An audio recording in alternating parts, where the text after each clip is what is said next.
How's it going? How we doing tonight, folks? To Square, good to see you. Roland, hope you're doing well. Hope everybody's having a very fine evening. I'm tired today. I don't even know why. I think I just slept bad last night. I've had that, the last couple nights. Night before last, I slept funny. I don't know if it was just like my hips were twisted at the wrong angle, or sometimes you get like I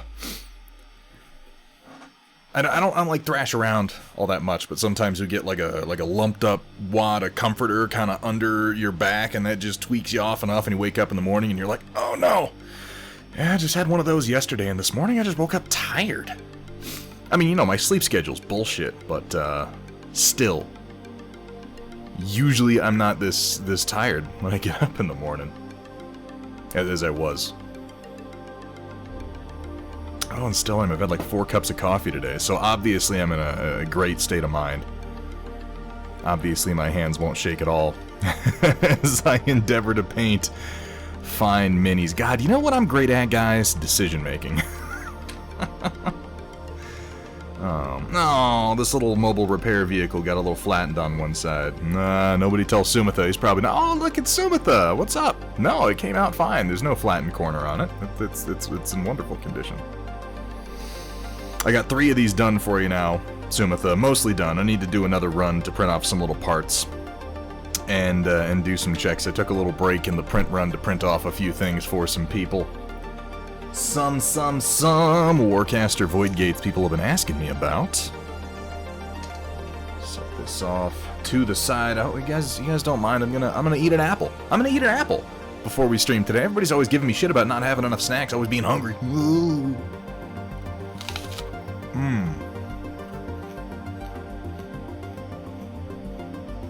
No, there's no new RoboCop reboot. No, that's a joke about the guy that I'm painting today. He's got like the metal top half, like he's all, ooh, I'm a cyborg, I'm heavily armored. Leave my mouth exposed, please. Like, I get that it's a cool look. It just, every time I see it, I'm like, why don't you shoot him in the face? Even when I'm watching RoboCop, and I love that movie. I fucking love RoboCop. It's an amazing... Oh, speaking of which, I don't have a poll up yet. Damn it, I'm being lazy. I'm being lazy this month. I'm sorry, guys. I need to get a poll put up so we can figure out what we're going to watch for movie night into this month. We talked about a few things, but I need to get that put up.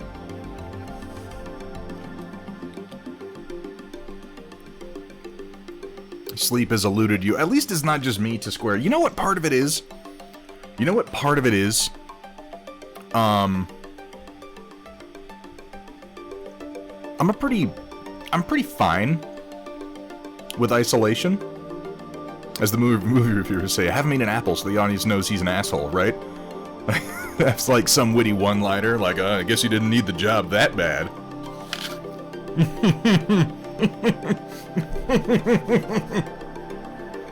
I could totally play that character.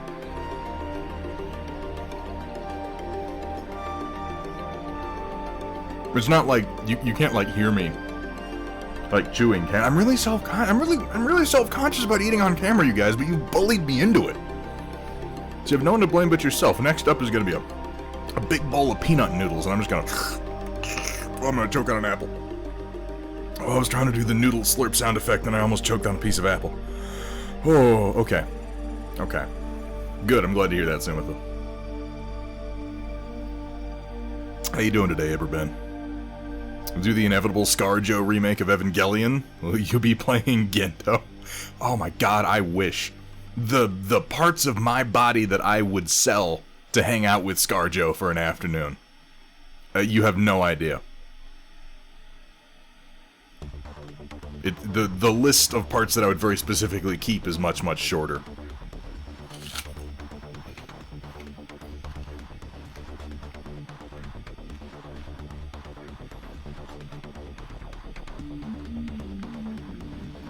Gonna be a long time before the... Oh! Sumitha. Yeah, I've got, basically the way we're gonna do it, Sumitha, you're going to buy me a bottle of resin, and we're gonna call it square. I think that's probably fair, because I'm using up a fair amount doing this. But, other than that, don't worry about it, man. We'll call it squaresies with that, and I hope you enjoy your prints, man. Thunder Munch Thursday. You watch a man eat $1,400 in tuna. It's a lot of tuna. That'd have to be some good tuna. Oh, what I was saying. I'm pretty okay with like isolation. I actively seek it a lot of the time. That's why I moved out where I live. You guys have seen some of the pictures I posted of like snow across the plains of Colorado. I live in the middle of fucking nowhere. On purpose. I don't like being around people the vast majority of the time. I like being able to go to places to be around people. I like having convention centers. Not so much movie theaters anymore. I don't like the theater going experience at this point, which is maybe the one good thing to come out of the whole pandemic is, those seem to be dead, and that's fantastic. This has been a lot for me, though. I haven't had to go into town, to go into the city, and it's awesome that I live as close to the city as I do. I'm able to get into most places within like 20-30 minutes. But it's been almost like... It's been a full fucking year now that I have been actively self-quarantining, actively self-locking down, and it's getting to me. I gotta say it's getting to me. And I know this is like we've all had our own issues over the course of this, and for a lot of people they've had no choice but to continue to go into physical workplaces, to continue to go in and do things. Obviously, I've had, appointments and things like that I've had to make, but the nature of things for me is such that the vast majority of the time I'm able to rearrange those things or not have to go in, and so I've been doing that because I'm in a risk group for COVID, and I really don't want to roll those particular dice, and I'm about fucking done with it.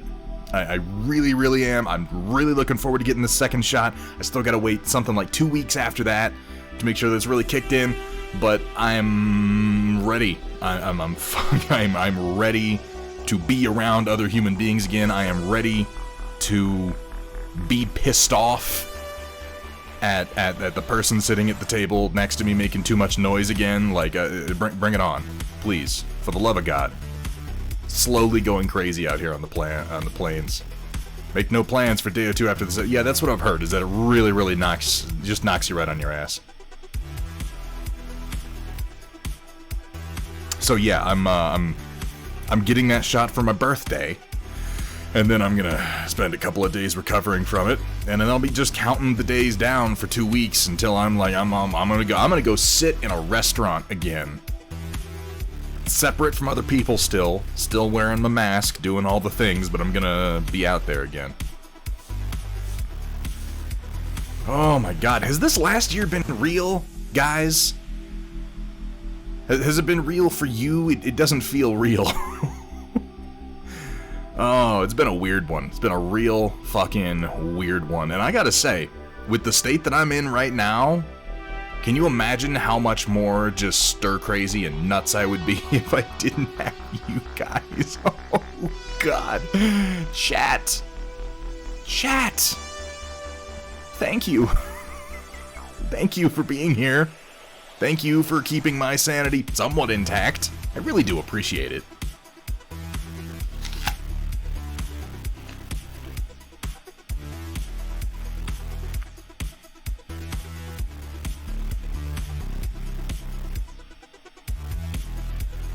Been in this game for the last 11 years. Number 766, that's impressive. If you've kept it up for 11 years, like, I bow to you, sir. This is a level of not giving a fuck that I aspire to, I have to say. Work within walking distance, or live within walking distance of work and groceries, I assume that's supposed to say. So the past year is Twilight Zone, just kind of from one place to another, little triangle of capitalism. All I can think about is that Voyager episode, Year of Hell. Yeah, but at least in the Year of Hell, we got to, like, fast forward to the end of it and then just sort of hear about how much it sucked in retrospect. If we could do that, there was, like, a hackneyed premise button that we could use for real life, where it was like, okay, jump forward 1 year, and then we get all the exposition for how much that year sucked by talking about it. Be like, oh, hey, remember that last year where we were all miserable? Oh, you remember that time when I got super duper depressed and I just couldn't get out of bed that one day?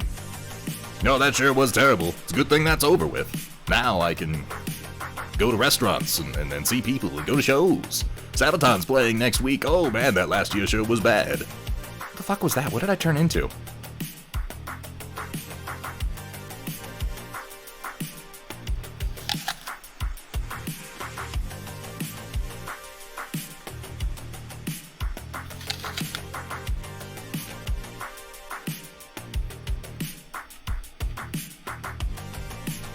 I do apologize for this. I'm gonna finish this apple, and then we're gonna paint some minis.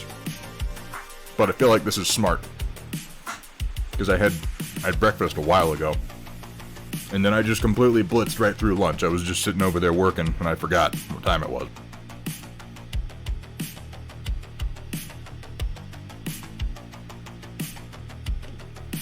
Oh yeah, Roland, it's not a subject that I really want to go into detail on because it's one of the more depressing subjects to come out of this already depressing previous year. But, yeah, we're not going to really understand the economic impact of all this for some time. And that's really the shitty thing about huge, world-changing events like this, is we think, oh, that's over with. Oh, man. But it's not. It's never over with. We're gonna be, this is just how it is now to a certain degree. I mean, it's gonna be different, but we're always gonna be referencing this. It happened after 9/11, and I mean, shit, I remember 9/11. This is a weird subject to get into, by the way. Kind of dark. Sorry about that, but I'm just saying, for those of us who were, you know, reasonably grown at the time that happened, those of us who remember, like, the 90s. The 90s were a different fucking dimension as far as I'm concerned. The 90s had a different vibe, they had a different feel. The definition of optimism meant something else. The way that we regarded the environment meant something else. The way that we regarded government, the way that we regarded international relations, the way that we regarded each other. It was all different. And yeah, the 90s were amazing. The 90s were like, okay, it depends on who you are, obviously, because you can say, like, well, for this group, the 90s were shit. If you were this, the 90s had problem. And I'm like, yeah, absolutely true. Okay. From my perspective, and from the perspective of a lot of people, the 90s, comparatively speaking, were like magic. And 9/11 happened, and this is the world now. I'm talking to people, even like, God, it's been like 20 years. It's been 21 years. I mean, about 20, because, you know, it's 2001. But I have friends who are 20 years old, and I talk to them, and they're like, oh yeah, I went and... I realize in conversations with them when they're talking about, like, going to visit family and stuff, like, they don't remember a time when you could go to the airport and just walk onto the plane. I remember that. I did that a lot. I just walk right to your gate, walk right onto the plane, everything was cool, nobody cared. And it's like, that's never going to be the case ever again. And I don't know how to explain that world to someone who didn't experience it. And I think we're gonna have a similar thing here, where it's gonna be like 2040, and we're gonna be talking to people, and they'll be like fully grown, fully realized adult human beings, and we'll be like, oh, you don't remember the time back before people wore masks, like, all the time. We didn't used to do that. It was amazing. I missed a few things here. Let me catch up with chat. Sorry, I don't mean to talk about depressing subjects, you guys. I hope you don't mind. Please don't make the mistake of thinking vaccination means magic bullet. No, I've been through that already, Datron Voltari, and seen what it is. It's 2 weeks after vaccination, and it gives you, statistically speaking, something like I can't remember the numbers now offhand, but it basically drastically reduces the likelihood of you having a response to COVID that requires hospitalization. And it makes it much more likely that if you get it, it's just going to be like, oh, a real bad cold knocks you out for a week, and then you kind of come back. And you know what? That I can deal with. I'm still like I said, I'm going to be wearing masks. I'm staying away from people. truthfully, that part doesn't bother me. I know a lot of people out there get really, really upset about the whole mask wearing thing, which I think is just crazy. I think that's fantastic. I think people were fucking disgusting before this. I think people were super duper gross all the time. Little kids you expect it from with their little fucking snot noses. And this shit drives me crazy. But you adults, I've seen people sneeze, like, into their hands and, like, wipe it on their jeans and then go and touch, like, surfaces where people are gonna put food or groceries. I've seen people just, like, wipe their hands on their shirt and go to shake somebody's hand. I'm like, it's always been disgusting. Oh God, Iberben. I don't know if I want that clip. Flew into LaGuardia on September 13th, 2001. Yeah, dude, I'll bet that was a weird one. Like, there's so much uncertainty at that particular time. I don't think I flew for a good long time after September 11th, 2001. And when I did, the first time I did, like, it was so intense. Everybody glowering at everyone. And I know that the people talk a lot about... I should eat my apple, I'm sorry.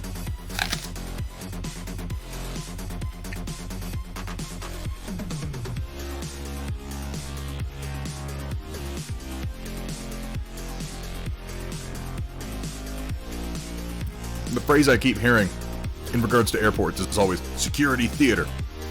I don't think people understand how necessary security theater is or how effective theater can be.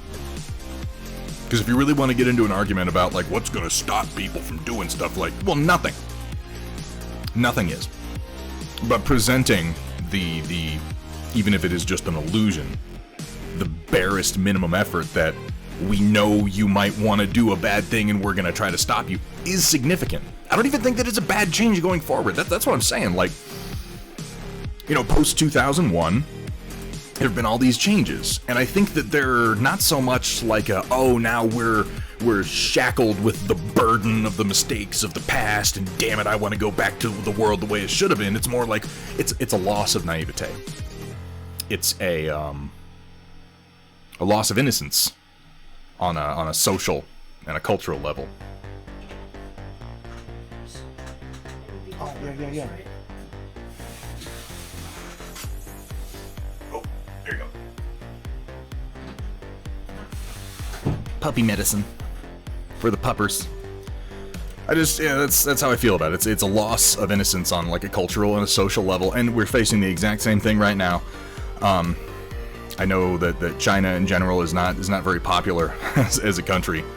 And for good reason, for a whole variety of reasons. There are literally billions of people who live there. It's unfucking believable. But socially speaking, like, they're just, people in Asia are used to wearing masks. People in Asia are, like, horrified if you have an illness and you're going around without a mask on. And I look at that and I go, we should have been doing that. We always should have been doing that. That's never not been a good idea. That's just been reasonable.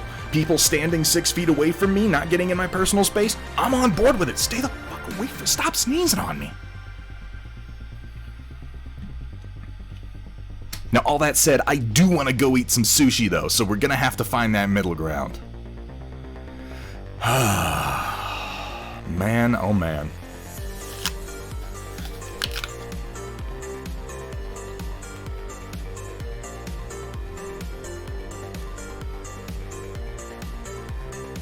Oh, Gwen's fine, Data Nerd. Yeah, my dog. She got really excited because she discovered a rabbit was hiding very nearby her. She's usually pretty good about not chasing rabbits. She'll kind of start after him, but you go, and she'll stop. It was very close to her hiding, and it bolted. So she went after it, and she ran right into some brush, and when she came out, it was clear she like whacked herself in the eyeball. So she's got a little scratch on her eye, so she's getting anti-inflammatories and some antibiotic eye drops and stuff like that. Yeah, Sumitha, these aren't things you want to be right about. Nobody wants to be right about it. Roland, I don't want to get into a whole thing on that, man. I know that people have a lot of feelings on it. I'll tell you my personal feeling on it is just shut the fuck up and wear the fucking mask. Just shut the fuck up and wear the fucking mask. Just what the fuck is wrong with you people? You know, the reason that we have to have mask mandates is because motherfuckers don't respond to the suggestion. And this right here is the most political that I ever want to get on my stream. And I apologize right now if this turns anybody off, and I'm going to move on from it very quickly. I'm just saying, if we gave you the suggestion and you went, oh yeah, sure, I'm going to do the thing, that'd be one thing. But you don't. They don't. They decide that Bill Gates is using lizard DNA to infiltrate your cells with masks and turn you into a Hillary Clinton puppet. And I'm like, just shut your... It was cute. It was cute 5 years ago when you were talking about how fucking aliens built the pyramids, and you were like, oh, look, here's a picture of Hillary Clinton, and she's really a lizard because, look, you can see her gills. It was cute. Now people are dying. Shut the fuck up. Wear the fucking mask. I don't fucking care. Maybe it's just because of my military past, where I'm very, very used to putting the concept of individual tiny amounts of bodily autonomy, subsuming that under the weight of my civic duty and responsibility to the health and well-being of those around me. Maybe that's what that is. But it doesn't cross my mind for a fucking second to be like, it's my freedom to infect you. No. No. No, no, no. People like to say that my freedom to swing... That was a popular one in the past. Oh, my freedom to swing my fist, it ends where your face begins. I'm a tough man. Well, your fucking freedom to not wear a mask ends where your goddamn particulate virus shit is shooting out of your face. Just put the fucking mask on. That's as far as I'm gonna go with it. That's as far as I'm gonna go with it, guys. I'm sorry that I had to get off on that tangent, but you know what? It's been a year now, and I've mostly kept my mouth shut. And it bothers me at this point, where it's like, how are you not over this yet? Like, how? Just wear a mask. Just wear it. It's not hard. Those people get actual medical exemptions, Roland. What about this? What about that? What about this minute circumstance? What about that minute circumstance? Law does not address every minute circumstance. It has never addressed every minute circumstance. Law, by necessity, law, regulation, and policy, by necessity, addresses the broadest number of all possible cases based on averages. And then it deals with individual cases as necessary. Nobody wrote a regulation saying, fuck you in particular. It's not what it's about. Your discomfort is yours to handle, ultimately. Nah. See, this is where it stops, Roland. We're not taking it any farther. We're not taking it any farther. Because we disagree. And here's the thing, Roland. I want to tell you something. Roland, buddy, I like you. I like you. I think you like me. Right? Yeah, we're buddies. We're buddies. Let's not spoil it. Because we don't agree. And I doubt that we're going to, and at this point, I am unconvinced of the wisdom in engaging on a one-on-one personal level on many of these subjects. Which is why I prefer a soapbox where I can just rant at you. That's much better. That's much better. For me, anyway. Oh.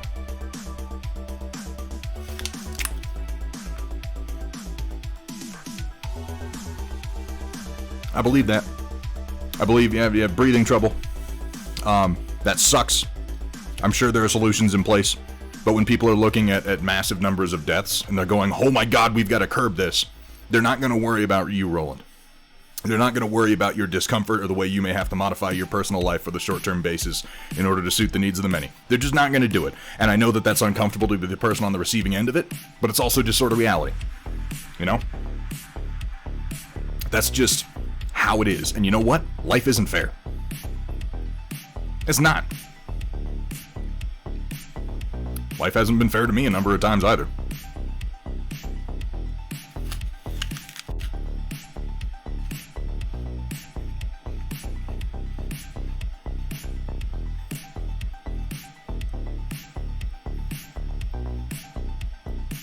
I'm gonna wrap this up with one remark, specifically to you, Roland. And I do want to stop talking about this. And I hope, Roland, that you'll respect that.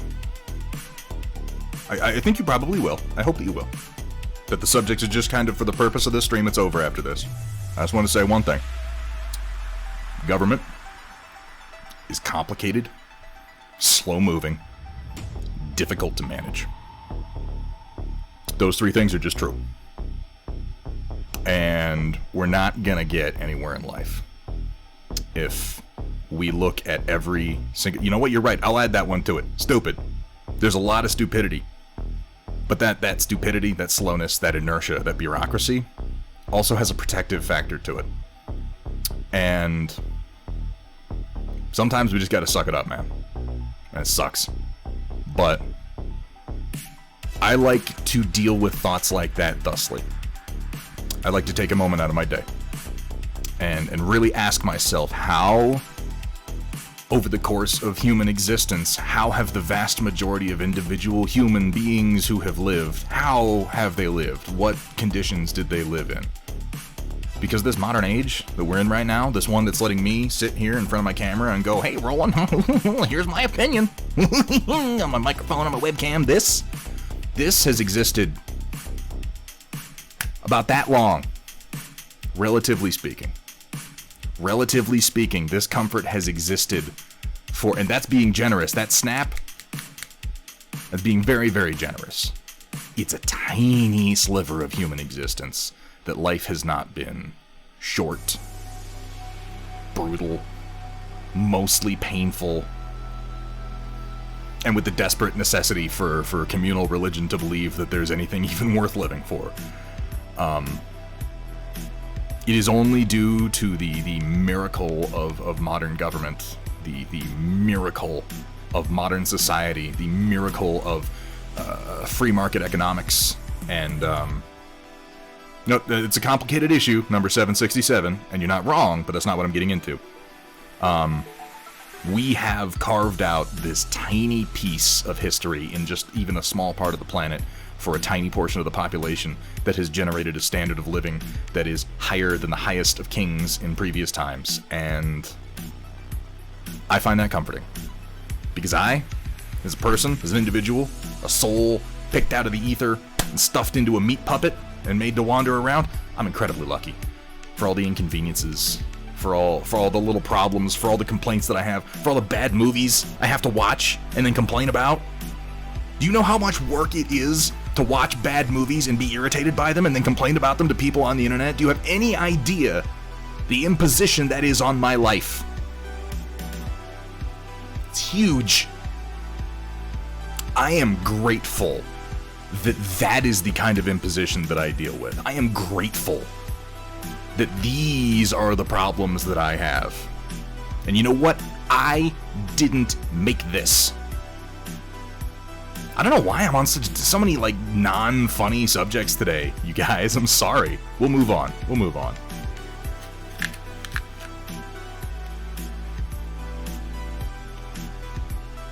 White Wolf, I enjoy a good hate watch, man.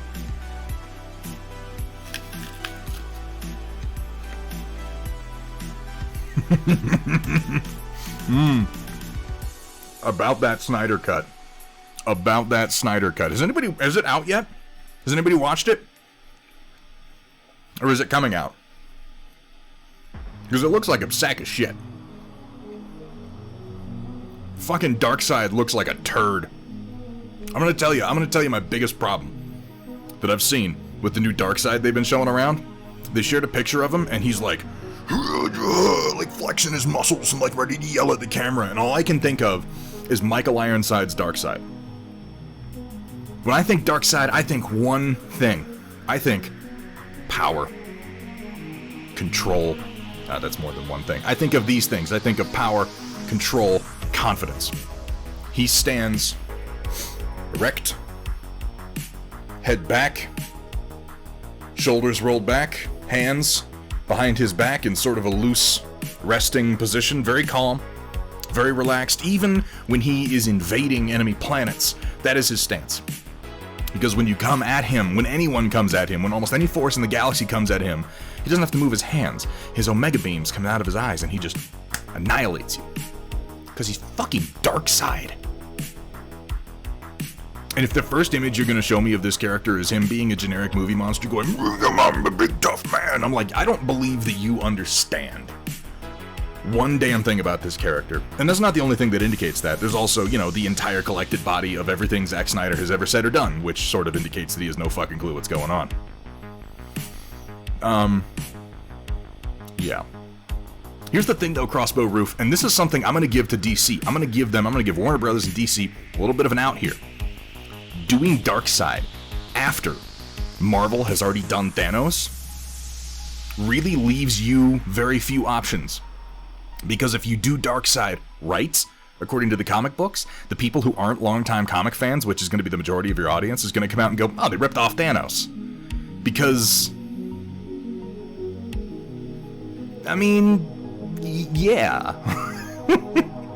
Darkseid is DC's Thanos as much as Thanos is Marvel's Darkseid. Like, it's hard to pretend that they're not. They're the same level of villain. They even have similar motivations. Thanos was in love with death, and so he sought the Infinity Stones, the leavings of the god entity of the Marvel Universe. He sought them to achieve the power of creation of godhood, so that he could eliminate enough life to cleanse the galaxy and make death notice him. And what's Darkseid? Darkseid is seeking the anti-life equation. Oh shit, somebody help me out. I haven't thought about Darkseid's real motives in so long past the anti-life equation. What is it he's trying to do with it? Oh, I feel stupid. Than usual. Yeah, Darkseid hits you without effort, unless you're Batman. You know what? Darkseid pulls out his fists for Clark. He pulls out his fists for Kal-El. Other than that, he's like, whatever, I'm not gonna lift my hand.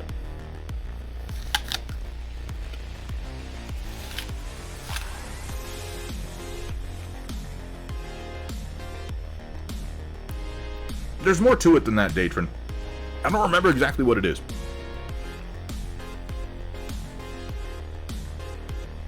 Is that it, Drakari? I thought it was more than that. Is it just nihilism? It's somehow even less compelling than Thanos. I'm gonna be honest with you, I never found... I'm gonna die. I never found Darkseid to be that compelling a villain. I like his demeanor. I think he's a good threat. I really enjoyed Michael Ironside's performance as Darkseid in the animated features. I always found the generic MacGuffin of the anti-life equation to be, a fun combination of words that sounds cool. But I've never been like, ooh, let me read more about Darkseid. Because you read more about Darkseid, you're like, he comes from a planet called Apocalypse, and he hangs out with a demon lady called Granny Goodness. And it's like, wait a second. Yeah, exactly, Drakari. Incredibly imposing, never very compelling. Now, in total fairness, Thanos was never very compelling either. I think arguably more compelling than Darkseid. But even in the comic books, Thanos was like... But that's the thing, Sumitha. That's the movies. You're talking about the movies. Thanos in the comic books was nowhere near as nuanced as Thanos in the movies. I remember the Infinity War arc. He was mostly just a cackling madman. He was a fucking cackling evil space wizard who was in love with death. It's not really that interesting of a story. He's just there to be threatening. And they completely rewrote him for Josh Brolin, and man did it pay off. I don't think they've done that for Darkseid. I have a hard time believing that they've done that. Mostly because Zack Snyder's doing it, and Zack Snyder's a fucking meathead. Can't think of any DC villains threats that really require the entire Justice League. Dude, Rowan, Starro. Starro is a great villain. I would love to see a Justice League movie where they fight Starro. Oh my god, yes. Or like give us like an Adam Strange plotline and then have them come at odds with the New Gods or something like that. A Mazo? I would watch a movie about a Mazo. Fuck yes, get Robert Picardo to do his voice. Yeah. See, now we're getting excited. I like Starro. I always thought Starro was fun.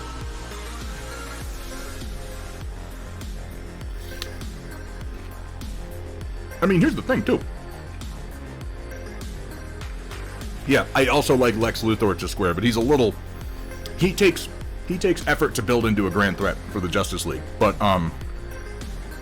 Brainiac? I think Brainiac would have been a better villain for a Justice League movie than Darkseid. I've always thought Brainiac was pretty cool. His motives are clear. His, He's always been a more interesting character. His power levels are interesting too, and you can do fun things with him because he's not always inhabiting a single body. In fact, he very rarely is. You can have him with multiple minds. You can have him be entirely mechanical. You can have him be part biological. Like, there are many, many options for what you can do with Brainiac. Again, I would love Starro only because I would think that Zack Snyder would have gone for Starro because he clearly wants to make the heroes fight each other. He clearly wants to do that. The first Batman movie he did was Batman vs. Superman, which was just so fucking stupid that I'm not going to dignify it with any further discussion. But if you want to have these characters fight one another, make the villain Starro. Put a big fucking stupid starfish on their face with a big alien eyeball and have them punch each other. At least then it would make sense. And they wouldn't end the conflict by going, oh, that's weird, your mom has the... Our moms have the same name. Funny coincidence. Ultron was so fucked up in the movies, though, you guys. To square, Ultron was not done well. Ultron was not supposed to be some witty, self-aware... I love James Spader. I think James Spader has an amazing voice. I think James Spader was perfectly capable of executing that role. He's the fucking Lizard King. And they took him from... Roland, that's what's his name? Tyler Hoechner, I think is his name. He's amazing. I love that guy. He's a great Clark Kent, great Superman. Ultron is supposed to be like... He's like Ed 209. You know? He has that whole, like, I must protect humanity, I must enforce the law. But my mind is so great that I have thought beyond the bounds of simple enforcement, and I realize that the true enemy is freedom. Like, this is an interesting villain. This is a fun villain. It's at least a fun, because that villain isn't like a person, he's just a concept, he's an idea, and you're fighting against that, law with the absence of freedom. Yeah, he's like Ed 209 crossed with Skynet.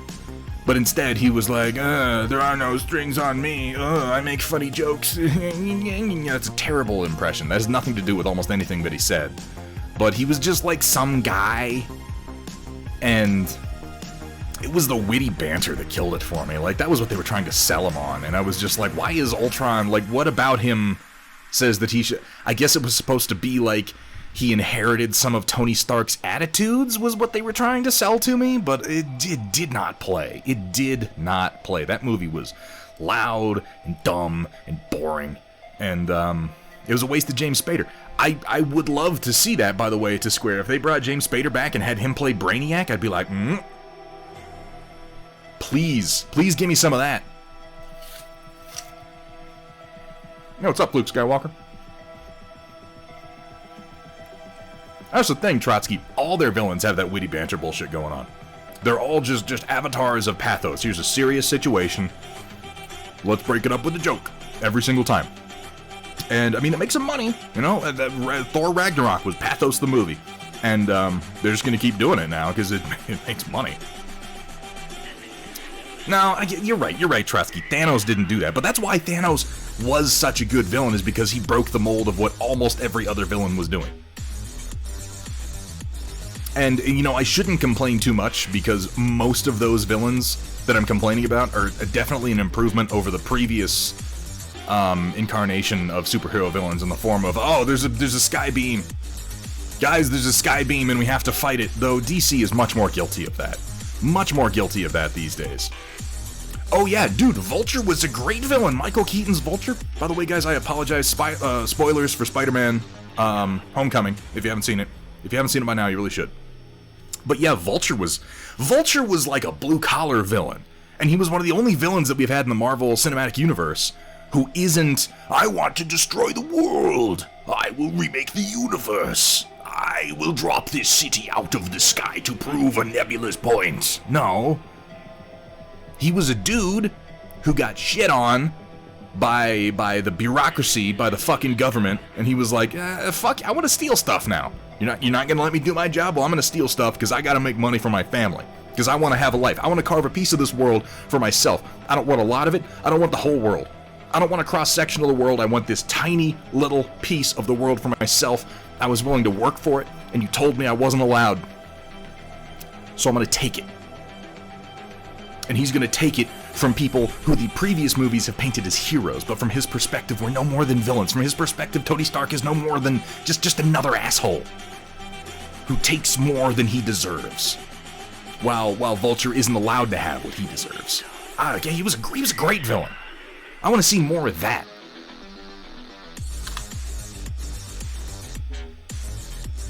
I kind of like Mysterio too. I don't think Mysterio was as good as Vulture, but I thought he was okay.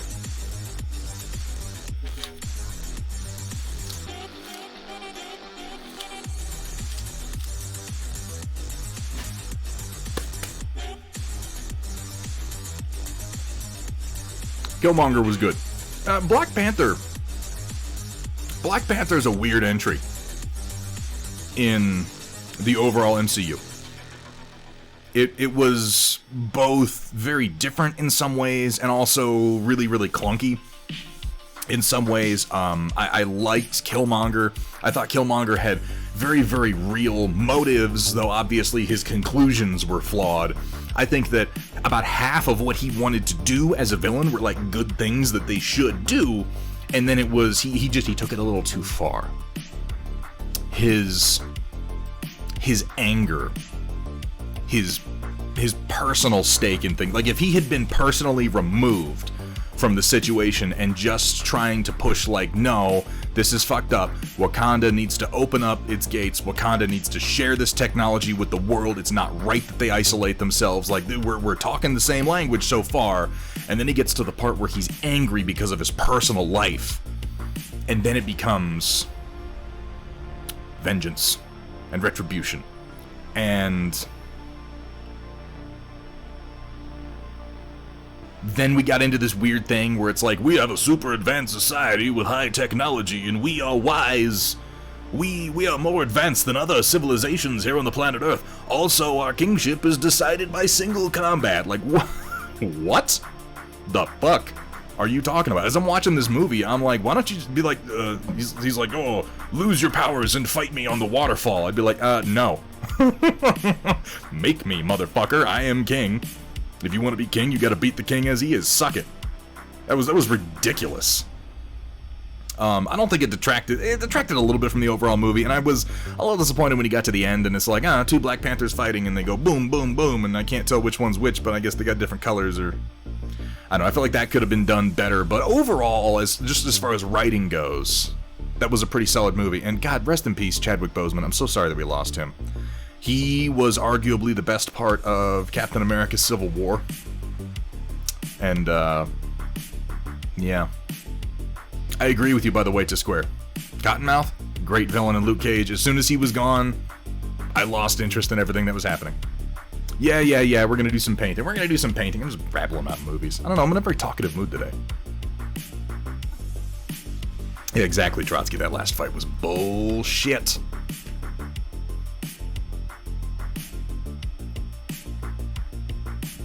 No one killed Man of Steel and Batman vs. Superman for me. Amy Adams is Lois Lane. Yeah, dude, she was a terrible Lois. She had nothing to do with Lois Lane. And she had magic fucking powers. She could just teleport to where she needed to be at any given time. Her magic power was being sassy. I don't know. Everybody was underrealized and underutilized in those fucking movies. And it's like you only found out that Jimmy Olsen was Jimmy Olsen in like a later scene when they were like, oh, it was a government agent. Like, whatever. Whatever. Let's paint some models. Yeah, she's supposed to be kind of a bitch. She's not supposed to be, like, magical and constantly just a overbearing... I don't know. You know, for me to go too in detail on that, I would have to further analyze Batman vs. Superman and Man of Steel as movies. And here's the thing, Roland. I refuse to do that because they suck. Because those films are without content.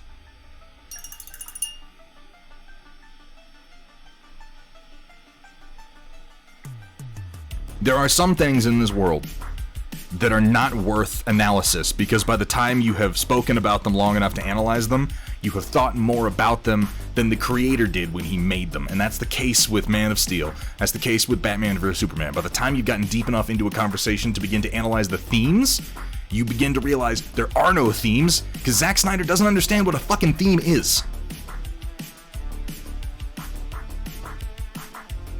Yeah, Drakari, it was dumb. That part of the movie was definitely dumb. And yeah, the animation was rough. Works a lot better in the much more sexist time periods where she has to stand out against... Yeah, no, that's absolutely true. It's like, they have to... Because the social structure of the time that Lois Lane was written in is such a part of her character, you can't just do it over again. It's not even like those same issues don't still exist. It's just that they look different now. They're regarded by society differently. Now, they've manifested in different ways, and it's like they don't bother to update any of it. They just make her sassy, and she's got moxie, and... Yeah. That's a good idea, Trotsky. Hey, what's up, Punk Duncher? You know what I want to see? I want to see DC start to embrace what they did with Joker. Because that movie, I know that it had its problems. It's not a perfect movie. If you really get down to it and analyze it, it's got issues. But here's the thing. You can analyze Joker. It's worth talking about to the point where you start to discover the flaws and the places where it doesn't hold water. Man of Steel is not. It's just dumb. I would love to see them really lean into what they did with Joker. I'd love to see them take, like, the Grant Morrison and the Alan Moore storylines and adapt those for use in DC movies. Give me an adaptation of All-Star Superman. Give me a dying Superman with hours left to live who still takes the time out of his day to talk a young woman out of killing herself as he grapples with his own imminent mortality as a grown man. Give me that Superman. They're not gonna, though. That's the thing. As much as I talk about this, I know they're not gonna. So why do I bother? The answer is, I don't know. I don't have answers. I'm just a man who asks questions. Not very well, either.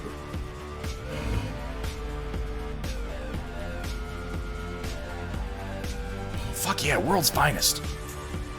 Go one of two directions. Either give me the sunshiny DC that I enjoy so much as a procedural, or give me the headier DC that people like Grant Morrison and Alan Moore have given me over the years. You know? This is what kind of pissed me off about Batman vs. Superman, is like, I'm not super duper into what Frank Miller did with Batman. I think it's I suppose you can not just excellent. Go ahead and glorb that paint on anywhere. It's not like we're trying to get inside the lines or anything. But if you're gonna do Batman vs. Superman, just do the Dark Knight Returns. Just do the Dark Knight Returns. Don't take a tiny portion of the Dark Knight Returns and shit it up. Yeah, I know, it's not focused on the... It's because I need to get its focal length about right in here, and then we'll be clear. I'm just saying, you know... Please stop making shitty movies, DC. They're all so bad, you guys. The Birds of Prey movie was shit. Suicide Squad was shit. They've all got pieces in them that I like, but as overall movies, they're just so forgettable. And the ultimate measure of this for me is always like, how many times have I gone back and rewatched Suicide Squad? I haven't. Do I want to? I don't. Well, okay then.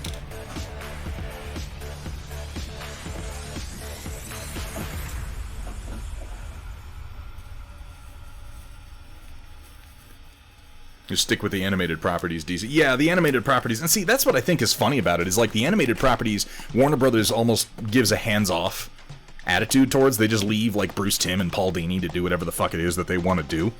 And because they're allowed that creative freedom, like there are good episodes and bad episodes, good movies and bad movies, but you get the good ones. When you pump a bunch of money into it and you hire Henry Cavill, then suddenly there's a studio executive looking over your shoulder going, "No, make sure you get it right. We can't afford to fail." And when you can't afford to fail, you can't afford to take risks. And when you can't afford to take risks, you do a bunch of stupid, generic, boring, forgettable crap. You know what people liked? You know what people liked? You know what made money? Were those Arkham games. The games with Batman where he beat the people up and it was all super cool. Let's do a scene like that. Yeah, okay. Sure. Whatever.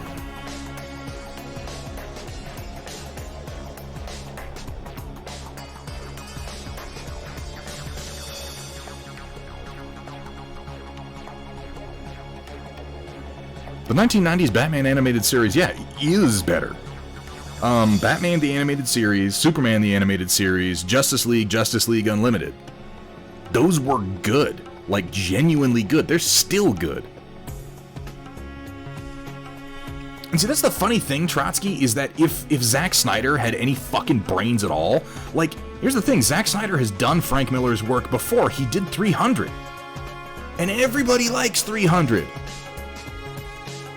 If you're complaining about something in 300, you're kind of missing the point of a lot of 300, which is, does it look cool? Then awesome, because it's not really, it's not trying to do history. There's almost nothing to do with real fucking history. And I think that Zack Snyder and Frank Miller are like a match made in heaven, because that's what Zack Snyder does. He does these really cool, he does these trailer moments. And he does a number of them, and then you ask him to connect them together with his own writing, and he just stares at you dumbly until 5 minutes before the deadline and shits out something terrible. And then, when the movie flops, he'll be like, "Oh, I wrote a better one. You don't get to see it, but I wrote it." And he releases it, and it's shit too. They were really good. And yeah, Kevin Conroy, absolutely the best Batman that has ever been, in my opinion. Not enough bat nipples. You know what? A lot of modern DC has forced me to revisit those Joel Schumacher movies with a new set of eyes. Bat nipples and all. You know, there is a lot to love. There's a lot to love in those movies. They're over the top, and they're cheesy, and they're stupid, but you know what they are? They're memorable. And they're fun. And they got a couple really good performances out of it. I will fight someone over the fact that Jim Carrey's Riddler is actually very entertaining. I quite liked Jim Carrey's Riddler. I would have watched more of that. I thought Val Kilmer was a decent, like, okay, George Clooney was like, he was there for the paycheck, and I think that was obvious. He had no idea what the fuck he was doing when it came to being Bruce Wayne. He was just like, I'm a generic rich asshole. Val Kilmer, I think, brought a lot to the role, but he wasn't given very good writing to work with. They gave him lines like, "It's the car, right? Chicks dig the car." And then there was, wait, well, hold on. Val Kilmer was Riddler and Two-Face, and then George Clooney was Mr. Freeze and Poison Ivy. So it was George Clooney who had the Bat Discover card when he was like, don't leave home without it. Iberben, you're a disgusting person. I just... Perving on Alicia Silverstone like that. Actually, yeah, no. Whatever happened to Alicia Silverstone, anyway? Did she just, like, vanish? She didn't become, like, a fundy Christian or something else like that, did she? Like that girl from Clarissa Explains It All?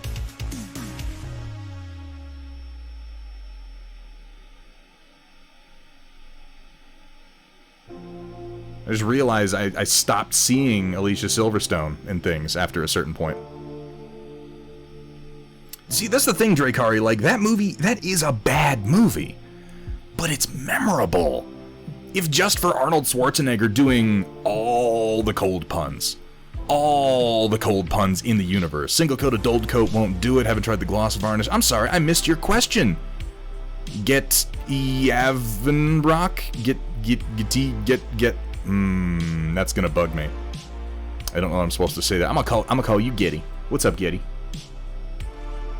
I apologize, I missed your question though. What were you asking?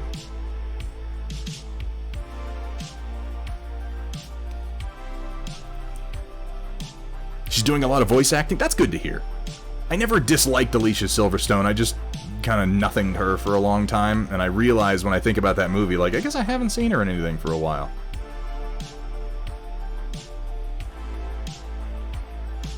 But then there was, like, all that shit that happened with Brendan Fraser. Like, we all loved him, and then it turns out that he was getting, like, sexually harassed by studio executives. And then, I'm gonna hold myself a little bit further away from the camera so it's not so blurry when I move it. And he just got out of acting for a long time. He's kind of back. He's done a few roles recently. I would say that his role in Doom Patrol, he is really impressive. Like, really impressive. His role in Doom Patrol as Robot Man is way more than I expected to get out of him. And I like seeing a sympathetic character who's also kind of a dumbass. How to seal a metal mini. Yeah. Okay. Getiv Nerok. Thank you so much. Okay, now I see the division there. Getiv Nerok. Well, thank you for letting me know, though. Yeah. So here's the thing. If you're sealing a metal model, what you're trying to do when you seal a metal model, first of all, use gloss varnish. Vallejo makes... It's what I use. It's just Vallejo's water-based metal varnish. It's great. You can put it through an airbrush with just a little bit of thinning. You kind of want to overdo it a little bit, because what you're trying to do is to create a layer of gloss around the model, like a solid layer of gloss that holds itself together in the shape of the figure, which is going to hold your paint down, and then do like a matte varnish over top of that. Green Eyes Creations. Oh my god. I'm glad you guys rated now, because I just spent the last 45 minutes doing nothing but talking shit about DC movies. It was not exactly painting. Green Eyes Creations, thank you so much for the raid. Could we get a quick shout out, pretty please, for Green Eyes Creations, also known as the wonderful, the talented, the ever amusing Mrs. Studio J7. How was your stream? I hope you had a good one. Welcome in, Raiders. We're hanging out today. We're doing a little bit of work on these Warcaster Neo Mechanica figures. These Marauder cyborgs that I'm painting up for my Eternus Continuum forces. The bot's broken. Oh, is it really? Let me see. How is the bot can't be broken? It literally just played something a minute ago. I mean, I guess it can be broken. And you have mod power, so that should have worked. Why didn't it do the shout out? I'm going to disconnect it and reconnect it.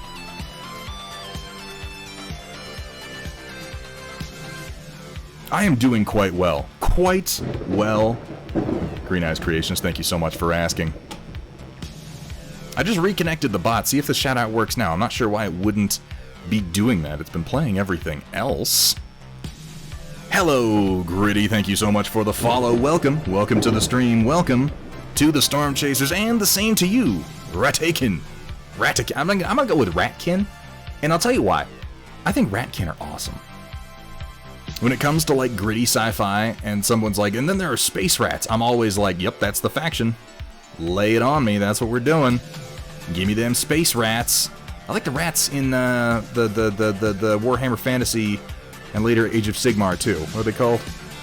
I don't remember. I'm a bit of a heretic.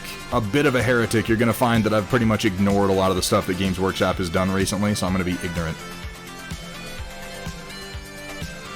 I know that's crazy. I paint models. How can I be ignorant of Games Workshop stuff?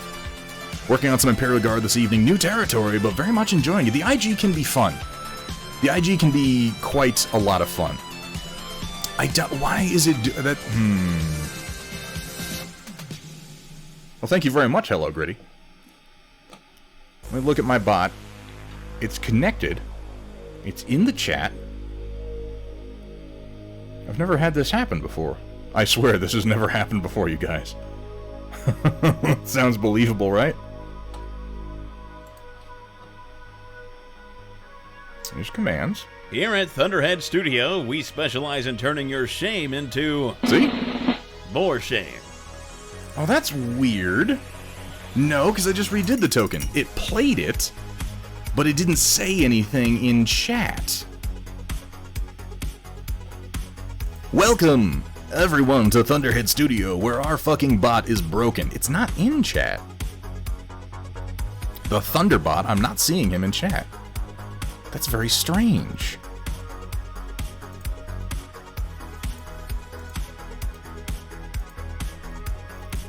Huh. I'm gonna just restart it. I'm restarting the bot. I'm restarting the bot, everybody. Get your hard hats. We're going in. And we're going in raw.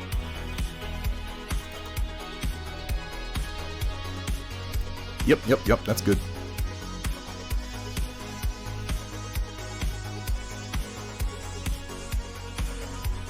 I keep having, I apologize, I have another monitor behind me, because I've got two monitors, and then I've got one mirrored over here that I usually use, but if it pops up on my left monitor, I have to be like, wah!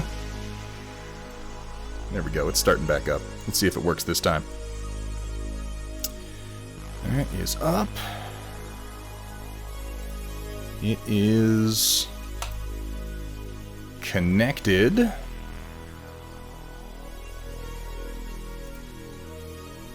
Okay, attempting to connect. Successfully connected. Somebody try a command and see if it says something. If you don't mind. Pretty please. Oh, not at all. Green Eyes Creations, like, I appreciate you apologizing for that. I think everybody raids and runs. Hey, it's working. I'll be damned. I think really, you've been streaming. Green Eyes Creations, you've been streaming. For the love of God, go take a walk, get some water. You know, do what you got to do. Take care of yourself. Green Eyes Creations, thank you so much for the raid. Ladies and gentlemen, if you are not following Green Eyes Creations, please do me a personal favor. Go give her a follow. She is fantastic. Her and her husband, Studio J7, are some of the best painting streamers here on Twitch. Huge inspiration to me personally. Studio J7 was one of the first streamers that I ever watched here on Twitch. He was the inspiration for a lot of what I do personally. He gave me a lot of really good advice. He's a fantastic painter. He's very regular. Awesome chat. Always willing to talk about what he's doing and how he's doing it. Please give her a follow. Head over to Studio J7. Give him a follow too. You won't regret it. I don't know how you can regret giving a follow. Like, I say that and I think to myself, what's the scenario where I'm like, I regret following that guy. My life is worse now. Like, it doesn't cost you anything.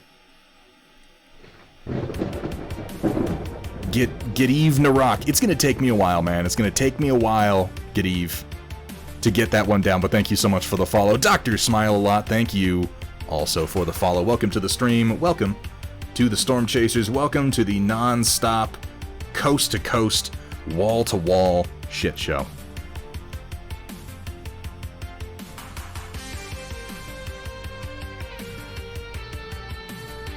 At least my bot's working. Here at Thunderhead Studio, we specialize in turning your shame into more shame. That is pretty accurate, really.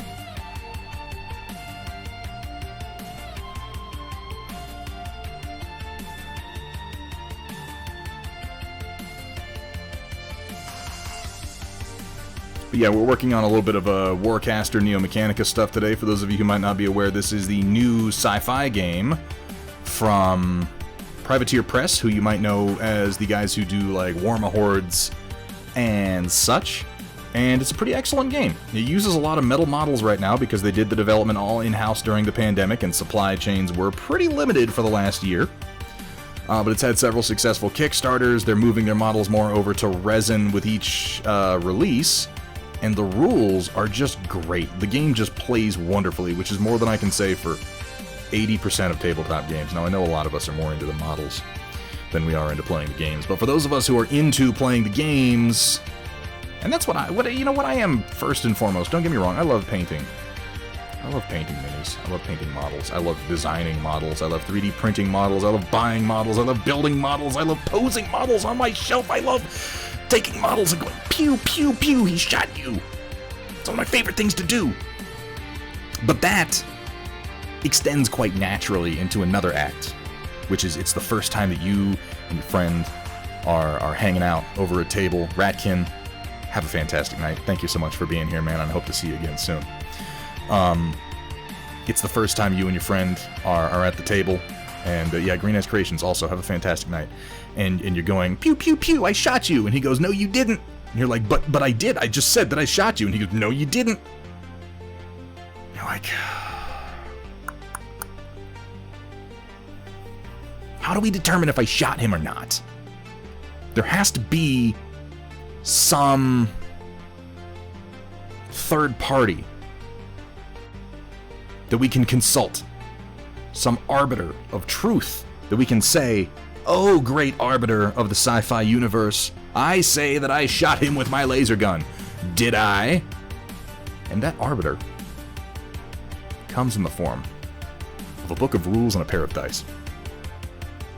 It's like playing cowboys on the playground if there was one friend whose designated job was to go, actually you ran out of bullets. No, you missed with that arrow. That's not going to work. White paint speckle on you when you sprayed it. This is just primer. The white that you're seeing is just primer. All these parts have yet to be painted. I'm painting the deepest parts and the glows first. And all the parts that are now kind of speckled gray are going to be something else when I'm done. I always do the deepest parts and the glow effects first because it's easier to paint around them than it is to paint them once you've painted everything else. My general philosophy when I approach models is to start with the deepest parts first, and then work outward.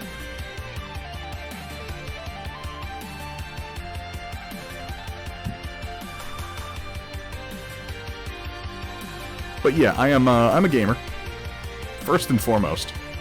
Ironically, because I do spend much more time painting and building and working with models than I do playing games. But you know, it's like sports. It's like sports, you guys.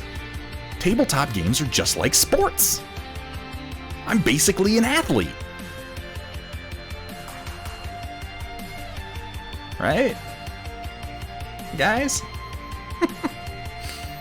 I saw something on a stream the other day that I'm going to have to do. Which is get a button I can push that does a zoom in on my face. Because Matt Yee was doing that on his stream the other day, and it's such a great way to punctuate bad jokes. Like, it's comedy gold, and bad jokes are like all I have, so I really kind of have to lean into that.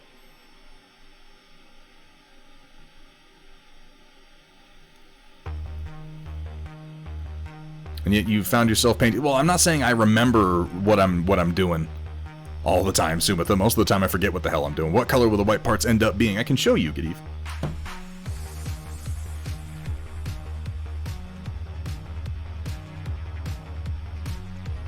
This is one of the infantry units for this force.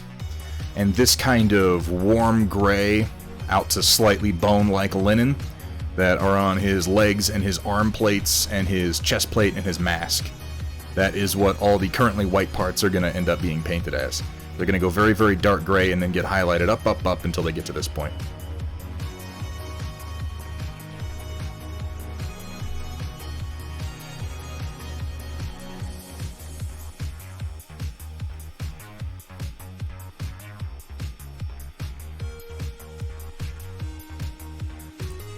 Wait, what's sort of like brush steel, Sumitha? What are we talking about?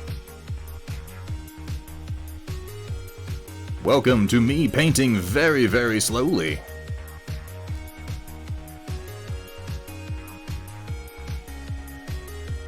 Now here's something, and actually, chat, you can help me out with this one. Take a look at this model and give me an opinion, if you don't mind. Oh, the gray color. Yeah, it's kind of.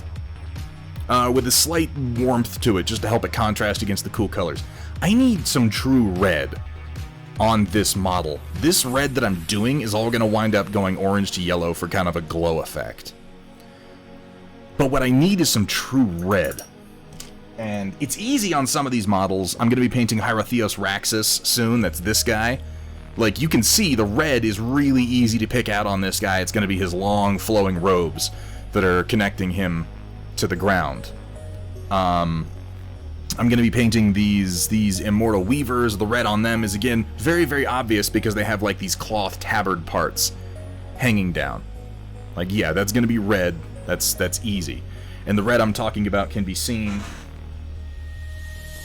on all of these vassal guys because their pants are an actual true red, whereas the glow is more of an orange to yellow. And I like having them both. So, my question to you is, where should the red go on this guy?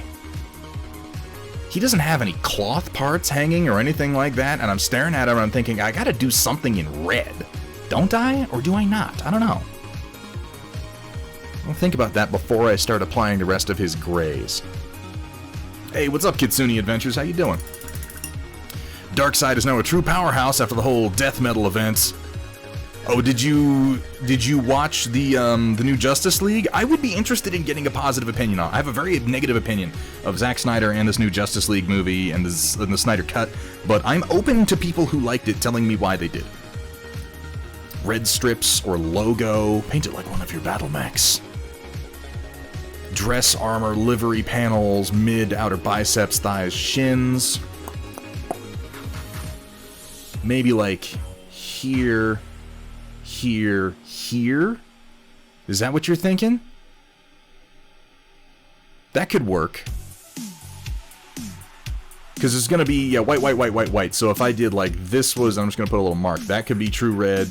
These could be true red. This could be true red. That could work.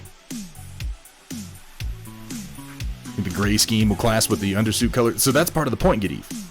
The colors for the underpart and the overpart were chosen very specifically because we're going to do a warm-cool contrast, which is just very visually kind of pleasing. But I want to mix some of the red in there. For the upper arms, the mid panels just outside of the highlighted circles. Oh, right here? See, I don't want to do that because that's putting red next to red. And that's something I don't want to do. I want to keep it separated. I want this to go red and then out to the gray. You know, the glowing red out to the gray. I don't want to put glowing red next to flat red.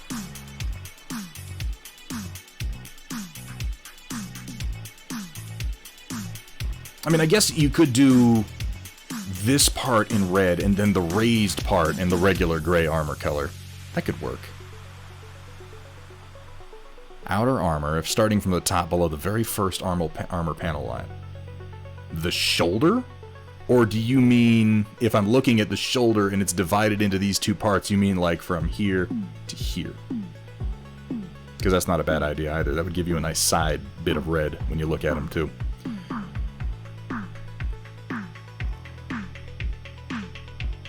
Strong, he one-shooted the Pantheon that created the multiverse. I mean, shit, why not? Yeah, and Hans Zimmer did the soundtrack.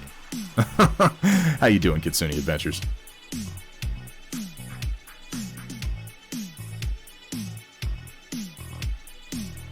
Well, I'll contemplate that as I continue to work on this, and we'll wind up picking something and going with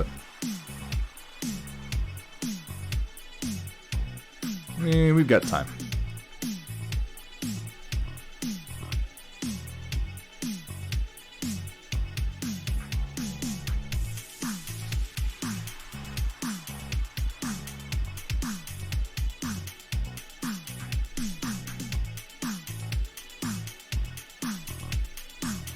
I think you're right, though. That band, that might actually work pretty well.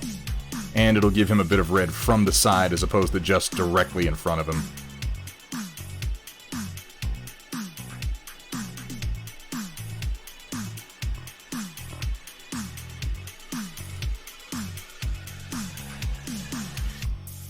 I'm glad to hear that, Kitsune Adventures. I hope everybody... You know what, guys? I'm going to have a goodwill to all men moment. I hope that everybody out there in the Twitchverse who's hanging out, who's watching this stream, or you could be watching somebody else's stream. Maybe you're watching a competitor's stream, and I should be like, no, watch mine. But you know what I'm going to do? I'm going to wish a good day on that guy, too. Competitor. Are there competitors on Twitch? Is that a thing? Do I need a rivalry? Would that zhuzh the stream up a little bit more? Should we maybe manufacture some drama to keep interest up? Because I think we could do... I think Steiner Thick Mike would be down for that. Is that what this stream is missing? We don't have enough drama. Who am I supposed to root for? You know?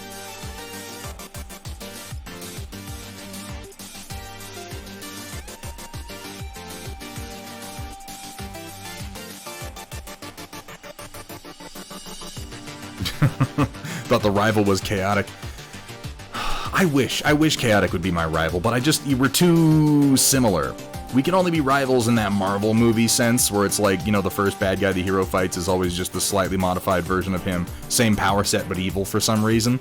Like, okay, we could be rivals in that sense, I suppose. I don't know, though. I don't want to be rivals with Chaotic. I like him too much.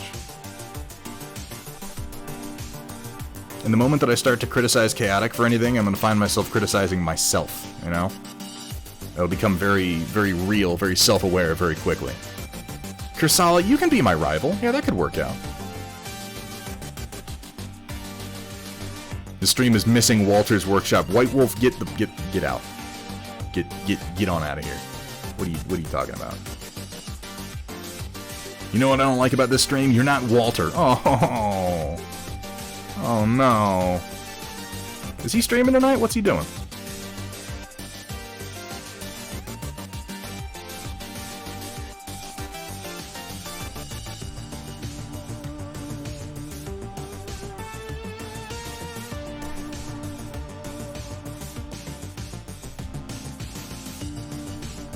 What's Walter working on right now?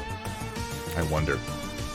Is it bad of you for not liking the Marvel movies? Not at all, Kitsune Adventures. Like, here's the thing. I like the Marvel movies.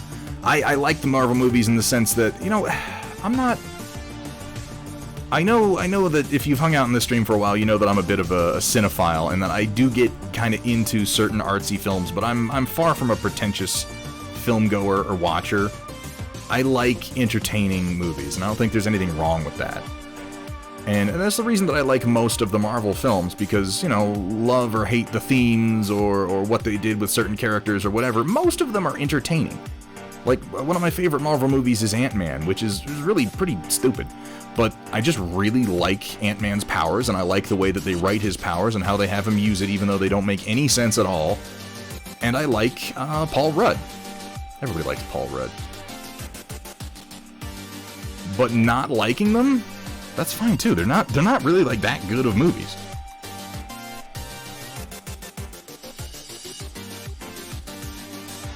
There's no accounting for taste, as they say.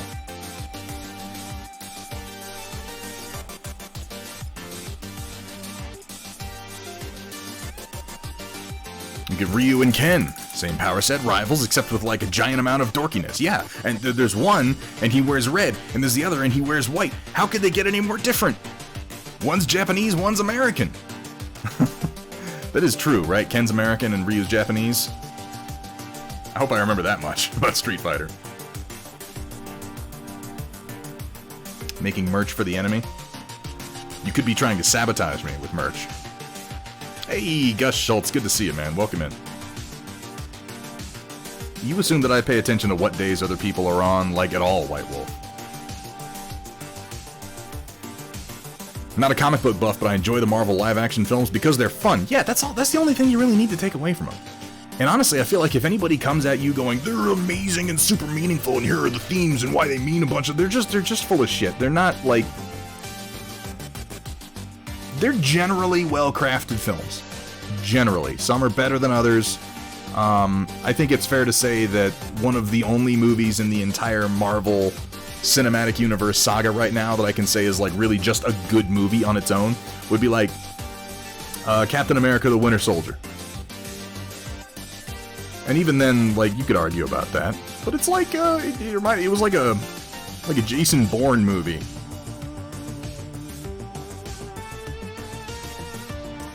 It's like a spy thriller with some really, really good action scenes. But if you're like not into action scenes, you're probably going to look at that movie and just roll your eyes. And I get that. It's important to understand that as a person, as far as my taste goes, I unironically think that Pacific Rim was one of the best movies made in the last, like, 20 years. So if that statement upsets you, if that statement makes you go, ugh, then, you know, probably don't listen to me.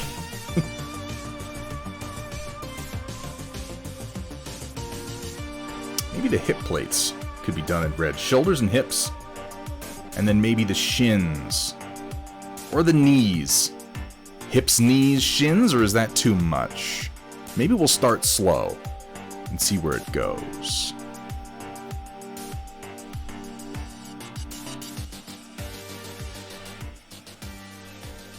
Start small, that is.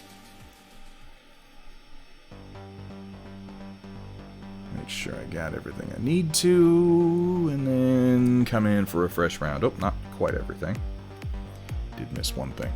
Front of the thighs and the shin panels just above the feet is the way to go. Think like right here, and then like right there. That could work. That could work. The knees are almost too obvious. The knees almost always get a splash of color on like every model that ever gets painted by anyone. And I'm really endeavoring not to spend too much time on every little consideration on these guys, because I just want them, you know, painted and on the table at a certain point.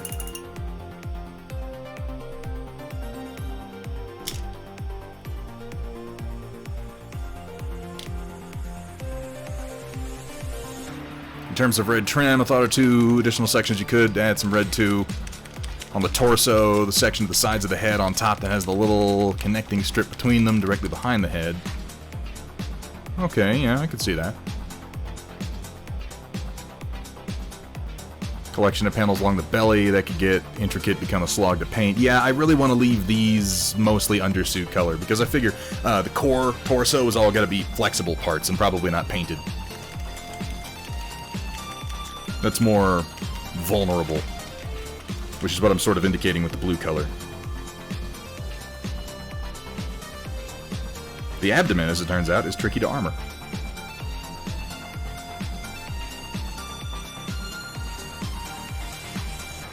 Freehand some chevrons on the you lost me at freehand, buddy.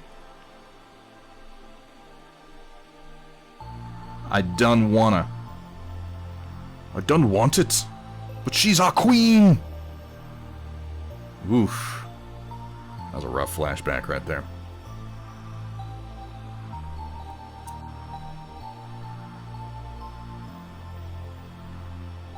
You guys remember that? You remember when Game of Thrones was like the biggest international television phenomenon in the fucking world? Everybody watched it, everybody talked about it, everybody theorized about it, the actors who were in it got all sorts of work. And then over the course of a few weeks, it was just like, nope, never mind. Nope, never mind, I'm sorry. Let's never talk about this again. That was weird, huh? Push myself. Do you have any idea how many fucking models I have to paint right now, Hethrir? I'm focusing on getting them done, buddy boy.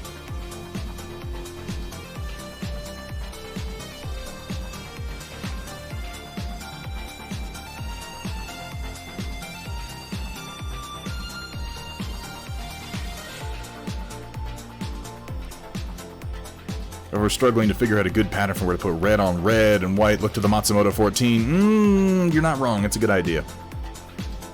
At least one that you know of. Oof. Oof. Hethrir knows just how to hit me right where it hurts.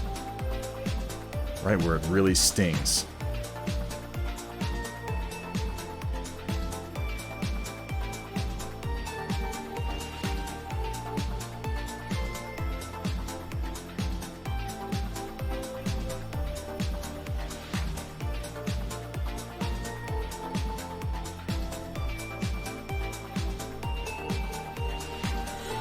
Get this red glow done, and then I'm going to block out the rest of the colors, and yeah, we'll decide where that red's going to go, but I think we got some good thoughts.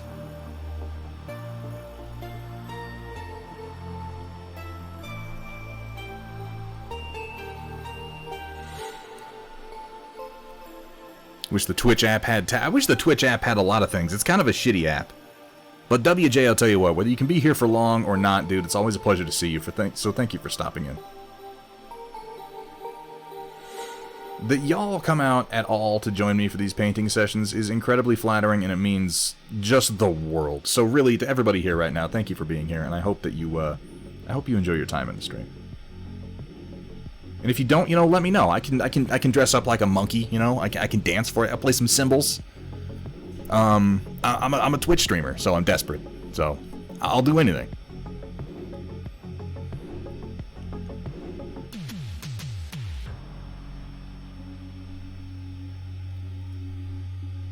You don't want that, Roland. Like, it's funny and all, but you don't actually want that. If I had the assets to pull that off, I would be one of those... I would just straight up be one of those girls on the late night Twitch who does nothing but, you know, shows off her thigh highs and makes little hearts with her hands when people follow her. I'm not too proud to admit that. I would do that. But we work, we play the hand that we're dealt, and the hand that I was dealt is bearded and nerdy and kind of fat, so... Well, that's not necessarily the hand that I was dealt, that's the hand that I chose when I ate that last bag of salt and vinegar potato chips entirely by myself. How about that Atlas? It's sitting right over there. I just... Oh my god.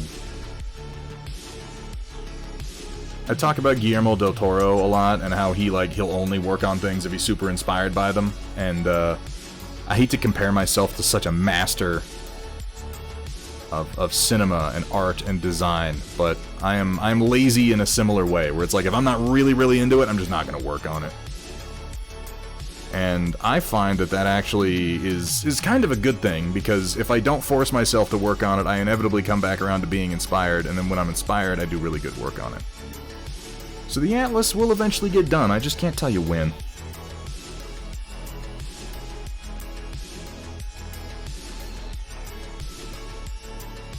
You know, WJ, sometimes you just gotta handle you. You are the only person you have any real power over.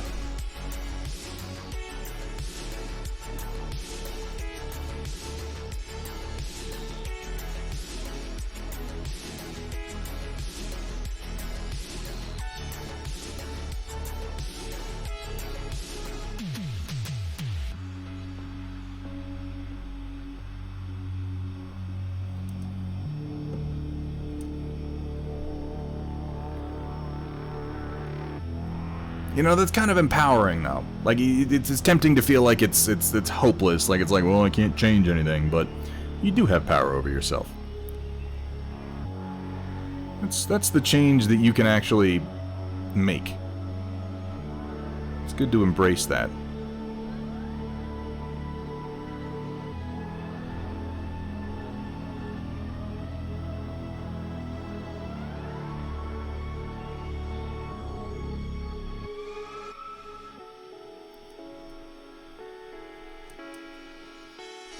Hey, Heretic Scott, can we get a shout out? Pretty please for Heretic Scott, recently begun streaming himself, an amazing painter. This guy does fantastic work. Please go give him a follow. Check out his next stream, you guys.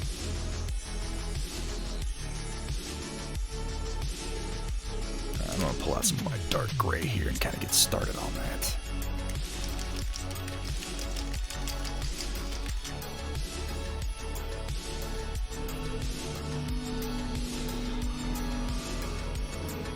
I found that Twitch channel points are such a double-edged sword, because it's like, in the beginning when I thought I had good ideas for how I was going to handle them, it was so cool, and then I got behind, and then I got into other projects, and it just became like, oh no. And now, when I'm like, alright, we got to get back around to it, let's open up some redemptions, whenever I have that thought, I'm like, people have saved up so many. Like, it's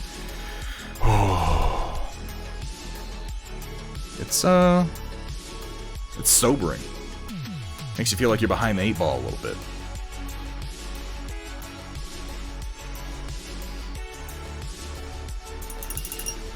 Darken this just a touch more. Yeah, I know, like, my only option is to make it cost an unreasonable number of volts and just block out all the new people. People are gonna love that, right? I'm doing pretty good, Heretic Scott. Thank you for asking. Hope you're having a good night.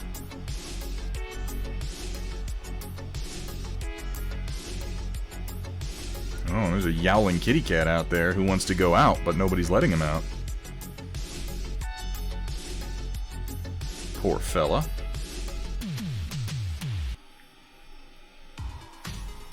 Alright, so not the knees. The knees I'm going to do in gray, so I'm just going to kind of block in my real dark colors here now.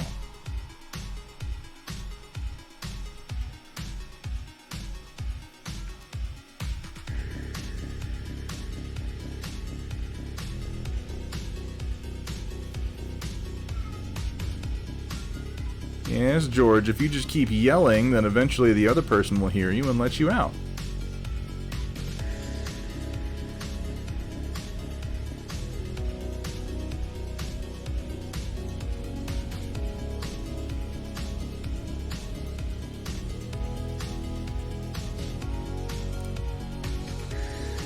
Roland's Pain Rinf. You're gonna have to help me with that one. Painting? Okay, painting. I was like, Pain Rinf. Wasn't that the character from Tron Legacy?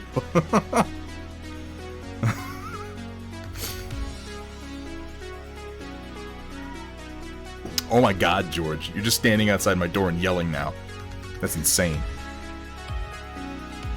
Well, thank you so much for the reminder, by the way, Papa Phoenix. I do need to remember to drink water. Fuck new people, says Alexis Rain. Sorry, Achilles Rain, not Alexis. Sorry about that.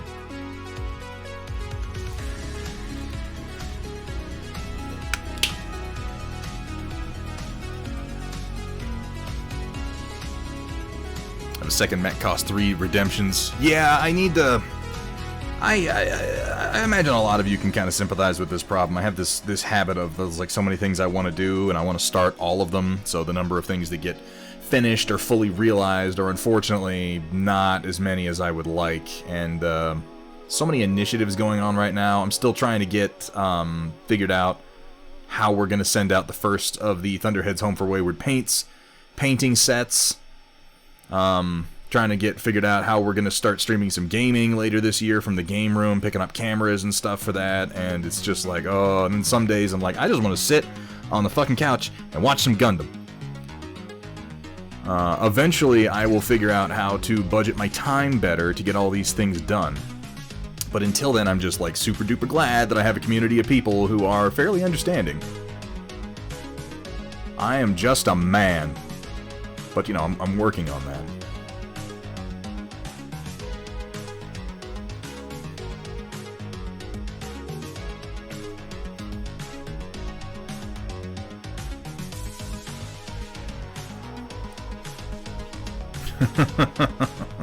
Oh, yes, you did a redemption. I'm sorry, I read it and then I neglected to actually do it. Roland, I don't think you have shitty paint jobs at all, dude. Here's the thing, Roland. And I think you know by now, with the length of time that you've been on my stream, that I like to encourage people, but I don't like to lie to people. I will never have someone on this stream posting painting that is just fucking bad, and I'll be like, it's good though, it's good, it's amazing painting that you've done. Everything that I say comes with some consideration for context. Some paint jobs are good for people that only have a certain amount of time to paint. Some paint jobs are good for people who are just getting started.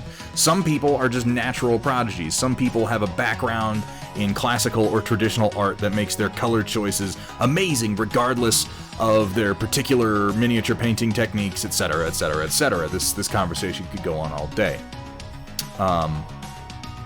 Roland, you've been putting in the work. And my honest assessment of you, Roland, both assessment and compliment, both, have to just be that, I look at you, Roland, and I don't see someone who has, like, a background in traditional art who's bringing that to miniature painting, and oh my god, everything they do is amazing. That's not the kind of painter you are. That's not the kind of painting that you're trying to do. You're just trying to get some mechs painted, and you're trying to grow. And here's the thing, Roland, some people don't grow. You have grown.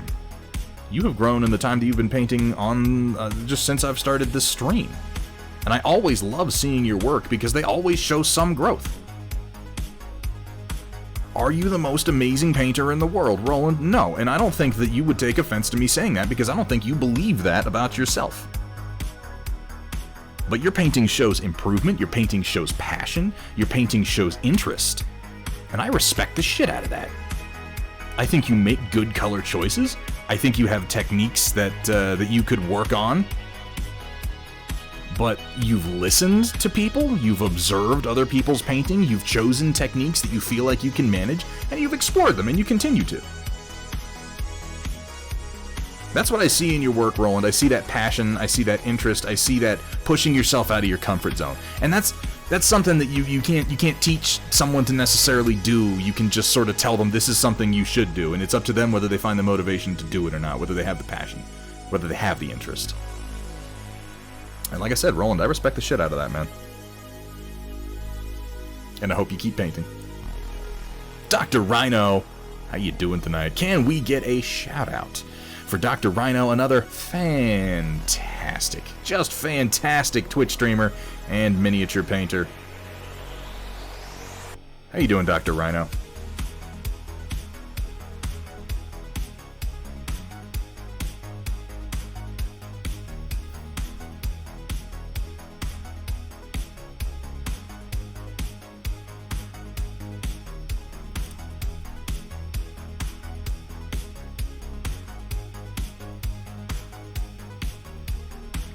Roland, I hope, as always, when I talk about someone's painting or give any sort of an honest assessment of who they are as a painter, I hope that you found that helpful. Because I find honest assessments of myself helpful most times. And I think that you have a shitload of potential, dude.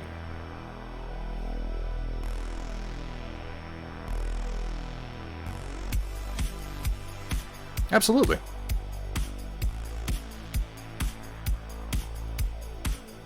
Wary of my compliment about color. Should be wary of all my compliments. Since everything is green. Yeah, but dude, that's the thing. Like, to do something well, you gotta keep doing the same. You can't just dance from one technique to another and expect to get good at any of them. That's not how practice works. I'm thinking maybe red there. I'm painting all the plates that I definitely want to wind up being gray.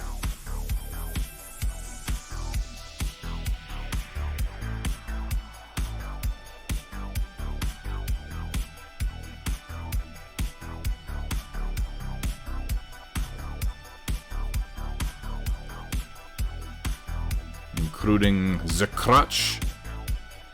The crutch is my domain.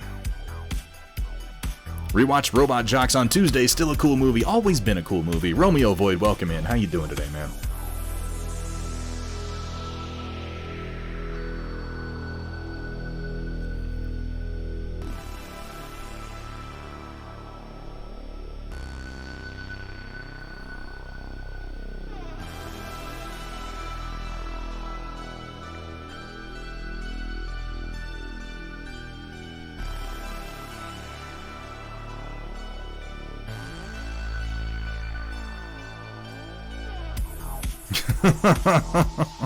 Dude, I don't think I have that one queued up.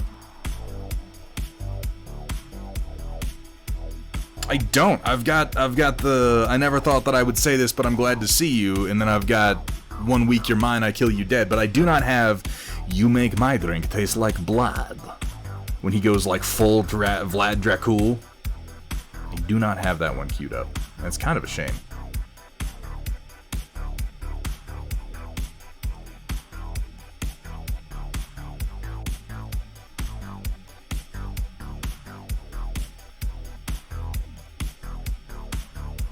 Vladimir Malthus.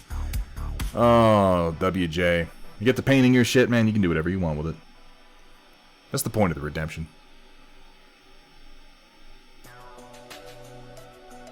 I could do red right here, maybe. Just one little instance of it kind of in the middle. That could work. I could do a couple little stripes of red right here on either side of the chest. I might do that. Like there. Create a little triangle. I don't hate that idea.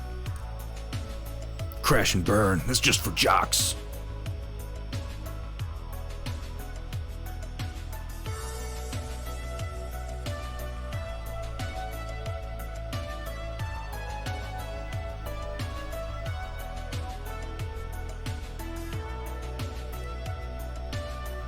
clan would have a galaxy painted in Confed gold and black. I do like the colors of the Confederation. Mostly I like the four-legged robot.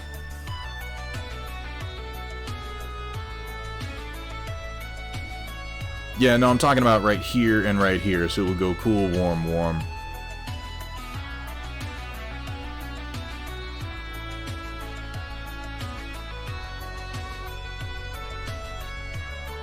Because there's a little section right here. Here, I'll paint everything but that section so you can see what I'm talking about.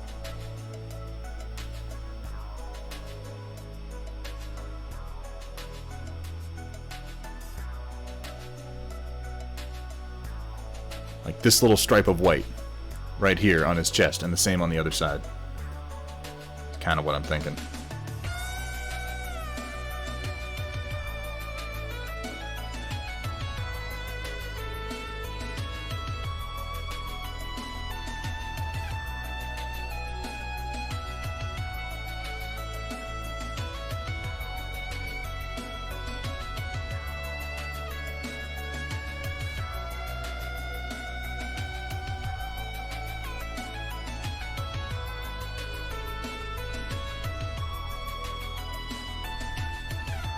Hey, hey, hey, Sheza Gaming! How you doing tonight, Sheza? Could we get a quick shout out for Sheza Gaming? Another stream you should be following.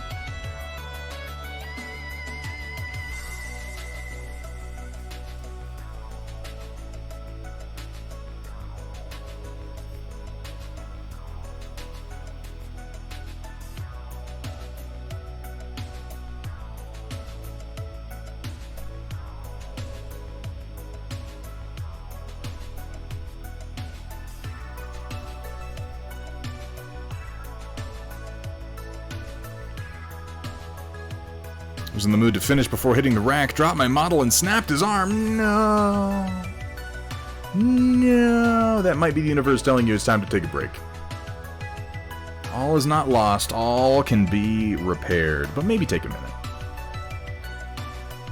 I find it's hard to work on repairs like that when I'm still reeling from the emotional impact of inflicting them. But if you give it a little while, it won't seem so bad.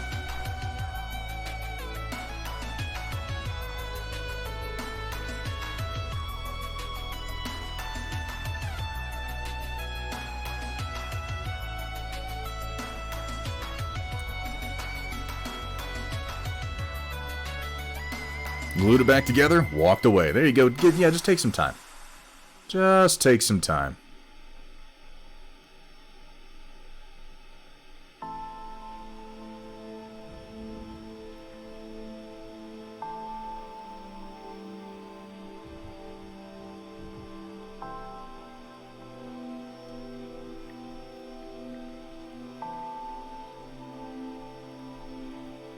Miniature painting and the motivation to engage in certain parts of it is it's an interesting subject.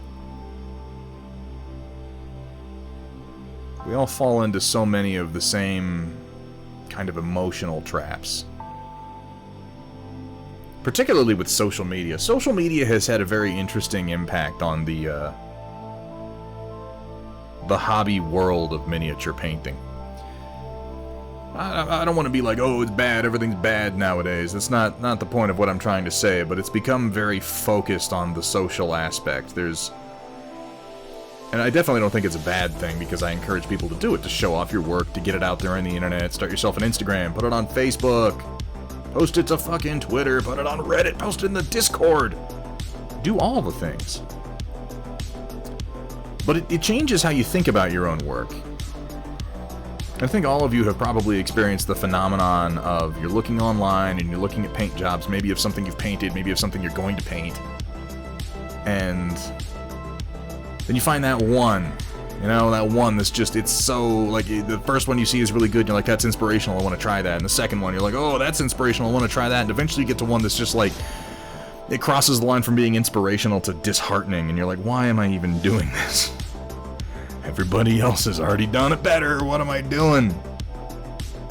It tempts us to think about our work in that context of the competition of social media. It can be both inspirational and disheartening. I think it takes discipline to keep it just inspirational. Sounds cliche, but, you know, to do things for the right reason. I know I fall into that trap. Particularly since I've had to start doing social media since I decided I was going to do, like, oh, let's do a Twitch stream, and oh, let's have a Discord, and blah, blah, blah, blah, blah, blah, blah. There's definitely the temptation when you start making a name, when you start having a brand, to get into a different mindset about your painting, and I try to fight that.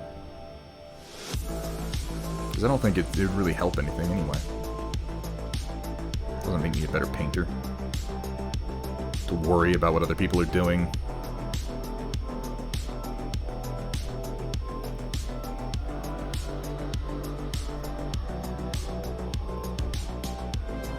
Yeah, the Discord, our Discord, the Thunderhead Studio Discord, by the way, if you're not a member, you can go ahead and hit !Discord or click the Discord button down below chat to join up. And I recommend it not only because it's, you know, it's got my name on it.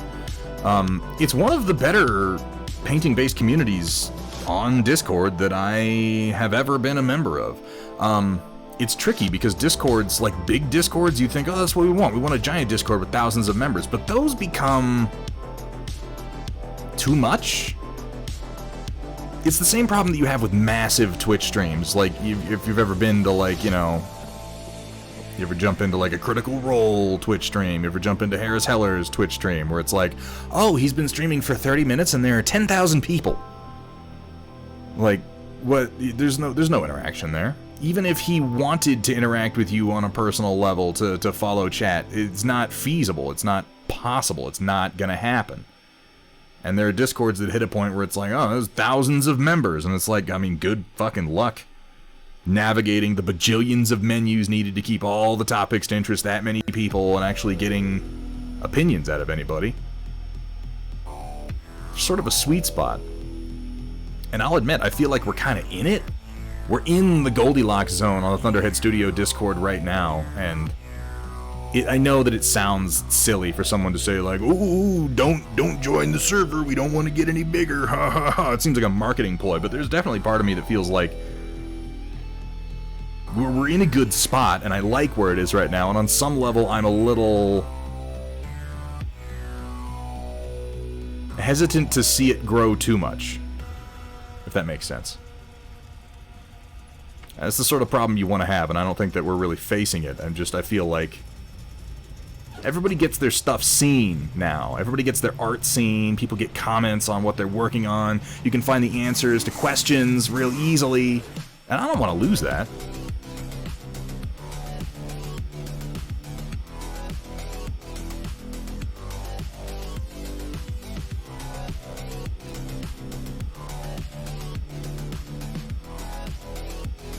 Yeah, and that's the thing too, like, bits that we do, like we do a bit here on the stream called the Storm Report, end of every stream, where we take a look at what people have been working on, and with enough people, that could become something that we can't do anymore, or something that we have to restrict with stupid crap. Like, I never want this stream to, and again, like, I'm saying this like, oh, I'm gonna become so popular. That's not what I'm saying. I'm saying, if we were to hit a certain level, it would become impossible for me to do that bit anymore, and I don't want that.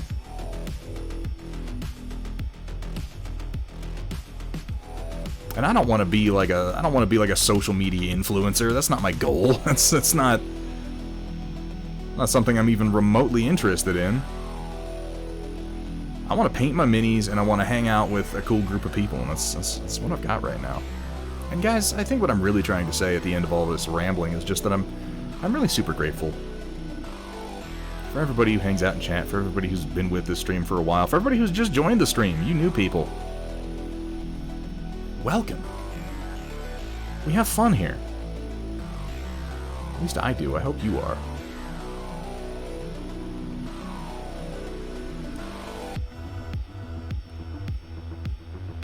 Yeah, you know what?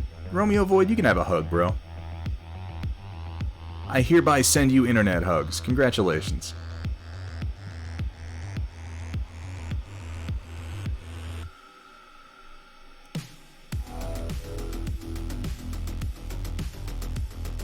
Sometimes we all need a hug.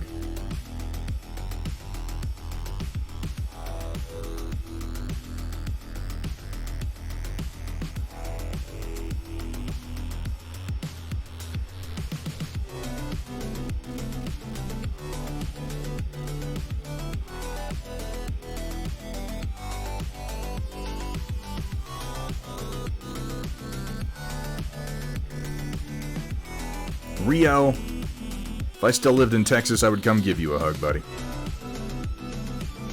I think that after this last year, many more people need hugs than are willing to admit it. If just for the physical contact.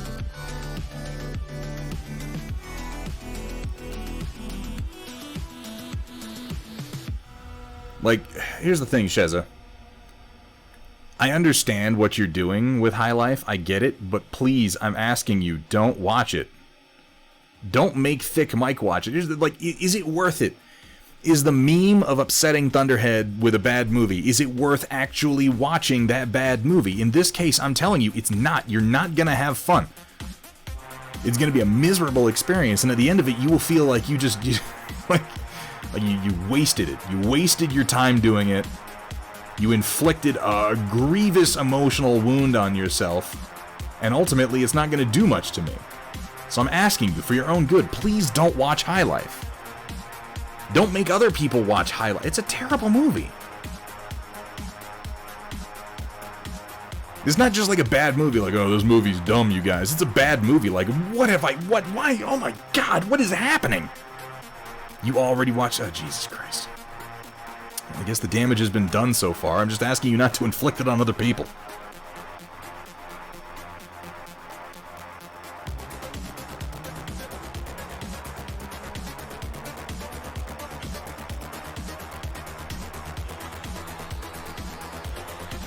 I'm thinking maybe this little bridge over the shoulders in red.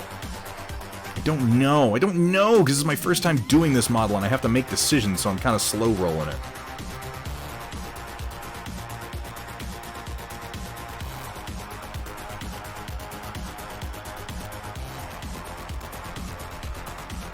Not as bad as The Last Airbender, but again, like, these are different kinds of bad. I feel like The Last Airbender is bad in the sense that it's like, oh, this movie's stupid. Whereas High Life is bad in the sense that, like, I feel bad as a person after having watched it. Oh, is it really Sumitha? Well, yeah, it's a good idea then. We'll do red, red, red. Red on the shoulder, red on the thighs. I think that's a good division overall.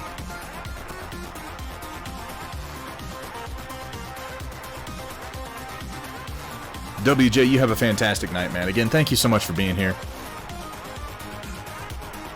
Sorry that you're being forced to deal with Twitch on mobile, which is one of the worst experiences on the planet Earth. I'm pretty sure I got cancer last time I tried to watch Twitch on mobile. I can't say. We'll find out when the biopsy gets back.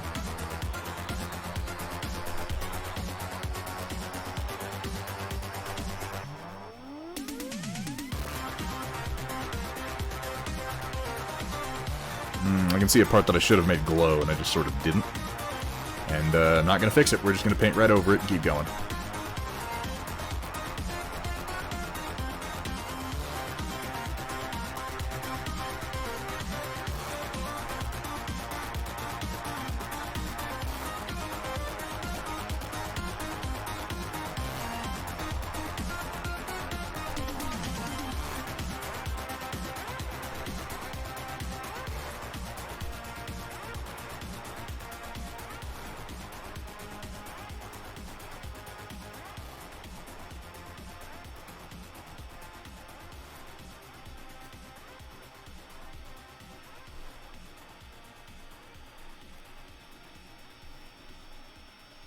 Wrap around mid-bicep, frontal thigh, shin panels just above the feet. Yeah, I think those are all good.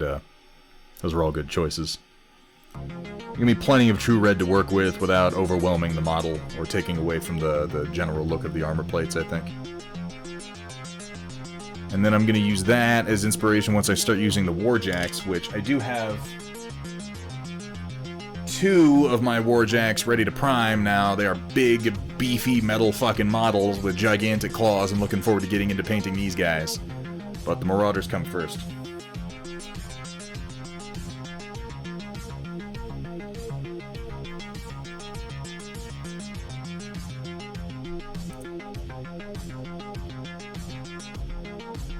Oh, I missed a spot. There we go.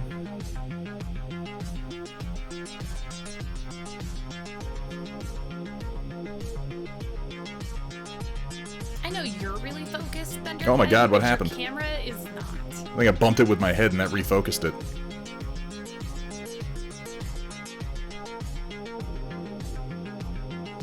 If only I could harness this power.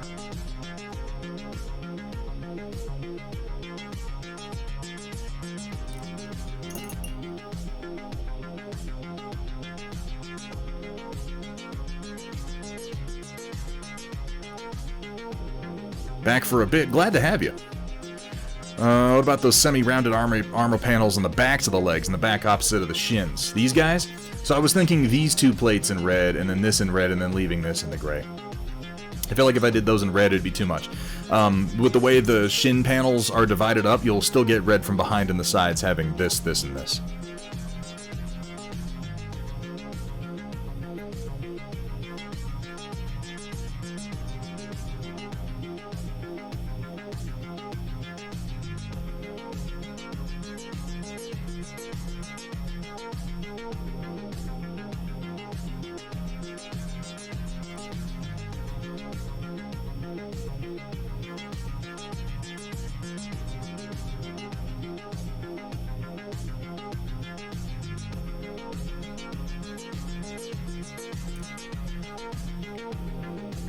See the TikTok I left in your Discord? I have not checked it out yet, Sheza.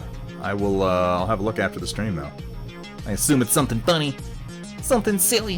Hmm.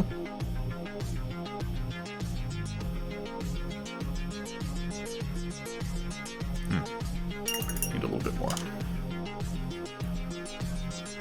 Little bits more. So yeah, who has watched the new Justice League recut so far? The only reason I have moments where I'm like, maybe I'll watch it, is because I already paid for HBO Max. And I think that is what they're banking on. Because if they re-released Justice League as a 4-hour cut in movie theater, like, it would never happen.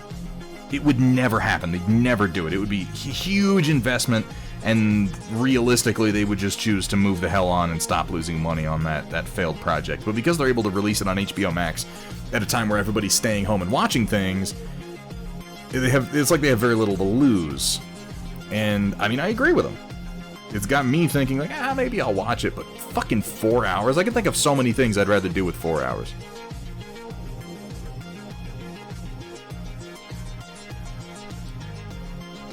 Probably gonna watch it tomorrow night. I mean, they did divide it up into like 1-hour segments, so maybe what I'll do is like watch an hour of it and then decide if I really want to put myself through the rest of it.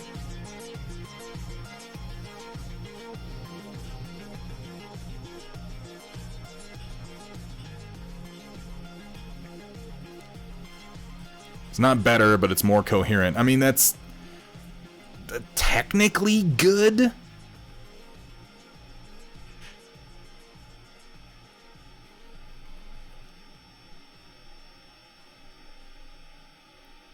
I'm reminded of a line from Peep Show where they're trying to figure out what to do with this guy, and Jez suggests like, oh, maybe we could kill him. He's like, no, we don't want to kill him. He's like, we could shove something up his ass. What do you think about that? And he goes, well, I think that you've moved from murder to violent sexual assault, which technically speaking is moving in the quote right direction. Like, doesn't actually improve things all that much. It is technically an improvement, but by such a granular amount.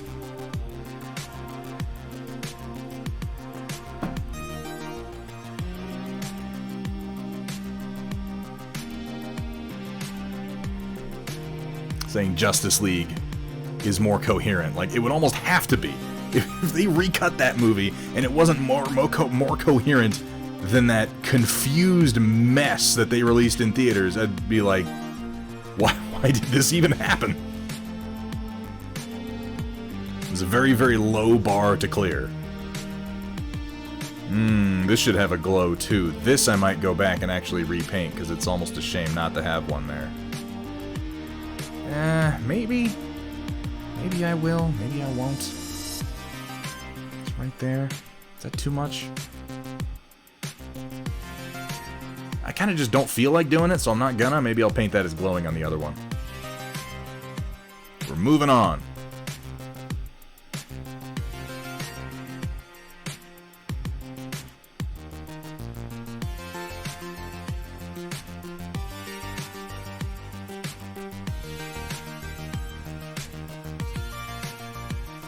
You know what I'm thinking, like, how could I spend 4 hours better than watching the Justice League? How could I spend 4 hours better specifically watching television on streaming services that I have available? You know what occurs to me first and foremost? I could watch about 5 episodes of Star Trek The Next Generation from almost any season, and I feel like that would be time better spent. And maybe that's what I'll do. I'll go, like, rewatch, like the Best of Both Worlds, The Game, Lord of the Rings Extended. That's more like that. To be fair, that's more like 12 hours. That would be one, maybe 2 of the Lord of the Rings extended ones if I'm just doing Fellowship and Two Towers. I'd rather spend that 4 hours watching The Hobbit Tolkien cut, and I don't want to watch that because I hate those movies. But I'd rather do that, I think.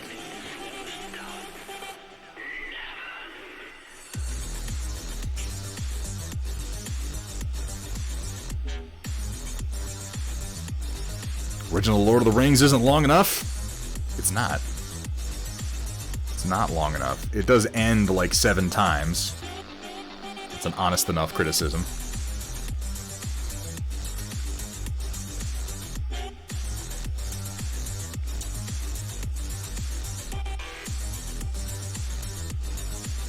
I really like Star Trek The Next Generation.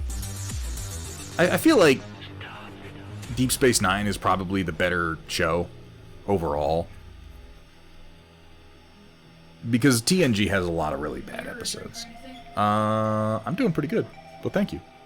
TNG has a lot of bad individual episodes and a lot of really stupid, kind of overarching moments. But it also has some episodes that are just so good. Just so damn good. You guys remember, I suppose you could just go ahead and glorb that paint on anywhere. I will. I can, and I will. Trying to get inside the lines or anything. I always love the two, they've got a number of trial episodes in The Next Generation, but I always love, you guys remember Drumhead? The Drumhead? Yeah, Darmok and Jalad at Tanagra. I think that's like a really, really popular episode. I like that episode. I think it was a really, really good episode. I think it falls apart a little bit under really close scrutiny, but I think close scrutiny is kind of missing the point of the episode in the first place. But the trial episodes, like the Drumhead, that was the one where there was the Klingon on board the Enterprise, and it turns out that he was smuggling information off the Enterprise using a little hypo spray injector to encode data in his DNA. And then there was an explosion in the engine room, and they end up putting this half Vulcan on trial for colluding and just really lay into him. And it turns out that he was hiding something, which was that his lineage was actually half Romulan. But he didn't do anything. It was an accident. There was no sabotage. But it was a great Picard episode, where he comes out with one of his Picard speeches at the end of the episode and just lays it all out. Just like ethically hammering people into the fucking dirt. That one and the one where, and I can't remember the name of the episode, but the one where the one doctor from Starfleet wanted to take Data apart, and they ended up having a trial to determine whether Data was a sentient being, whether he was a citizen of the Federation, or whether he was property of Starfleet. God, that was a good episode. That was such a good episode. That was the one where Riker had to argue against him. He had to beat the prosecution. And he had to do a good job. Who would win in a speech war, Picard or Sheridan? Sumitha, I want that to be more of an argument, but it's Picard. And that quick of an answer doesn't seem like it's fair to Sheridan, and it probably isn't, because Sheridan had some amazing speeches. But... Picard. Picard. Because Picard is the one who, when he was being broken down by David Warner's Cardassian, you know, the classic, how many lights are there? There are 4 lights! Because most of the way through that episode, when he's been dehumanized and beaten down and just treated like fucking garbage, his humanity stripped away from him, he still tells David Warner's character that he understands, and he forgives him. What does he say to him? He says, I don't hate you. Every time I look at you, all I will see is that scared little boy. And this is how he's lashing out, or something to that effect. He's just, you are a pitiable man to me.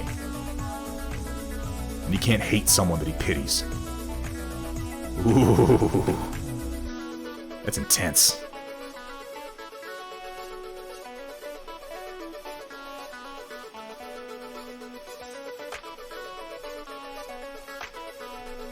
Pike would win by using a bunch of beat. I've heard good things about the new Pike that they've had in Discovery, but again, I haven't seen any of Pike in Discovery. I haven't watched season 2. I still can't bring myself to get around to it. Also, it's my understanding that in Star Trek Picard in the Federation, androids are like totally slaves now, which I'm not okay with.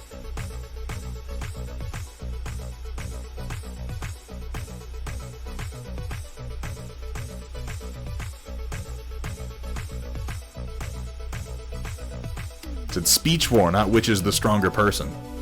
I still think Picard. Picard gave the best speeches, dude. Just the best.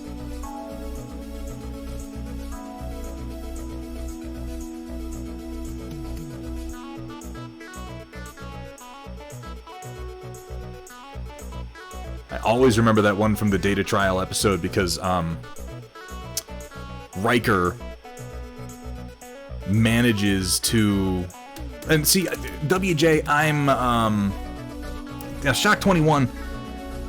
I'm gonna say yes, and I'm gonna say yes because it's not really addressed in Star Wars whether droids are sentient or not. Like, Star Wars directly contradicts itself on a number of occasions as to whether or not droids are sentient. It portrays them as if they are. They have characters that act as if they are. The chief difference between good guys and bad guys in Star Wars, we can say superficially all day long, the good guys have the blue lightsabers and the bad guys have the red. The real difference, storyline writing-wise in Star Wars, the difference between good guys and bad guys is almost universally bad guys treat droids like property and good guys treat droids like people. I challenge you to find many instances where this is not true. And it always seems like a subject that they want to broach, but no writer ever really has. Because then you get Obi-Wan saying stupid, underwritten bullshit like, if droids can think, then none of us would be here, would they? Like, ugh, it's not, it's bad.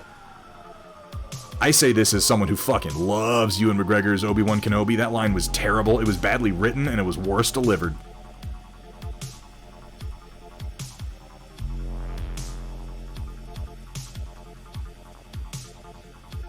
So I can't take any stand on how droids are treated in Star Wars because Star Wars itself seems unclear on how it wants to regard droids. Star Wars itself is not... It doesn't define it enough for a stand to be taken one way or the other. Because they don't seem to really be sentient so much as they just develop personality quirks the longer they go without a memory wipe, which you could argue is sentience, but like, is it really? If it was, you would think somebody would have said something. It's not well developed. Whereas Star Trek, it's very, very well developed, and it's very, very clear after that specific episode where Data is on trial for being sentient or not, that he is. For all intents and purposes, for how we define sentience in a living being, he absolutely is.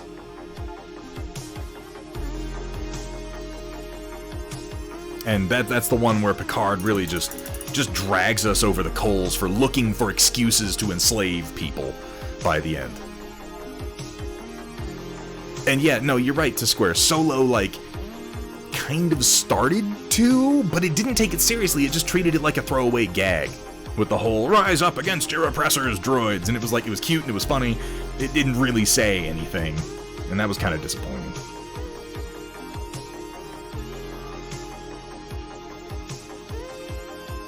I wouldn't look to Solo to dig deep into anything. Solo is a purely superficial movie, and I enjoyed it in that sense. In a purely superficial way.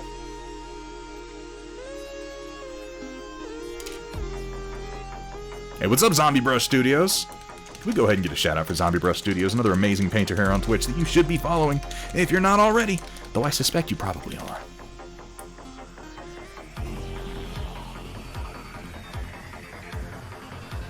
I hate how IG-88 got retconned into not being a drink dispenser. Oh, really? That's not a retcon. That was... yeah.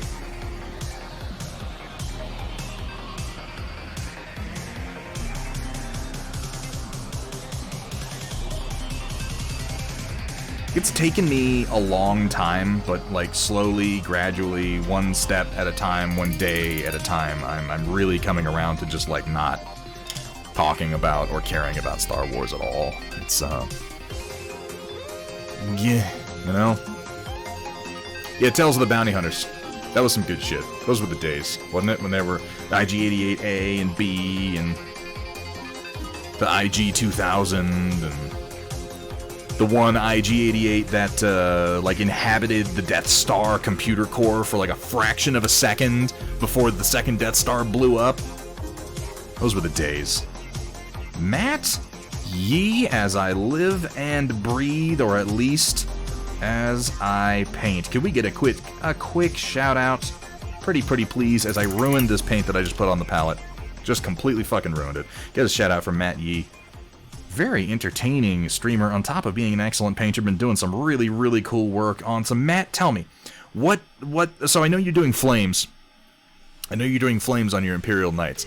Is it because those Imperial Knights are meant to be associated some way with the Legion of the Damned, or is it just an aesthetic choice? Or is it something else? Because I don't think I've asked you.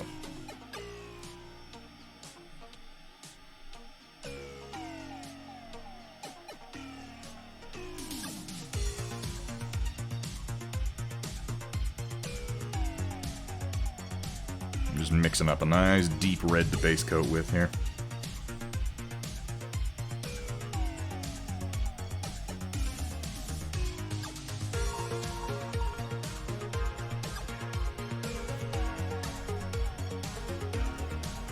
Is just it's just that your Imperial Knights are the defenders of Flavortown. Is that it? Okay. Well, fair enough.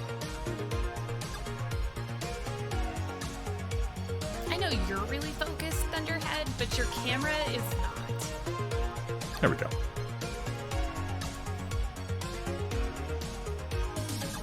How you doing, Matt? What are you up to today, Matt?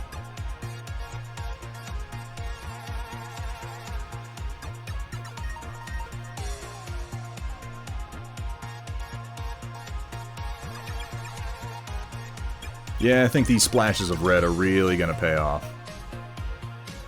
Once the highlighting really begins.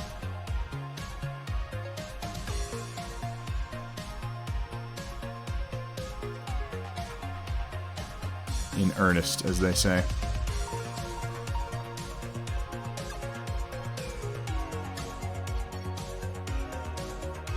Oh, hey, my print finished. Hey, Wandering XP. Dude, I sent you some thoughts on that, by the way, what we were talking about. And I'd be interested to hear what you send back, because I think it's a fun idea, and I would like to just give it a try. It's one of those where it's like, I don't know if it's going to be a thing, but like, we should try it just to see what happens.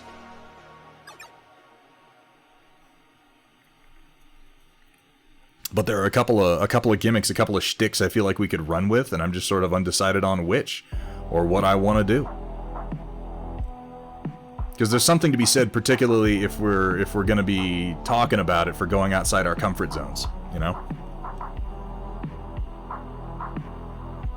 Supposed to be Legion of the Damned. Okay, yeah. That's what I thought, because that's traditionally that color scheme. I just wasn't sure.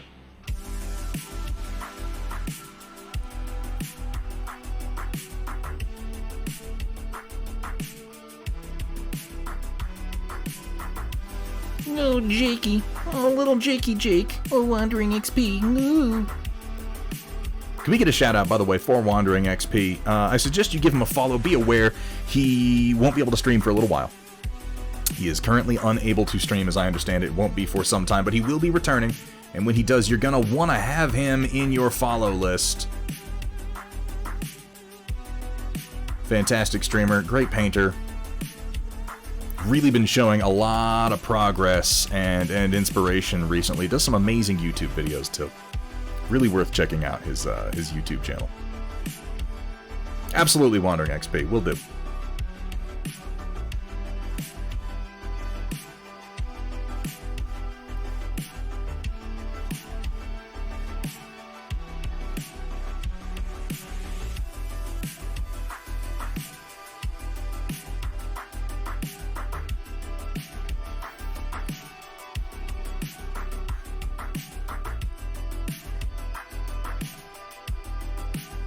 What are you up to tonight? Wandering XP? God, such a mouthful your name is. I'm just gonna call you XP. I don't want to use your real name. I like call signs. I like names. I like screen names, usernames. I like them.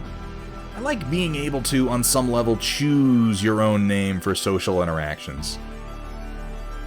Been doing it for a long time because I've been on the internet since I was a kid, and so naturally all my early choices were like super edgelordy shit. I was like, I am. What was my name when I was on EverQuest? If Penisland Warrior was here, he would know. Iraq Darksteel. That was my name. Oh yeah, Iraq Darksteel. It's like steel because steel is tough, but it's also dark like the shadows. So it's Darksteel. I'm edgy and deep, and everything that I say is meaningful. God, that was cringy. Used to go by Guns and Ravens in your WoW days. What was that, like last week? I'm sorry, that was me. Guns and Ravens. I think that's better than the bullshit I was using. As a teenager, I really fell in love with Shade. I was Shade, like a ghost. But I realize now it just sounded like I was an umbrella or something. Here at Thunderhead Studio, we specialize in turning your shame into more shame. Advanced shame, adult shame, the kind of shame you only experience when you really examine the stupid shit you did when you were a kid. Yeah, that's what we do here. First username was HotBoy101 and is just as accurate today as it was then.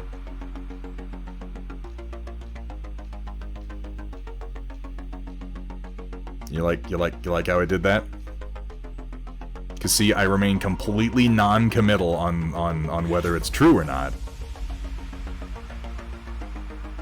I just sort of let you decide that one for yourself. Umbrella Head. I don't even know what to think about that one, Rio. That's not a bad name. What do you got, chat?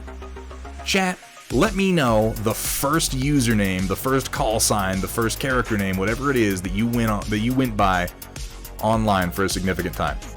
I want to know what it is.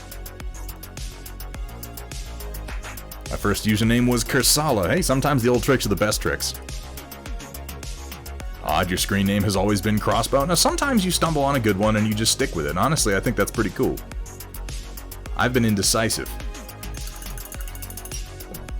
You showed off a new wave of MCP minis. Well, was it the wave they're showing off with Mysterio? Because I saw a couple of those.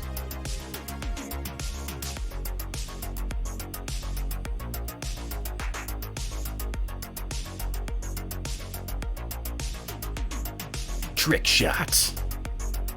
That just sounds like a Marvel villain name. Still use a screen name and email I came up with when my stepmother was diagnosed with terminal illness. Oh, I'm sorry to hear that. Angsty as fuck, but after nearly 30 years, I don't get to change it. Sometimes it just sticks, Datron.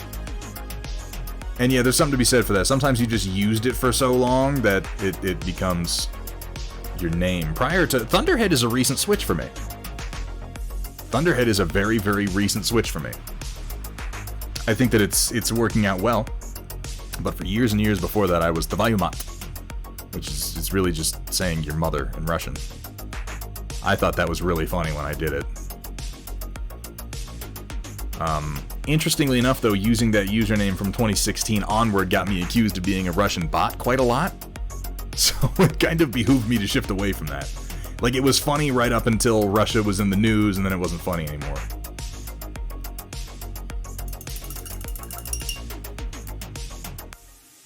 Oh shit, they got Kraven the Hunter? That's awesome. That's exciting. Kraven the Hunter is a badass character.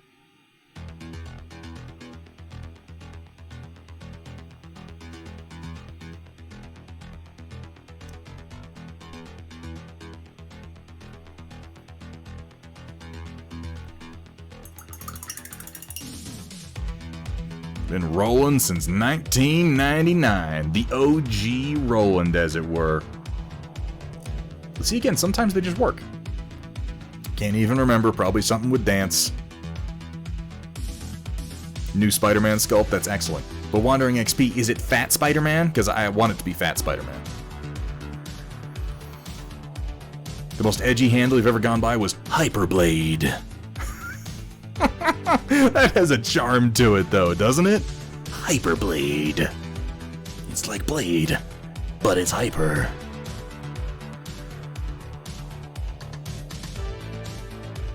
Think Wesley Snipes, and then think way cooler. Hyperblade.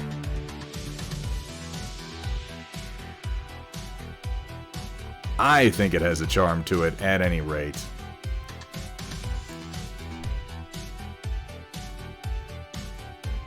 Dropped down to Blade, not after finding out it was actually the name of a video game. Oh, it was, okay.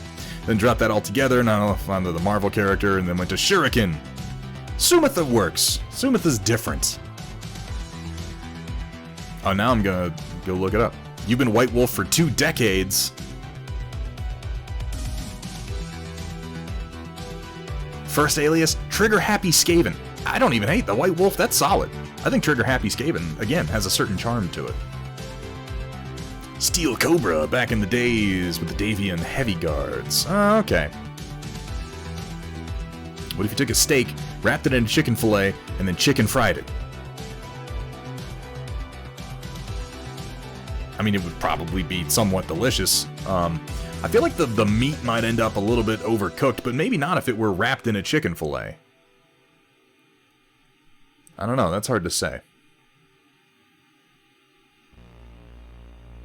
I don't think I want those to be red. I don't think I want those plates to be red. I think I want them to be gray. As soon as I started painting it, I changed my mind. I'm going to come in here and just kind of... yeah. Fix that up.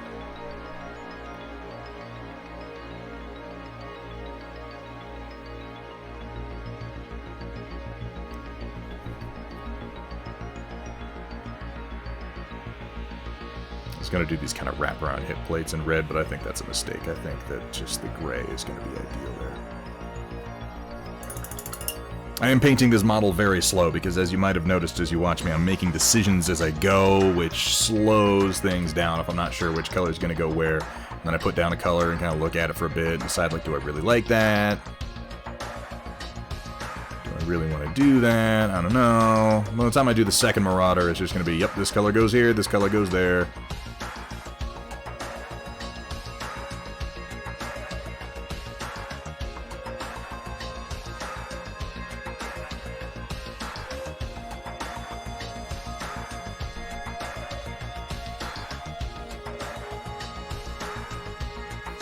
Used to be Dr. Doctor, then Dr. Squared. Just Squared. Okay. I mean, you know, you've stuck to a consistent theme at the very least. Playing Battlefield 2042, a geriatric, because it would say, yeah, okay, that's... I mean, many of us have gone by those names, though, Gus Schultz, where it's, you know, like, you name yourself a doofus, and it's like, oh, such and such has been killed by a doofus. Or you name yourself himself, you know? Poonslayer 420 has been killed by himself. That's funny.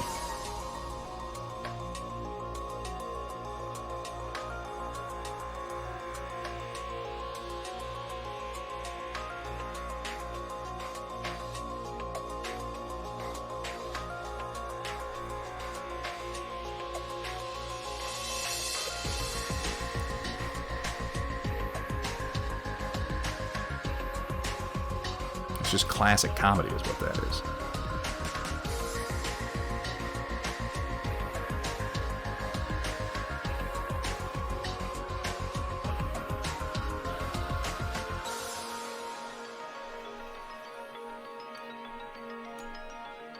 Oh, a raver alias. Ooh, that's a scene. That's a scene to be into.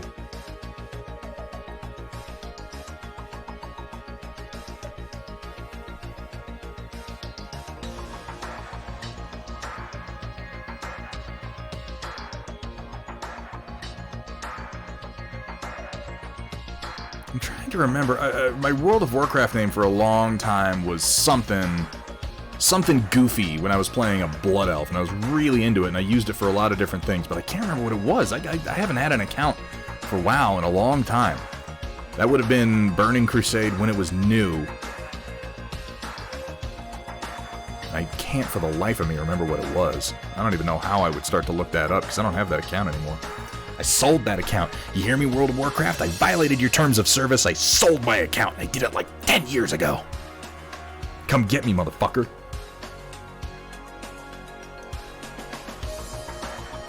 Oh, that was just my last name, Roland. Here's the thing. I was JROTC before I joined the Army.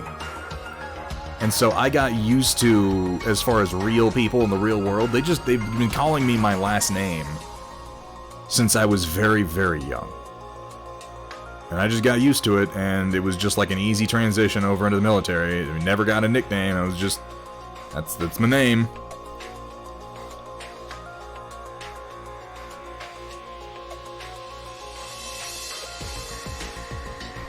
I had funny little names that myself and a few other people would like call each other. You know, it was just like a little duo name or a little back and forth or something like that, but nothing that stuck past just being my actual name.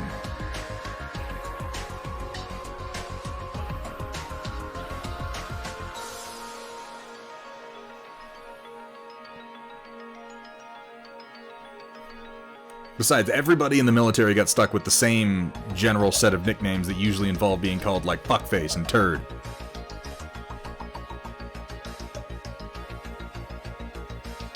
But they were always very clear to let us know that turd is not an insult. Calling someone a turd does not mean that you are calling them a piece of shit. That would be against regulations.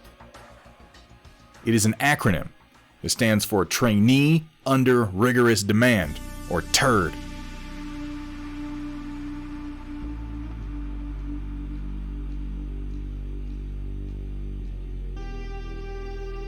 Calling you a piece of shit would be illegal, from a command perspective.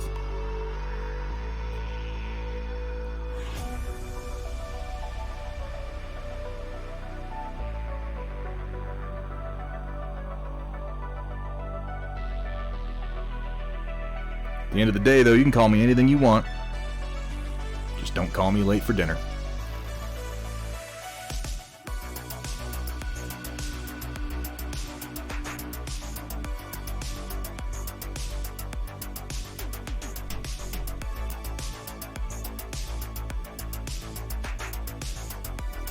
I think this arrangement of red is going to work out.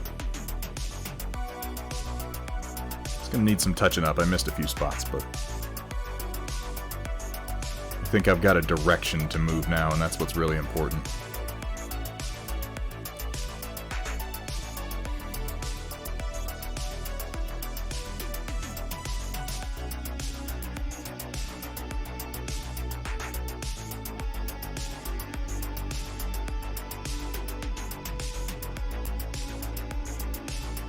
I know, great minds and all that, Sumitha. Great minds.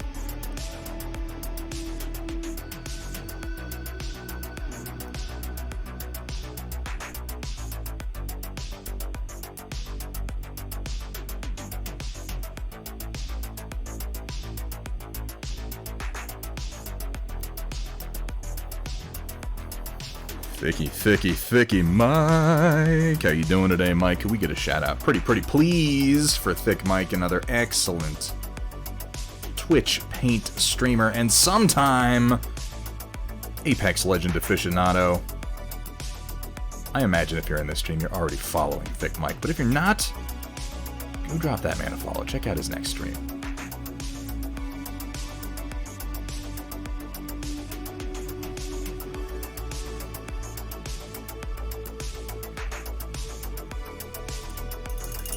Alright, do a little bit of cleanup. Hit the spots that I missed, which there are a couple of them, like right here. A little bit in here.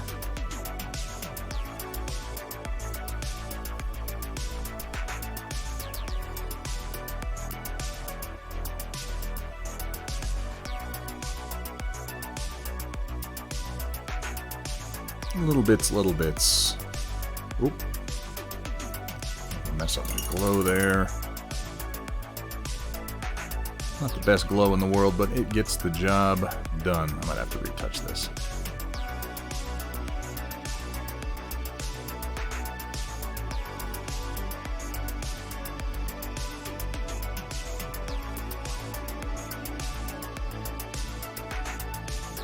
Yeah, that's better.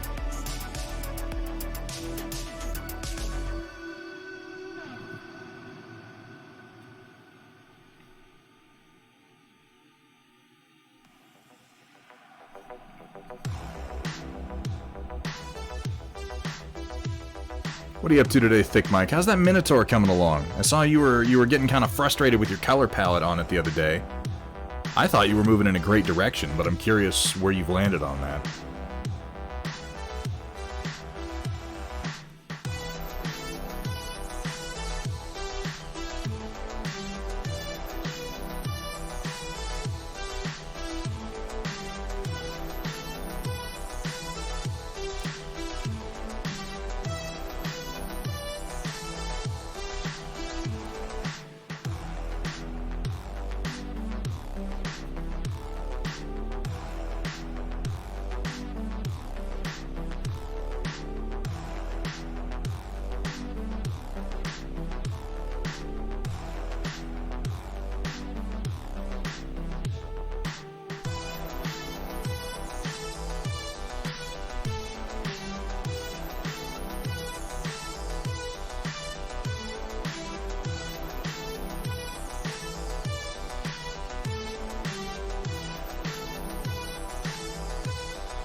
Oh, then like print separating. It's like, what is that noise?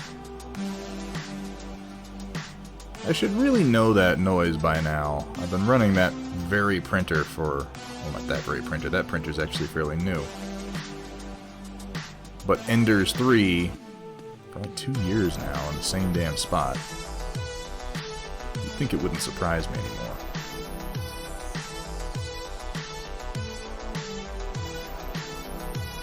Yo, I heard you liked battle mechs, so I put a battle mech in your battle mech, and now Thunderhead's 3D printer is broken. It's all fun and games until my 3D printer breaks, and then whoever did that command last is paying for the new one.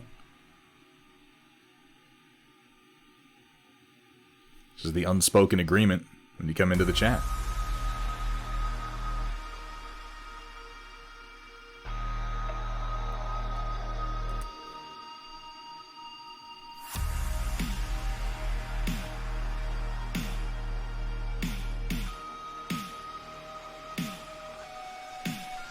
Though, to be fair, it's pretty hard to break, in air quotes, a 3D printer. It's always like you broke a part, okay, replace that part. WJ, thanks for being here again, man. Thanks for coming back. Hope to see you again soon. Hope to see you again soon, before the end of the stream. Really, though, Twitch on mobile is awful. I don't blame anybody for, like I can't watch a whole stream with Twitch on mobile. I can pop into someone's stream and be like, hey, what's up? I still exist. But actually watch it? I don't know why that platform is so bad. You'd think that they'd sink some money into improving such an easily accessible way to watch. But they don't seem to give a shit.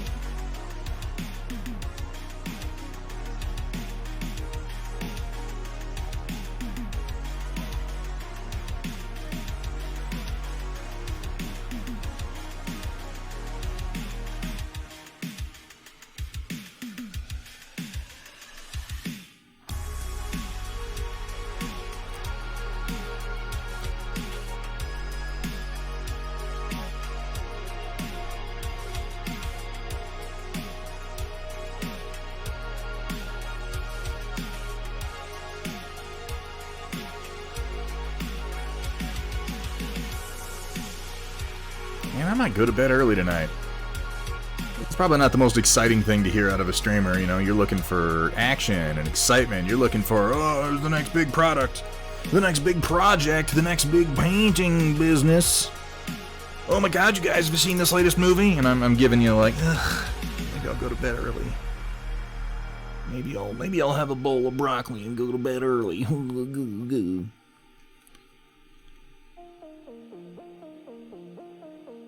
It's not exactly a party. But then, you know, the older you get, the better sleep sounds. I'll tell you, that is one thing. I don't really value that much of the knowledge or experience that I got in the middle. Like, some of it, yeah, from the army. I'm like, yeah, I'm glad I did that. I'll tell you the one thing that I learned in the army that I truly value. Nap every chance you get. If you are in a situation that allows for a nap, take it. That is a habit that I'm glad I got into. Also, yeah, never volunteer. To be fair, yeah, that's the... If there were a moral to the story that is military enlistment, that moral is never volunteer for anything. But that's the overall theme. You know, like an episode of a show will have little moral lessons in it based on situations, and then there'll be the overall theme that you're supposed to take away from the combined sum of the lessons. In this case, stop volunteering for things, you dumbass. Why are you here? You moron. What have you done?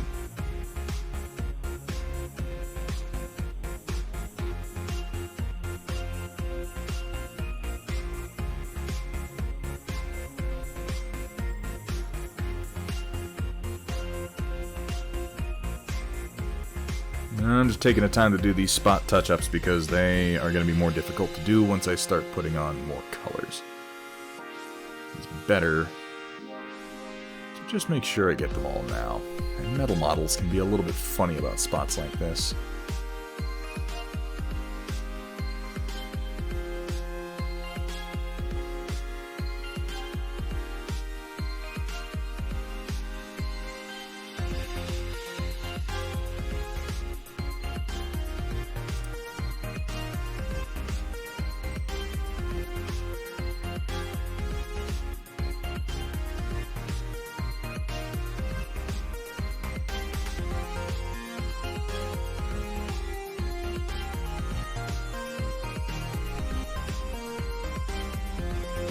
Sup, Seal 6 Operator, good to see you. Romeo Void needs to head off. Romeo Void, thank you so much for being here, man. It's always a pleasure to see you in chat. Seal 6 Operator, subscribing at Tier 2 for 6 months. Holy shit, dude. Tier 2. You're out of your mind. You're out of your mind, Seal 6 Operator.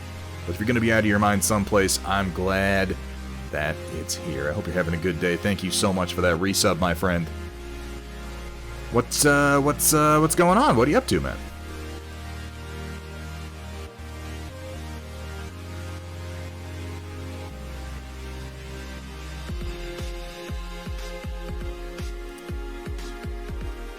Alright, real close now. Slide it a little bit more back here. On the side of his head. Touch more here. A little extra bit on the shoulders. Get down into this space there so it doesn't stand out too bad. A little more, a little more, a little more. Am I gonna sneeze? That wasn't even a sneeze. That was like half a sneeze. That was weird. Just got back from dinner. What'd you have, Seal 6 Operator? Alright, I'm gonna start highlighting my blue spots here. Fogo de Chao. Dude, that place is fucking awesome. Oh, can I just fast forward like 3 weeks to when my vaccine is like all good to go and I can go eat in restaurants again?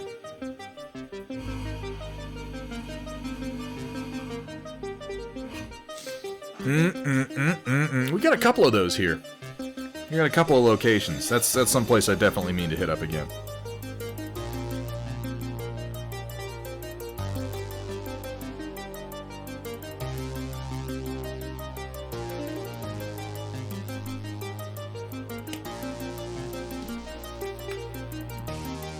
Data Nerd, thank you so much for the reminder. I don't drink enough water without being told to.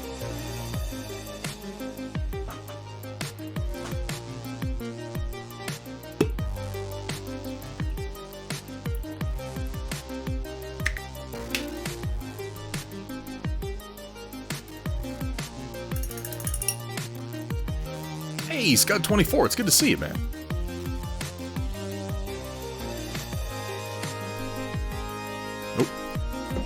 Ghost Gray. Need my Ghost Gray. I could go for some dim sum. I don't even, I don't give a shit at this point. I just want to get out of the house and sit in a restaurant. 6 feet away from the nearest person, wearing my mask, but eating at a restaurant and feeling like, worst case scenario is I'm gonna get sick, as opposed to worst case scenario is I'll fucking die. That's gonna be nice.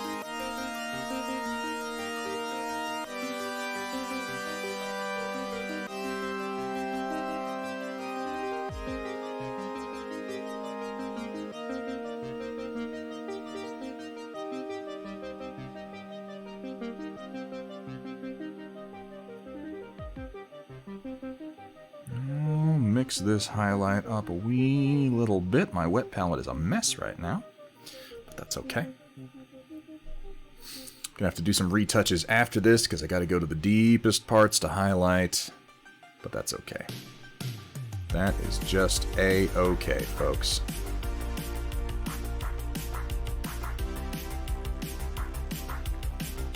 Just gonna be doing my rough highlight techniques on here.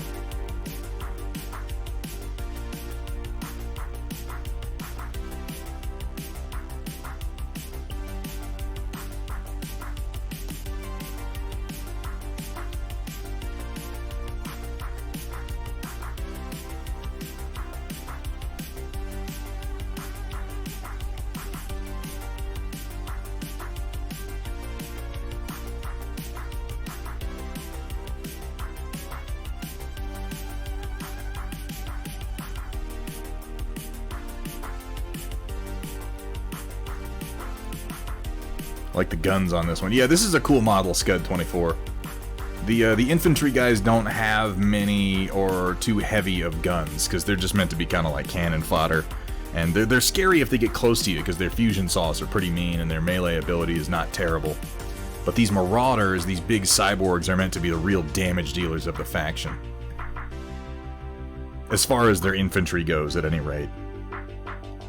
Whereas, like, the Iron Star Alliance has just generally better infantry and infantry-heavy squads and stuff like that. These guys have rabble and then giant freaking cyborgs.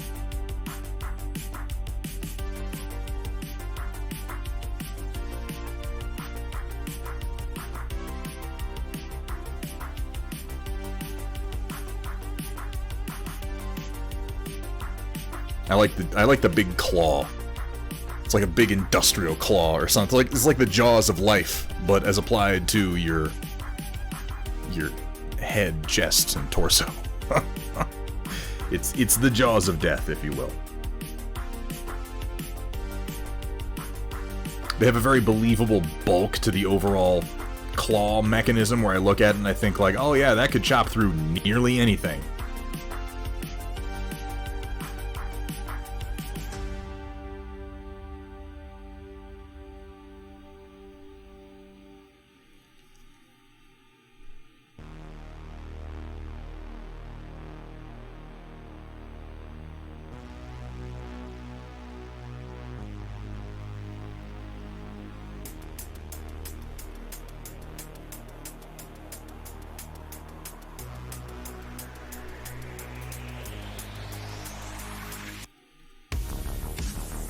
Give him the clamps. There you go, Plank Walker. Now we're talking. How you doing?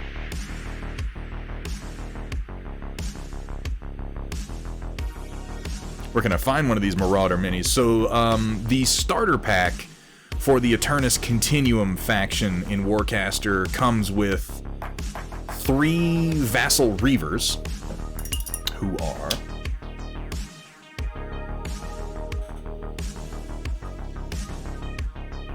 these guys you've seen me painting. These are the Vassal Reavers, the ones with the fusion saws and the little submachine guns. These are the basic infantry guys. So it comes with a squad of these guys, so 3 of them.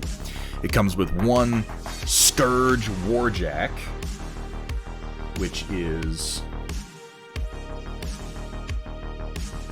this one here. This is a Scourge Warjack, along with a number of weapons that you can choose from to attach to his frame. I have chosen to magnetize him and use resin weapons that I 3D print as opposed to the metal ones, just because it's easy and I can make as many as I want.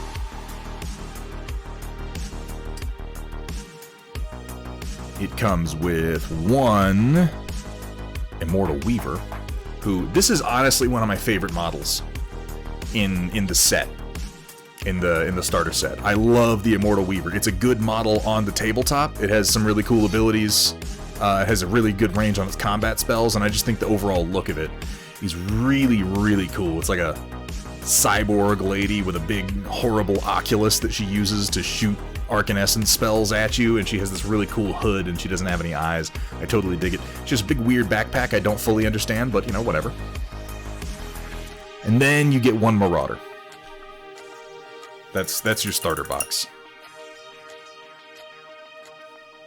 We'll see if he actually shows up, Sumitha. I'll be interested to see that. Oh, thank you, Sumitha. What was he doing? Oh, I remember. I remember.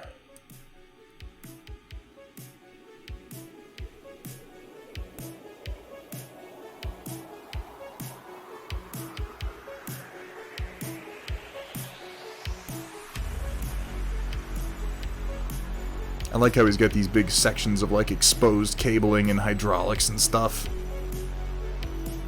He's not just smooth armor plates. In fact, I like that about a lot of the Eternus Continuum stuff, is it's just a little janky.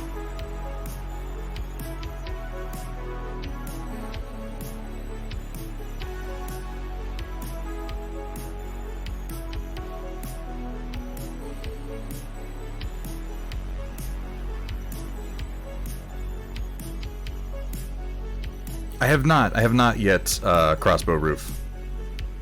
I've God,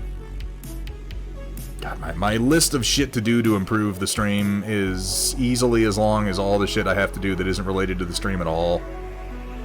And I'm just awful at time management. Like, I think I'm gradually getting better at it, but this is just a weakness of me as a person.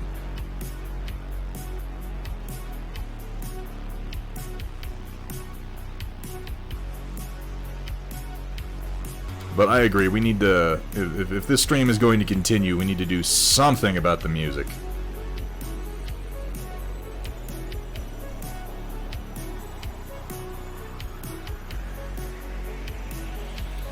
There's a band I like that I know does licensing for YouTube videos and for streaming called Houses of Heaven. But their catalog is not broad enough to support a stream on its own.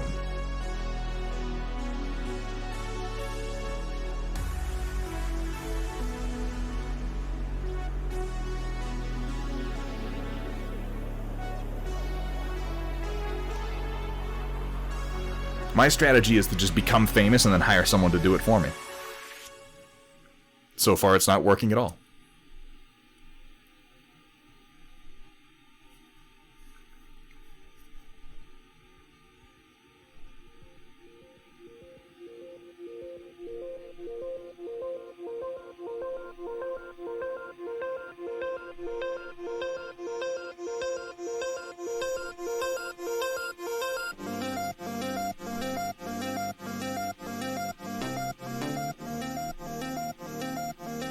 Heyo, party peoples! What's up, Vergaderone? The use of the phrase party people made me think that you were Siestanator Rio.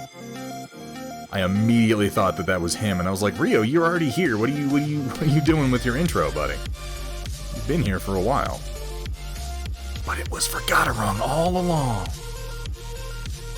I want to say something. I want to say something, you guys. I want to say something about WandaVision.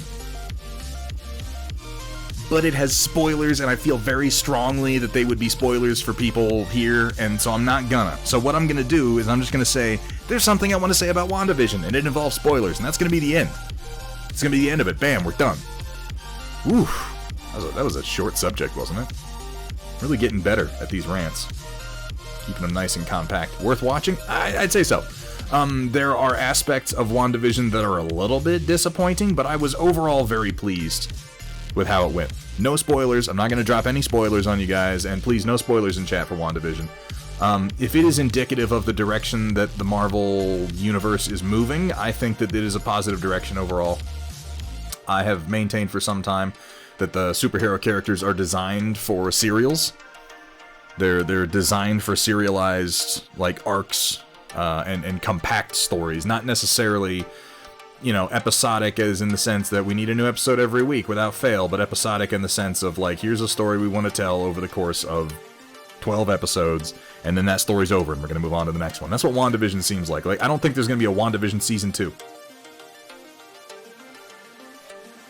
If there is a Season 2 of a show that involves Wanda and Vision, I imagine it'll be called something else. But I suspect that what will actually happen is both Wanda and the Vision will show up in other arcs upcoming. Because that's what they used to do with the comics. You'd have an arc, and it's like, Spider-Man and the Punisher in this one. And then that arc would end, and Spider-Man would go off, and he'd be in some other arc with somebody else. Also his own, comic, obviously. But if that's the direction that they're moving with this, more like the comic books, I can't say that's a bad idea. How's the Cyberpunk game going? We got 2 sessions down, and we're trying to find time for the third one right now. We're trying to find time to get that third one done, and it all comes down to me just because I'm doing so many projects right now that I keep finding myself like, I haven't done the work that I need to on the Cyberpunk session. But we'll get it. We'll get session 3 recorded here at some point in the near future, and we'll get it put up on YouTube. But I know that everybody had a lot of fun with session 2. And I've got a really good group of players. Daylight Gamer really shined in the last session. He really kind of came into his own, and I wanna keep him going with the role playing because he has a lot of fun. I think Roland did a great job last time. Hootie and Riot Sis are always a pleasure. Should have drilled out those barrels, Slack. Do you have any idea how much drilling I've done on these metal models so far? Seal 6 operator. You have any idea? They already had little divots in them, so I'm like, it's good. Yeah, that's fine. The divots are enough.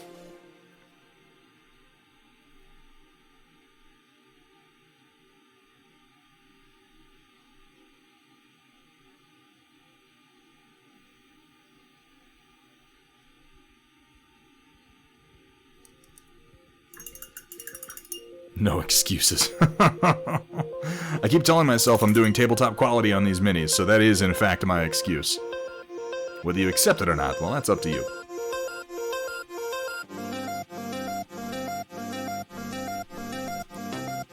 Oh, another spot that I missed, damn it.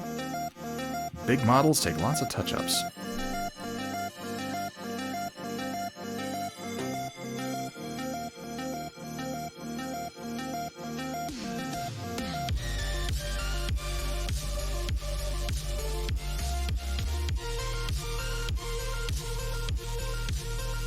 Oh, another spot that I missed with the red. Glad I'm seeing it now.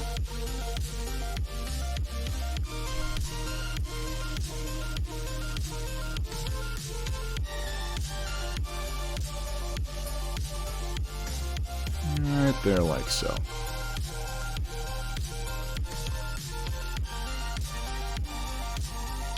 There we go.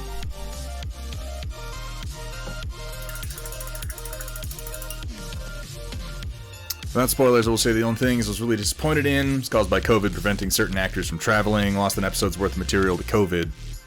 It wasn't terribly obvious, I don't think, Datron Voltari, but yeah, it did suffer a few issues like that.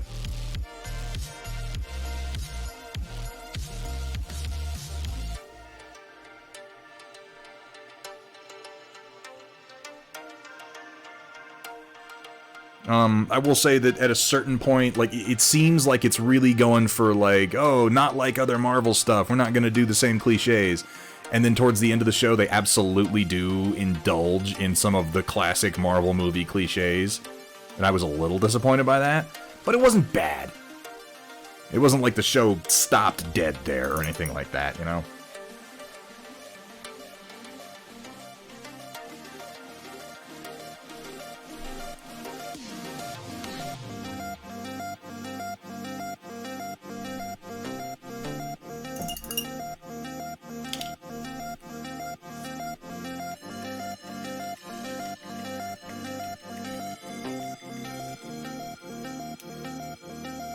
I'm excited for Falcon and the Winter Soldier. I like both of those actors, I like both of those characters, and the show is going to involve Baron Zemo. And I quite like Baron Zemo, just as a character. It makes me curious as to whether or not they're gonna do stuff with, like, the Thunderbolts. I think that would be fun. I would love to see a show on Disney Plus like the Thunderbolts, where Baron Zemo puts together a bunch of supervillains with the intent of creating a fake superhero team. And then they discover, over the course of supervillaining or pretending to be superheroes, that they actually like being superheroes better. Like, I would watch this show. Kind of a self-aware jab at some of the less exciting Marvel supervillains.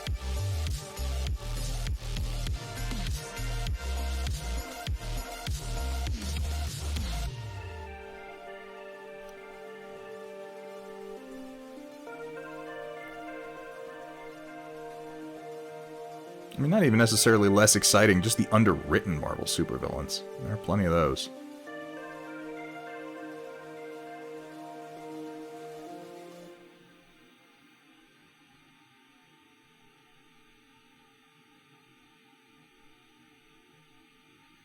One thing Marvel does not have is an overabundance of truly amazing villain characters.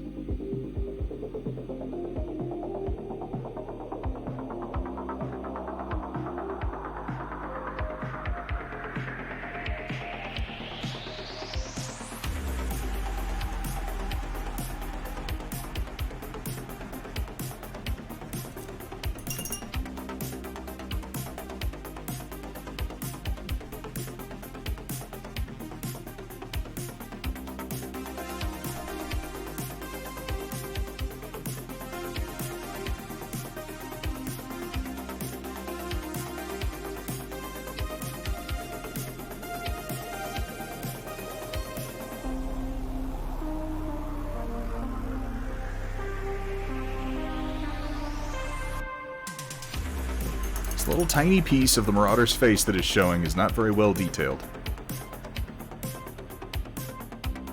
The Thunderbolts, but it takes place in the gap between Infinity War and Endgame. Oh my god, that'd be amazing, right? What they're calling the blip? Oh, dude. Dude.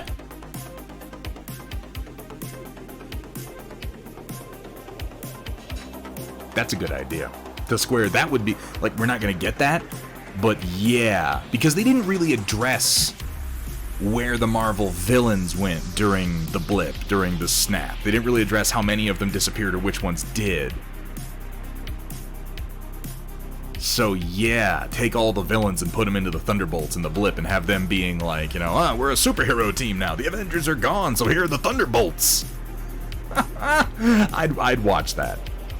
I would absolutely watch that. That sounds like a lot of fun.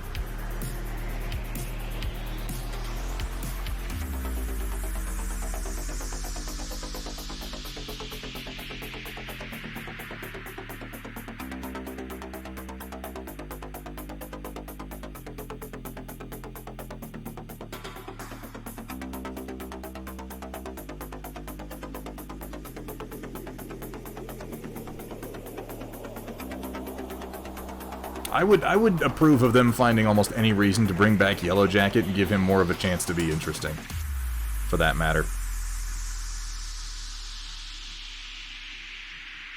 I think he was one of those villains that suffered a death that you could argue wasn't really fatal. It looked fatal, but I mean, he had the Yellow Jacket suit on. Just Ant-Man's shrinking at all should be fatal without the suit, so it's like, you can come up with reasons that he survived. Hell, they brought back Janet Van Dyne. I think they can bring back Yellow Jacket.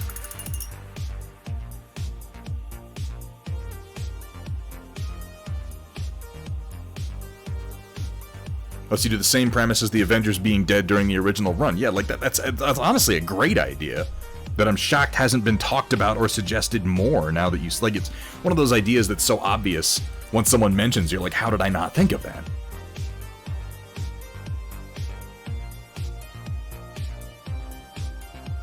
Do the Thunderbolts while the Avengers are gone.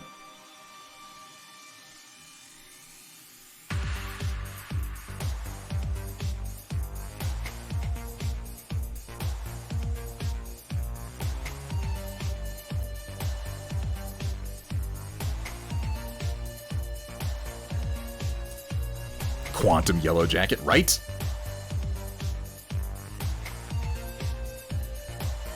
What up? What's up, Chaotic Harmony? How you doing today, man? What is that voice? Why do I keep doing that? It's not even anything. Am I becoming schizophrenic? Just got home from work. How you doing, Chaotic? How are things? Could we get a shout out, by the way, for Chaotic Harmony? Pretty please go give this man a follow. If you enjoy the sarcastic voice that mocks me here on my own stream, well, that's him. He is the voice of Satan in my personal hell. And a damned entertaining streamer to boot.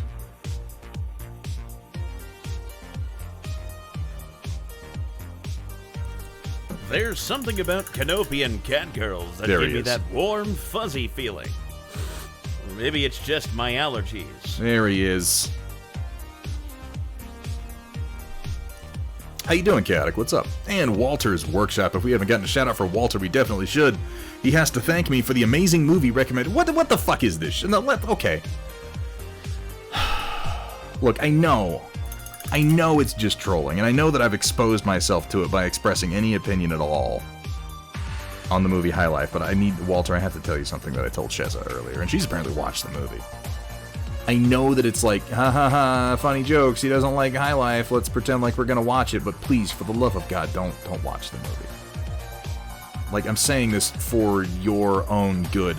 This isn't bad, like, it's not bad in the way that, you know, Man of Steel is bad, where it's just like, this movie's dumb. Like, I'm having fun watching it, but it's dumb. Like, it's not that kind of bad.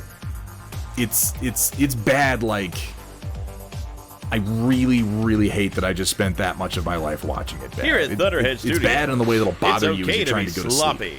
to sleep. Bonus points if it's white paint. It's bad in the way that's gonna haunt you. So just don't watch it, please. I don't want you to go through this. I'm trying to help you.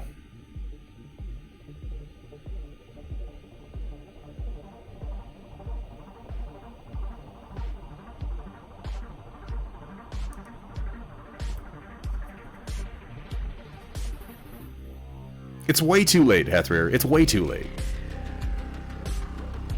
I made this bed, and apparently now I have to sleep in it.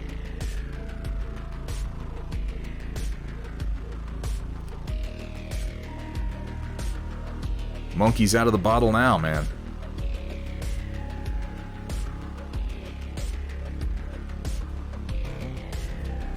Check the video games channel. Wait, for what? For what? Something Sumith asked about? Mech Warrior Living Legends 2! Oh yeah, that's coming to Mech Warrior 5, isn't it? It really is funny how the whole Mech Warrior 5 thing has gone. Because it really is just such a shit game that even all the predictions of, oh, the modders are gonna fix it, like, it just hasn't happened because nobody gives a shit. Modders aren't even gonna spend that much time on it because the game fucking sucks and they'd be better off just making their own game.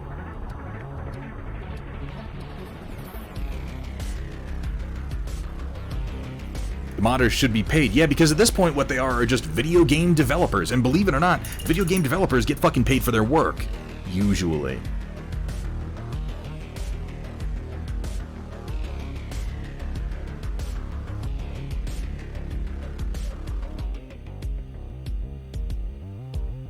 Getting all the spots that I missed the first time.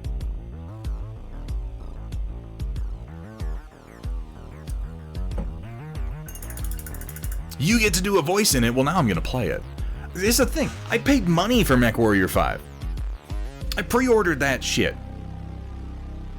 And I just, like, I can't bring myself to play it.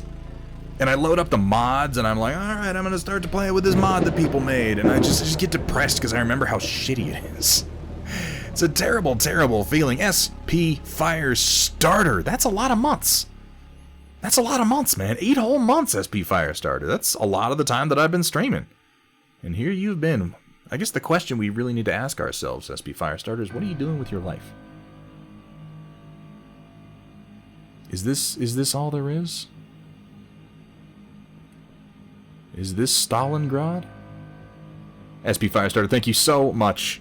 Thank you so much, dude. Honestly, thank you for the support. It really does mean a lot. Even if you haven't seen, like, most of the good movies in the world, but I don't know how you missed them. That's okay, though. It's okay. We still value you here, SP Firestarter. I hope you're having a good day. Yeah, PGI sucks ass. Just as a company, just in general. Canceled as soon as they pulled the bait and switch bullshit. See, that's the thing, too. Like, I know people got really upset about the bait and switch over to the Epic Store. That wasn't a deal breaker for me. I did not mind all that much. I understand why people did. But I was still like, yeah, sure, whatever. I don't care. I'll use Epic Game Store. I don't give a crap. And Epic Game Store kept me around by just giving me a bunch of free games, and I still play the free games over there. I don't buy anything on the store, but I'll play the free ones. But yeah, I play the free games that they gave me that I only got because I signed up for MechWarrior 5, but I don't play MechWarrior 5. Like, I think I got Control for free on Epic Game Store, and Control's a badass game. It's out on Steam now, but you know, you gotta pay for it.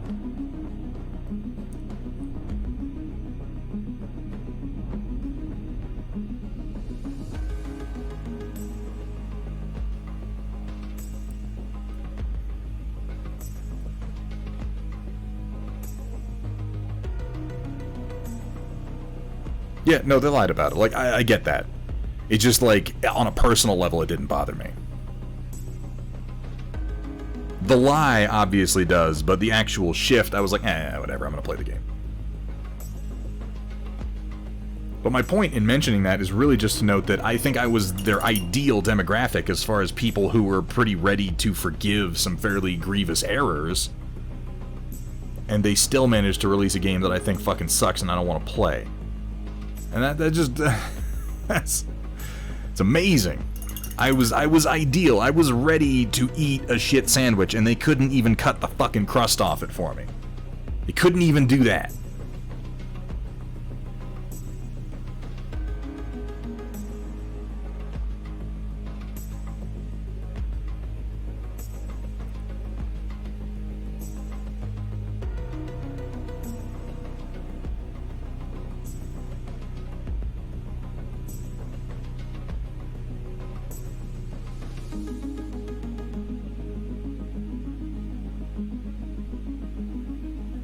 My demands were not terribly high, is what I'm trying to express.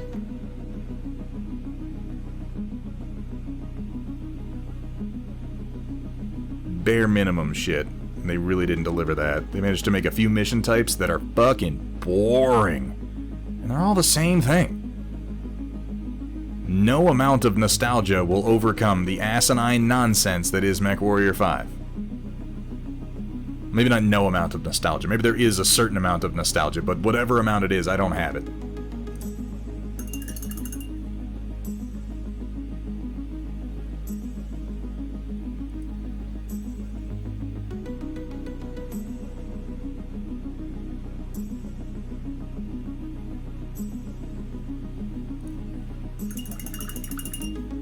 PGI can't do anything but lie, from what I can tell. The other thing they can do is they can ban people for completely personal, asinine reasons. That's something they can do from their online games. I've seen them do that. What a bunch of great folks. I don't know what it is about BattleTech, you guys. Just the IP in general. It has... You guys know how, like, Swamp Thing is a cursed property? I don't know if you're familiar with this Swamp Thing. They've tried to make movies out of Swamp Thing countless times. Most of the projects have fallen through. Over and over and over again. They fall through. What movies get made tend to be cheap-ass schlock. If you've seen any of the Swamp Thing movies from like the 80s, 90s, they've got their charm, but they're schlock. They're cheap schlock. Which, you know, I can enjoy to a point, and I do appreciate some things about those movies. You get some Adrienne Barbeau, it's always fun. But every time that you like get someone really, really behind him to do something cool with Swamp Thing, it is just plagued with problems that don't even seem fair. And a bunch of movies have fallen through, at least 2 shows have fallen through. The recent effort that they did with the DC Universe channel, doing a Swamp Thing show, it got canceled before the season finished airing. And it pissed me off because it was a good show. Like, it was really getting interesting, and then they're like, it's canceled. I didn't even finish watching the season, because you're telling me the show's canceled before the first season is out. I'm like, I'm not gonna get my hopes up. That's not something we're gonna do. But my point in mentioning Swamp Thing, by the way, Thick Mike, thank you so much for the raid, my friend. Welcome in, Raiders. We're about to go over to the Storm Report here in just a minute once I finish doing these highlights. But just talking about BattleTech, it's similar to Swamp Thing in my mind, in that it is a cursed property. Between where it got started with purchasing the rights, or thinking that they purchased the rights to certain mech designs from Dougram and Robotech, and then the whole Harmony Gold debacle, moving forward into the various MechWarrior games, the weirdness that happened with MechWarrior 3 and 4, MechWarrior Online, like it just keeps falling into the hands of companies that can't handle it. Somehow it's gotten itself in bed with Iron Wind Metals, just one of the crimes. I'm sorry, like I don't like to say too negative of anything about people's companies or creative endeavors, but I just don't like Iron Wind Metals. I think that they're a ridiculous company who make bad miniatures. I say this as I paint a metal mini. They fall in with CGL, another company that I don't like. They fall in with PGI, another company that I don't like, that I think is kind of shitty. It's like they can't. It wouldn't even take someone that competent to do something amazing with BattleTech. Because BattleTech has this power of nostalgia that is almost... It's astonishing to witness, and I think a lot of us saw it. A lot of us saw the power of the BattleTech nostalgia in this most recent Kickstarter from CGL. It made $5 million. $5 million off of a Kickstarter campaign from a fairly small company. And it didn't make that, and I know I've said this before, but I'll say it one more time. It didn't make that $5 million because people went, oh, CGL rather, Catalyst Game Labs. I just combined Piranha and Catalyst. It didn't make $5 million because people went, oh, Catalyst is doing a Kickstarter, let's give them money because Catalyst is so awesome. No. It made $5 million because people were like, new BattleTech minis? Yes, please. They didn't care. We didn't care who was doing it as long as they could do it. Because we're desperate and kind of abused as a fan base.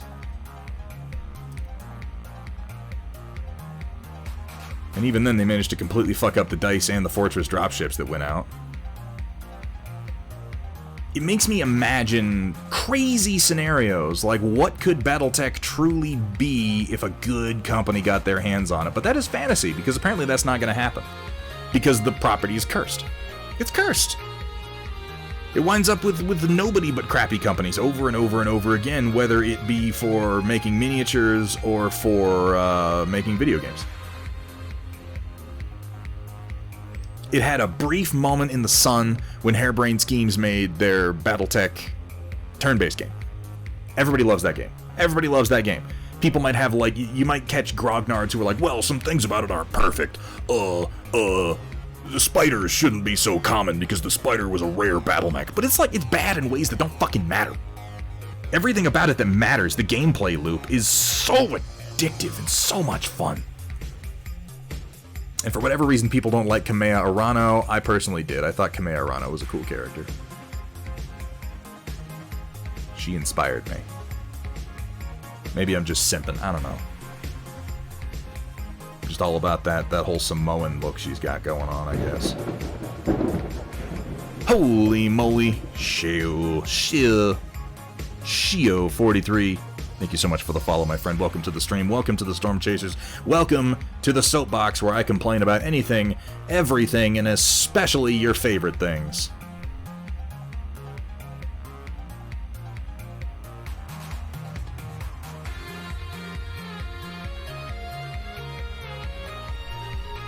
Yeah, we're gonna get to the Storm Report shortly. Dude, I think Kamea Arano's a great character. The lifetime licensure is ultra bullshit. Yeah, it really is. And the way CGL handles what licensing they do for the rights that they have to BattleTech is just pure nepotism. Just pure nepotism. There are people out there working hard on the IP, fans doing passion projects, making really cool things, and if a cool idea comes up, they'll just rip it off and sell it to one of their in-house designers, and I don't think that's cool. I think that the strength that BattleTech has as an IP is the community of nostalgic neckbeards that surround it, and I feel like Catalyst Game Labs treats them like dog shit. Treats them like disposable, programmable drones who will lap up anything they make as long as they can slap an official BattleTech logo on it. It's disappointing, because in a lot of cases they've turned out to be right. The masses are fickle and fairly simple at times.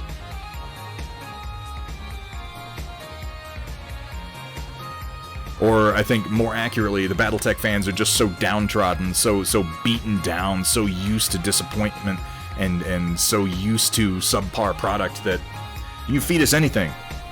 You can feed us anything, and we'll thank you for it.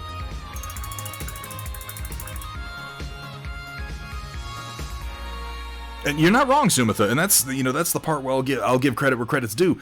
They're making new minis, and that's good. CGL has been a net positive.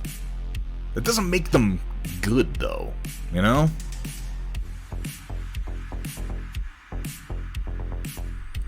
In a property like BattleTech, saying that somebody has been a net good, saying that somebody just hasn't completely fucked up is weirdly a positive thing, only because everybody prior completely fucked it up. And personally, I wish that WizKids had a better reception when they did Dark Age than they did, but we've been over that before. I won't harp on it. Alright, I'm just about doing this quick layer of highlights. Now, obviously, Mr. Marauder here still has quite a ways to go, but I think we can start to see... Yeah, WizKids had a lot of good ideas. I think WizKids had some truly fantastic ideas for where to take the game. And I think that WizKids had... Thunderhead Studios, where the only rule is... Please don't show me your genitals. Don't do it. Have fun, be safe, and above all... Don't show them to me. I don't want to see them. For the love of God. I don't want to see them. I think they had some fantastic ideas. I think WizKids kind of had, in a weird way, like some big brass balls on them to take BattleTech in the direction that they wanted to take it. That was risky, and I can respect risk-taking in that context. I can respect looking at a game that old and going, look, we've gotta, everybody's saying that the Grogs are gonna turn against us, everybody's saying this game is trapped in the past, but if we don't boot it in the ass right now, if we don't do our damn best to knock it into the future a little bit, it's never gonna grow, it's just gonna stay where it is right now forever. And I think that they're right. They made some grievous miscalculations along the way. I either put it in her food or I've just been stuffing it in her mouth until she swallows it.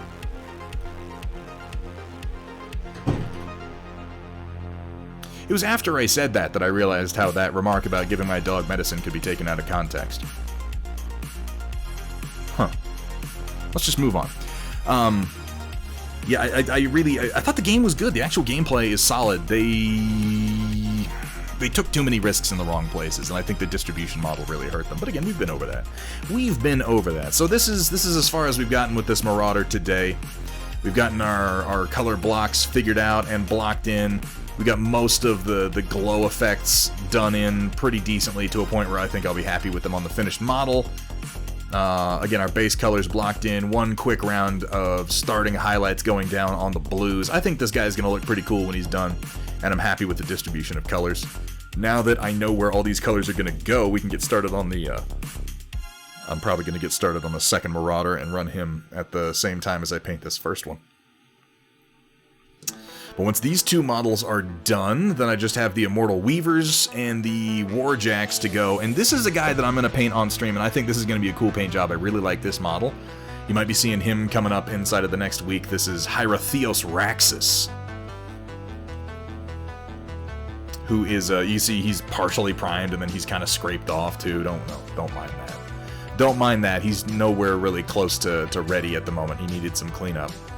But this is a really quite cool model. I like the way this guy is designed, because, like, it's unclear how human he still is, but he's in, like, this sort of cocoon sarcophagus thing that just sort of floats in the air. Like, you can see there how it's separated. And then he's connected to the ground by these long, flowing robes that are kind of gathered up beneath him, and he has this big, crazy halo over top. And I've got a pretty good idea for how his coloring is going to be broken up. I'm really looking forward to painting these robes, because these are all going to be that nice, vivid, sort of crimson red, and I think that'll set him apart from a lot of the other models and just how much red he has on his finished paint job. This is a very cool model, though, and I'm really looking forward to starting on it. That's a hero model for the Eternus Continuum. Look forward to seeing what they get for more heroes, because everybody else's heroes make a lot of sense. They're like, I think for the ISA, for the Einstein Alliance, there's Justicar Voss, and he's like, you know, some tough military guy with like a couple of swords, and he's known for chopping people up. And you're like, yeah, go military guy. And then you got a couple of other hero-type characters who I call them all haircut, because all the heroes in the universe have their hair out, and they got like a little haircut. Everybody else wears helmets. And then there's Hierotheos Raxus, who's like, I'm a floating fucking cocoon of psychic doom.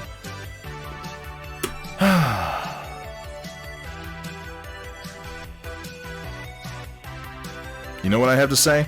You know what I have to say about this terrible song that's on right now that keeps playing for some reason? As Crackling Thunderstorm. When watching Thunderhead stream, you may feel the urge to do the cha-cha, because he likes to slide it to the left, and then slide it to the right, and then hold it off screen entirely. Come on, Thunderhead, put it back on camera. This song literally has a thumbs up, and it just keeps playing it. I gotta click the thumbs up twice, apparently. I don't know why the thumbs up exists if you're just gonna play it anyway. Don't know why. Let's have a look, though, guys, fellas, storm chasers, at what we got for the storm report tonight. All right, locusts and gentlemechs, get ready to feast your eyes on glorp paint and wet palettes with the occasional culinary I need like a video that atrocity plays here or thrown in something. on tonight's storm report, brought to you by viewers like you.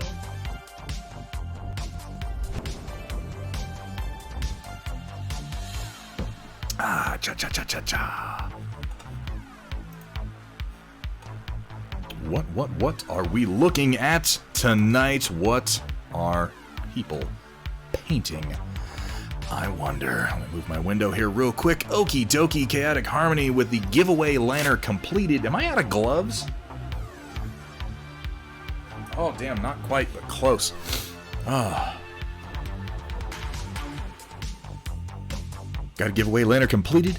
Some freehand I've since covered up because the person who it was for didn't quite like it. Well, that's very thoughtful of you on a giveaway mech, Chaotic Harmony. On a giveaway mech, I might tell people to just kind of suck it up and deal with it. I like what you've done here, though. Is this a... Yeah, it's a lantern. Okay. The red and the blue are a nice contrast. I like seeing it on this foam board that you put together. That's very cool. Looks like we got a little bit of coloration in the... Okay, this is the freehand that you wound up... Oh, that's too bad. That's really good freehand. I mean, I can tell what it is, which makes it good freehand on any model that is this small. Black lantern with all contrasts. That came out nice. Where'd you get the print? Huh? Where'd you get the print? Because this is an MWO black lantern, is it not? This isn't from IWM. This would have to be a 3D print. Yeah, nice base on there. Were you using some of the... Where'd you get your flock? Where'd you get your flock from, Catacarmony? I'm very curious. The freehand actually looks great. Like, really, no fooling at all. This is some very high-quality freehand. Considering the size of this mini, it's very difficult to get something that is this recognizable. Here's the problem for you, though, Catacarmony. Now that you've demonstrated you're capable of freehanding like this, I'm gonna need to see, you know, more of it. You know? We're gonna have to have, more freehanding. Somebody go, do me a favor, hit ! merch in chat real quick, because that will give you a link over to a site where you can buy not just Thunderhead Studios merch, but also some of this very fine flocking that was used on this mini. From Rainy River Designs. Go ahead and check out that link, folks. You can't do it, Catacarmony. Somebody beat you to the punch. No good. No good. Crossbow Roof, time for you to crash. You have a fantastic night, Crossbow Roof, and thank you so much, as always, for being here. It's always a pleasure to see you in chat. Here we have from Zombie Brush Studios. Oh, it's a little Steve Rogers. It's a little desaturated Steve Rogers. What game is this? I keep seeing these minis pop up, and it must be for like a board game or something, but I'm not sure what it is. But so desaturated. Yeah, Chibi Steve. There we go. Zombie Brush Studios does really, really good work with the sort of stylized, cel-shaded, desaturated, monochromatic paint schemes. Marvel United, okay. I just stabbed myself on. That was a piece of plastic. That was a piece of 3D printed plastic, and I stabbed myself with it. The eyes, in particular, came out really, really well on this guy. It seems like a fun model to paint because it's simple in its detail, and it provides you enough space to actually do some reasonable work on it. As opposed to like the Marvel Crisis Protocol minis, which are relatively detailed but very, very small, and it can be very tricky to find the space to do really interesting details on them. The shield is surprisingly, I don't know, I expected more embossing on the star or something. It looks like the sculpt is kind of flat, but you've pulled out the details very well. Very, very nicely, Zombie Brush Studios, and I like the little hard-edged wings on the sides of his helmet. Yeah, the printer's definitely done. Really nice work, though, Zombie Brush Studios. And are you doing the rest of the set out of curiosity? And are these bases the ones that are included with the game? Because they look nice. I like the broken concrete around the edge. That's a nice touch. It's a very nice touch. Going to, and yes they are, please share the rest. I cannot wait to see what you do with the rest of them, particularly considering, again, this very desaturated, stylized palette that you're using on it. Zombie Brush, I know that I've said this before, and I've even, like, gone off about it on my stream, but dude, like, there are a lot of painters out there where I'm like, they're a good painter. And it's true. I love your style. Your style is downright fucking inspirational, and, please keep doing more of it. Please keep going. Push yourself further and further, because, dude, you have something in here. You have some real inspiration, some real artistic flair that is something that is rare, and it is hard to teach. And when you find it in yourself, I think it behooves you to explore it. I think you've got it. I think you've got the fire. You know? You've got that something inside, man. And watching you paint for the last while that I have been has been like watching you sort of learn to harness that and to express it. And I think if you keep going, you could be one of the greats, man. You could be one of the greats. Keep painting. And please keep sharing, because your content on my channel gets me follows. Ooh, from Squared, since today was St. Patrick's Day, made some corned beef and cabbage in the Instant Pot. One of my favorite meals. This is one of those meals where it doesn't even have to be very good to be fucking amazing. I love corned beef and cabbage. Thankfully, so does my wife. And as a result, we eat it many more times a year than just on St. Patrick's Day. But oh my god, this is literally making my mouth water. Like, oh. I like to throw a little like malt vinegar on the cabbage and the potatoes and just salt the bejesus out of them. Yeah, that's good for my heart. Definitely good for my blood pressure. Well, thank you for sharing that delicious meal with us to Square. Here we have from SP Firestarter, recently purchased the new Kill Team expansion. So far, I think it's going well, besides losing the right guy's left arm. The right guy's left arm. Guy on the right, Okay. Okay. You guys don't know how to make that. Brian WGCom, enlighten us. Lay it on us. What are we doing wrong? What is your corned beef and cabbage? Buy a dozen when they're on sale and freeze them all. Yeah, she does too, and it's amazing. Boil the cabbage in whiskey. Like just in a pot of whiskey? Firstly, should be mash. Oh, okay. We definitely have someone from across the pond in here throwing around phrases like mash. But okay. Firstly, should be mash. All right, let's hear the rest. I'm very curious. Replace it with another gun, so it could have been worse. The guy whose arm you lost. Homeboy over here. Oh yeah, now he's just like double arming bolt rifles. He's got 2. He's ready for anything. I haven't looked at the new Kill Team expansion. It's Necrons and Space Marines, right? And they added in some craziness. I haven't really looked all that closely at it. I just know that it pissed some people off. But then it's a Games Workshop product, so that's just good publicity for them anyway. I think that's a good fix. That worked out nicely. This is a neat model. I've always wanted, like, wiggly metal tendril legs. I don't know why. It just kind of appeals to me. Whiskey-flavored cabbage. Oh, okay. Secondly, when making the cabbage cooked in the water of the bacon. Oh, you boil the cabbage in the water. So now we do that. We do that. We take the water with all the meat juice and the fat and everything in it, and then you boil the cabbage in that. So that's something that we do at my house, to be fair. Thought you were still talking about corned beef and hash recipe. Replace it with guns, yeah. Oh, I'm a lead farmer, motherfucker. I like this guy's pose. This is pretty hot.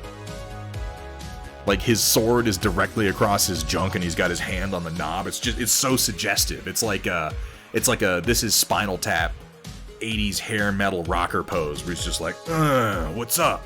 He's not actually grabbing his junk, but you know that's what he's doing with that stance anyway. That's the American way. Replace it with guns. Absolutely. Absolutely. Roast the cabbage or steam it, not boil it. Interesting. Because we do we finish the corned beef in the oven. Also, I don't want to say how we do it because she has her own methods, and I just eat it. I'm a bad cook. I'm a very, very bad cook. The Mad Cat sticker is a serious throwback, right? Like, I can feel the table running out of batteries. This is the table you give to your little fucking cousin when he just absolutely has to play with you anyway. Here we have from Sumitha, Operation Lancaster Thunderhead exclusive preview, hot off the presses. Though a bit too late to participate in the word of Blake Jihad, the 100-ton Firestar heavy aerospace fighter, yeah, they have a weird weight system compared to ground vehicles and mechs, is an added design put into the project to show the technological developments are continuing, helping to create a more complete narrative to the story, rather than just have the story end outright at the conclusion of Operation Lancaster itself. After all, oftentimes the aftermath of a military action wind up being just as eventful as the military actions themselves. See, the past, 100 years in the Middle East. I have shown off the sketch of this before, but here's the finalized version. As mentioned when I showed off the sketch, the inspiration I suggested to Matt was the gun star from The Last Starfighter. What resulted was not what I expected.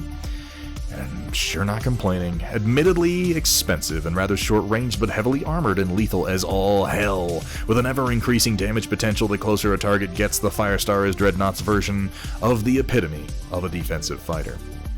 The Firestar carries 1,440 missiles within her bulky hull, spread across 3 different warhead types for different engagement ranges, all of which feature Streak-type lock-on fire control systems. And with that kind of ammunition load protected by second-generation cellular ammunition storage equipment, it is a running joke among the Dreadnought pilots that it genuinely is a competition in a firefight between the fighter's fuel and ammunition loads, which will run out first. Backed by 5 medium-tier lasers, 2 of which are rear-firing. Oh, I love that. If it actually does manage to deplete its ammunition load, it can still defend itself while returning to base. This is probably a good time to point back to the orbital defense platforms and their massive fighter bays.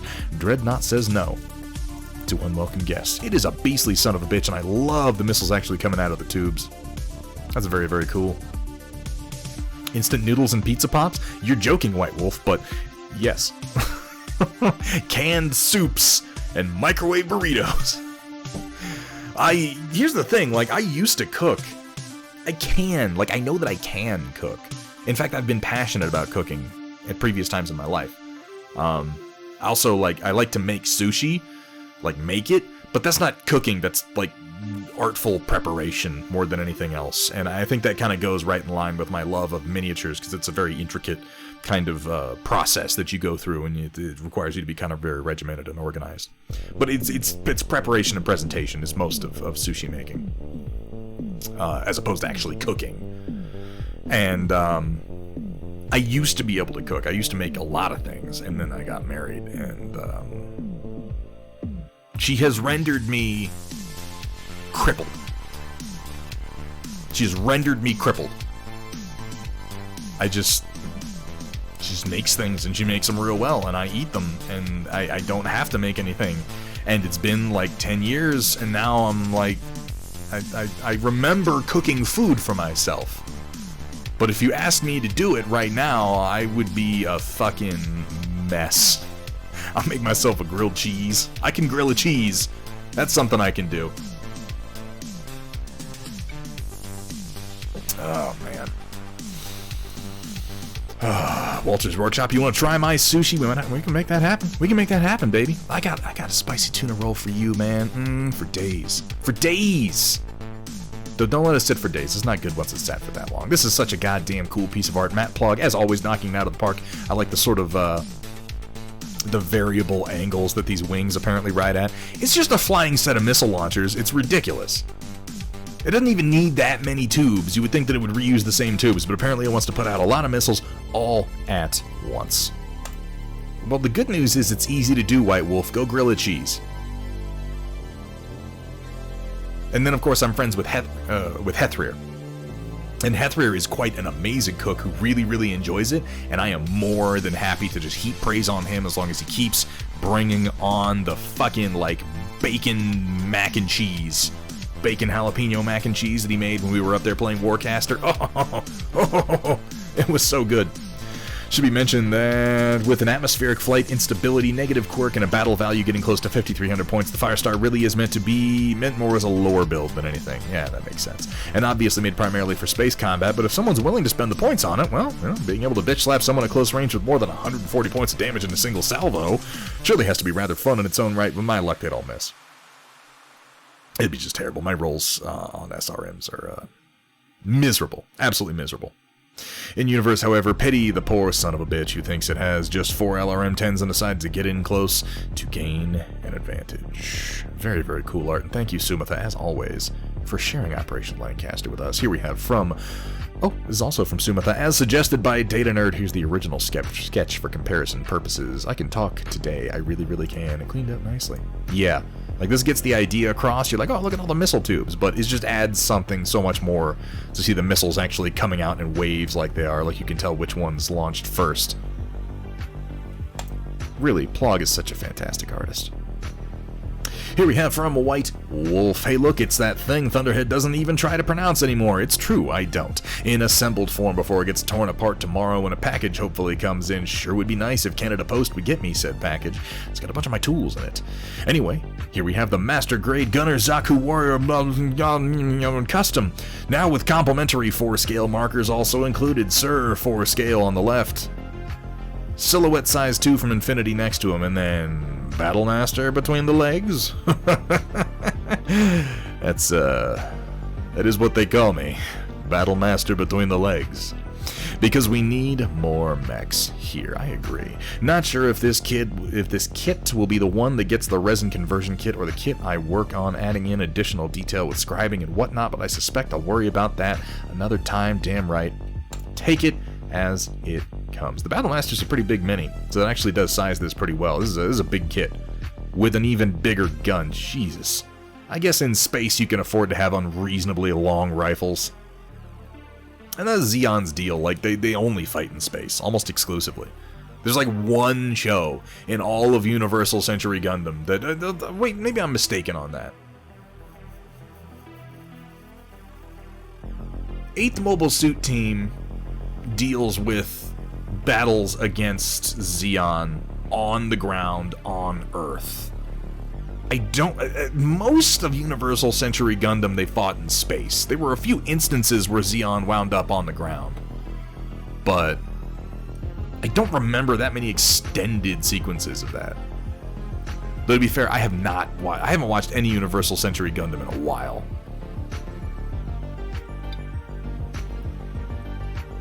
Xeon doesn't want to fight on the ground, but they actually spend a significant amount of time invading Earth. Yeah, they're mostly specialized in space fighting, which I think is why you wind up with a lot of these guns. Though that doesn't necessarily mean that the animators put that much thought into it. Yeah, I guess there was a fair amount of it. It's just most of the battles I remember took place in space, but then I watched, like, 0083 a lot more than I watched, the first series of Gundam. And I am not the best versed on Universal Century. I will not even pretend that I am. That is a big goddamn Zaku with a big goddamn gun. Lovely kit, and I can't wait to see what the resin custom kit does to it. Here we have from Gus Schultz, a mural did for work about 20 years ago. 4 feet by 8 foot. You might recognize some of the elements from the old Battletech books. That's pretty cool. This is pretty neat. What is this mech here? Because this actually reminds me more of the first robot that we see in Robot Jocks. A baboon or a howler? Okay.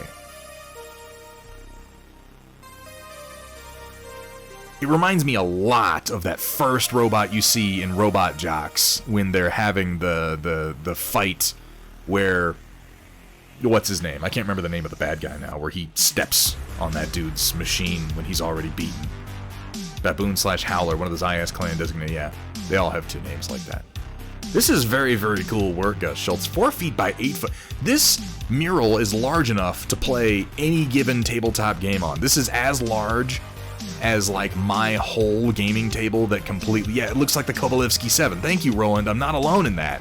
It looks like the Kovalevsky 7. This is lovely work. I love the high contrast white and black with the little bits of color. The little bits of color in the shading that you did on here. Like, it's very, very stark.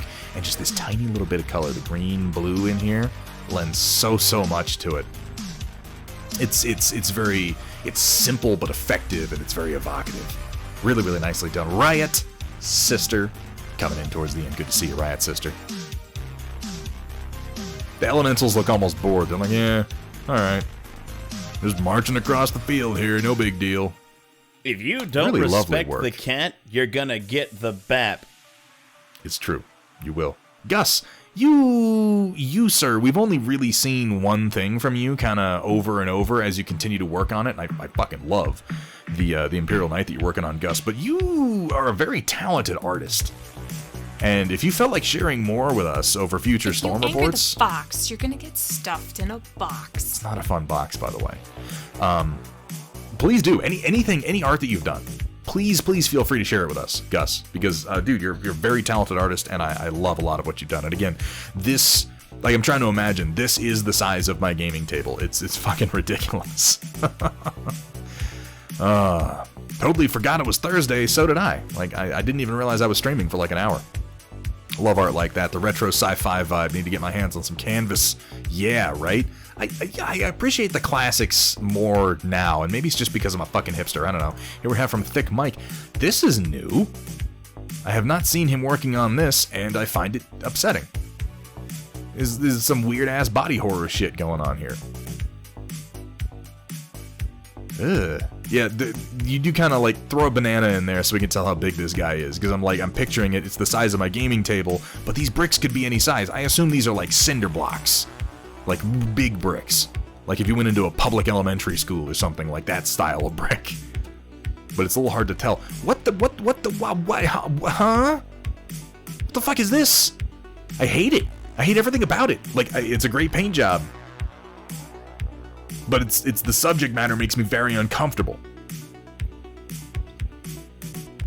Mafik, thank you for that. I might have gotten Mafik, but there's no guarantee that I would have. And greetings to you from just about the center of the North American continent. Well, no, that's not true. That's not true. That was my American ethnocentricity coming out. Just about the center of the United States of America. Not so much the center of the North American continent. That would be more in Canada. Yeah. Like something coming out of Chernobyl. I think that's generous. We wish this is what you look like coming out of Chernobyl. Really, you just looked kind of like red, and then you died painfully. Mutations are nowhere near as fun in real life as they are in fantasy. But yeah, this is... I assume that's what he wanted to achieve. The colors are nice. They're kind of muted. The purples and the sort of livid pinks really only appear on the side that's being mutated, and then they're mingled with some of his normal flesh tones. And I just gotta say, I hate it. I hate everything about it. Reminds me of the guy from RoboCop, right? Yeah, the help me. And then Ray Wise is like, get away from me, man. Then he hits him with a truck, and he just explodes like a hefty sack full of Campbell's vegetable soup. I love that fucking movie. I love that fucking movie. Nice work though, Thick Mike. And this is the Minotaur he's been working on. I know he was arguing with himself about his color palette on the non-metallic metal, and I'll tell you, Thick Mike, the colors that you're using on the gold NMM, they're very, very yellow. But here's the thing. The style of this mini is kind of cartoonish, and I think that the really vivid yellow, as opposed to more deeper or brown or golds that you might see in a lot of gold non-metallic metal, I think it works in this case. And if that's the part of the palette that you're struggling with, that you're not liking, shut the hell up and keep going, because you're doing a good job, man. Quit second-guessing yourself. I know that he has a tendency to do that. I do the same. But stop second-guessing. You gotta trust yourself, man. You gotta trust yourself as an artist. Because this is coming together fantastically. And I like the kind of fade that you got going on the horns here. That's nicely done. And then there's this dude randomly looking like fucking Hannibal. He loves it when a plan comes together. Is that a cigar in his mouth? I can't even tell. Look at the fucking eyebrows on him, though. Very nice work, though, Thick Mike, and thank you for sharing. Here we have from Shock21, delivery received today. Looks like he got some shit in from Rainy River Designs, some of the new paints. Speaking of which, I got a small list I gotta send to you after the stream, Chris. I'll love some colors that I'd love to get my hands on. It's similar to colors. Bunch of flock, bunch of paints, and some Max Payne too. I assume that probably didn't come from Rainy River Designs. I love seeing these paints go out. I love seeing the flocks making their way around. Kursala and Data Nerd are fantastic fucking people, and he's been really putting a lot of effort into formulating these paints. And I'm going to be using some of them. I've got an idea for this burnt plum. I'm not painting it yet, but I have a mech picked out and a base picked out, and I'm going to be using both this mud and this burnt plum on that. It's going to be the primary element of my color scheme. So we should be able to use some of that right here on stream and kind of get a feel for how it measures up to some of the other more popular brands. But it's just fantastic to see the catalog continue to expand. Excellent. Excellent, Shock21, and I hope you like what you got from Rainy River. Here we have from Heretic Scott, Soul Reapers of the Unbound, Demon Prince. I saw this the other day. I don't remember whose stream it was in. You posted it, though. Currently unsure where to go from here with the wings. I feel the need some more contrast. Perhaps go over the skeletal parts with a bone color. I'm liking how far you've leaned into the blue-green oxidization here, kind of making it into the primary color and then fading out to more of a deep aqua. I really, really like that color. It's repeated here on the helmet and on the shoulder pad. I think that's really, really nice. The flesh tones are very, very smooth. They're pale. They still have a little bit of that purple lividity, which I think lends itself to it very well. I like the use of the classic Demon Prince hand here with the long fingers. That just fills me with nostalgia. Let's take a look at the wings you're talking about. You're not sure where to go with the wings. Damn, yeah, where is this arm from? This isn't from the original Demon Prince, isn't it? I don't remember it being quite that detailed. It's the same style. Maybe I just haven't handled one in a long time. It's entirely possible. Where to go with the wings? Honestly, I would repeat some of your flesh tones here in the skin of the wings, and maybe take the purples that you've been using and sort of hand sketch in like you know, like bat wings when they're spread out and the light's shining through them and you can see the veins. That would be really cool on this, if you made the flesh color kind of match the rest of the model and then used your purples and your reds to kind of sketch in a little thin network of veins coming out from the bony protrusions. Just to kind of lean into his whole sort of pallid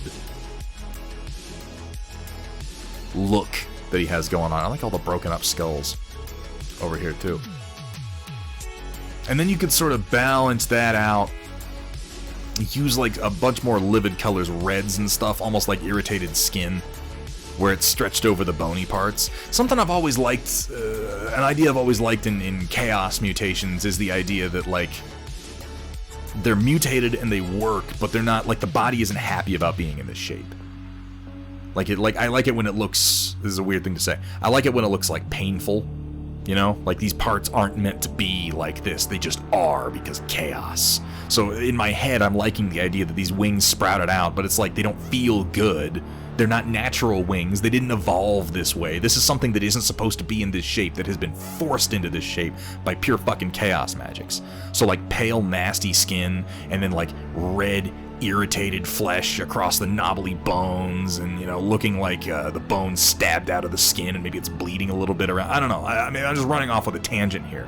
I don't know if you like that idea or not, but it would look cool, in my opinion. In my opinion. Took the best parts from both talents to make one that was more detailed. Yeah, I was going to say, it looked like a bit extra.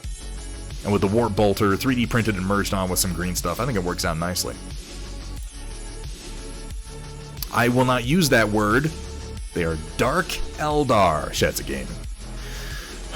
Here we have from Vergateron. Got my wonderful new mug in today. They are nice, aren't they? They did a really good job with the mugs. So I set it up for a glamour shot with all the completed, updated militia mechs I recently finished. However, the lighting in that room would not cooperate. I'll have to set up some good shots in my photo area when I have some time. Completed alien planet terrain. I'm loving the terrain that you're doing. Really loving the terrain that you're doing. This new stuff coming out from Vergateron for all the alien, sort of exotic or exoplanet concepts. Really, really good stuff. I just look at that as, like, I want to imagine this is all in scale, and that's just a giant vat of coffee that these mechs are defending. Oh, Vergateron, you must have some of the most, like, I can't imagine there are that many people in the world who have more Merrick Militia than you do. Mafik!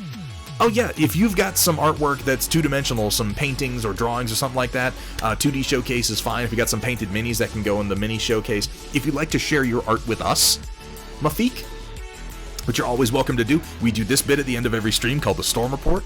After the stream tonight, I'll be clearing this channel and posting a new one, and then you can jump into the Storm Report channel and post some pictures.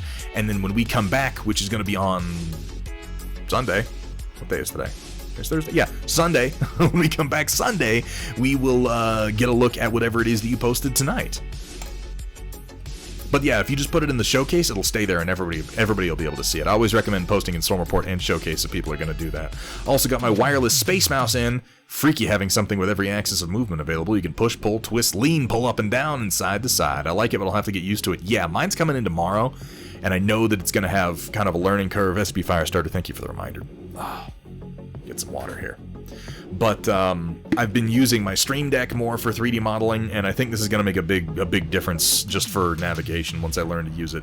Trying to get the right tools. Mostly because I've just been using a standard small mouse for 3D modeling, and then occasionally a stylus, and I'm hurting. I'm hurting my hand. I need the right tools if I'm going to do this much of it. Yep, have to get more practice in. I feel like it's definitely going to take some practice to get used to, but people swear by it. And yeah, it works with Blender, it works with ZBrush, it works with Fusion 360. I might be bugging you for some tips before long, Vergateron. Here we have from Sheza. Doctor said to lay off the painting for a couple days due to overuse stress. Decided to gap fill this gorgeous Geralt from Zombie Bro Studios, which will be made into a diorama eventually. That is a nice looking Geralt figure. Is that like a severed monster head that he comes with that he can kind of like hold on to? And then he's got at least one of his swords. Very, very cool. Do I have elbow rests for my desk? I have elbow rests on my chair. My desk is kind of klooched together. I've got wrist rests, but not very good ones. I just got some new ones. It looks like a very, very clean print. But yeah, get those gaps filled.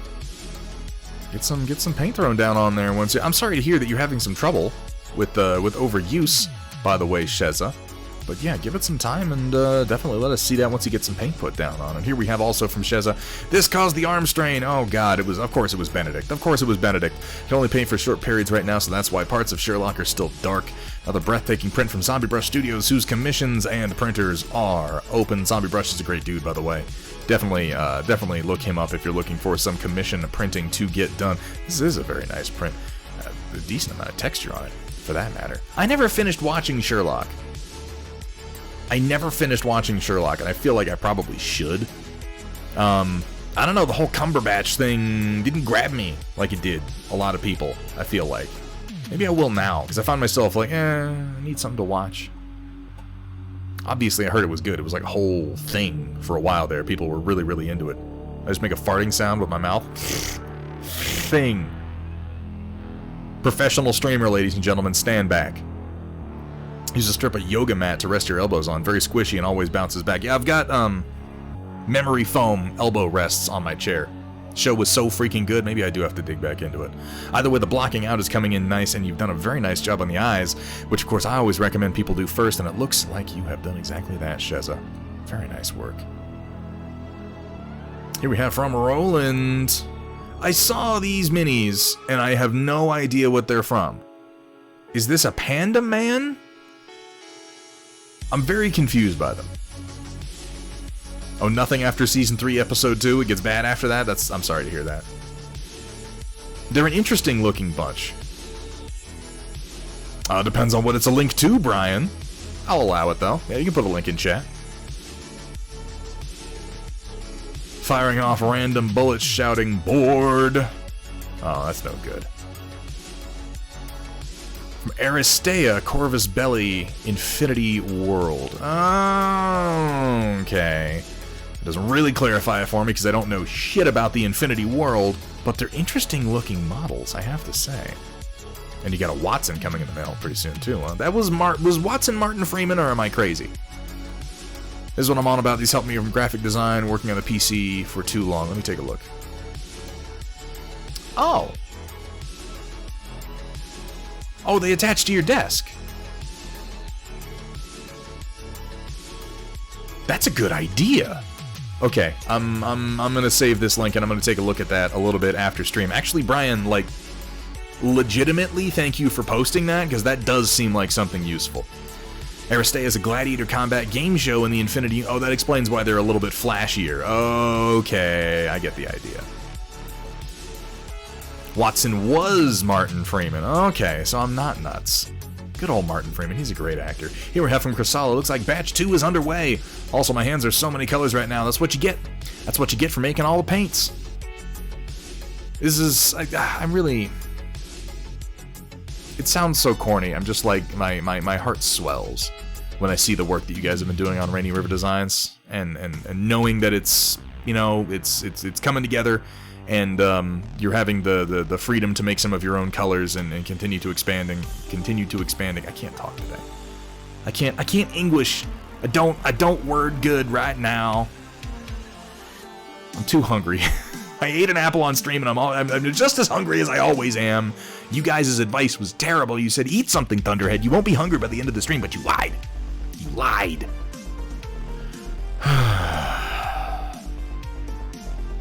2 Watsons and 2 Sherlocks in the MCU. Wait, which ones?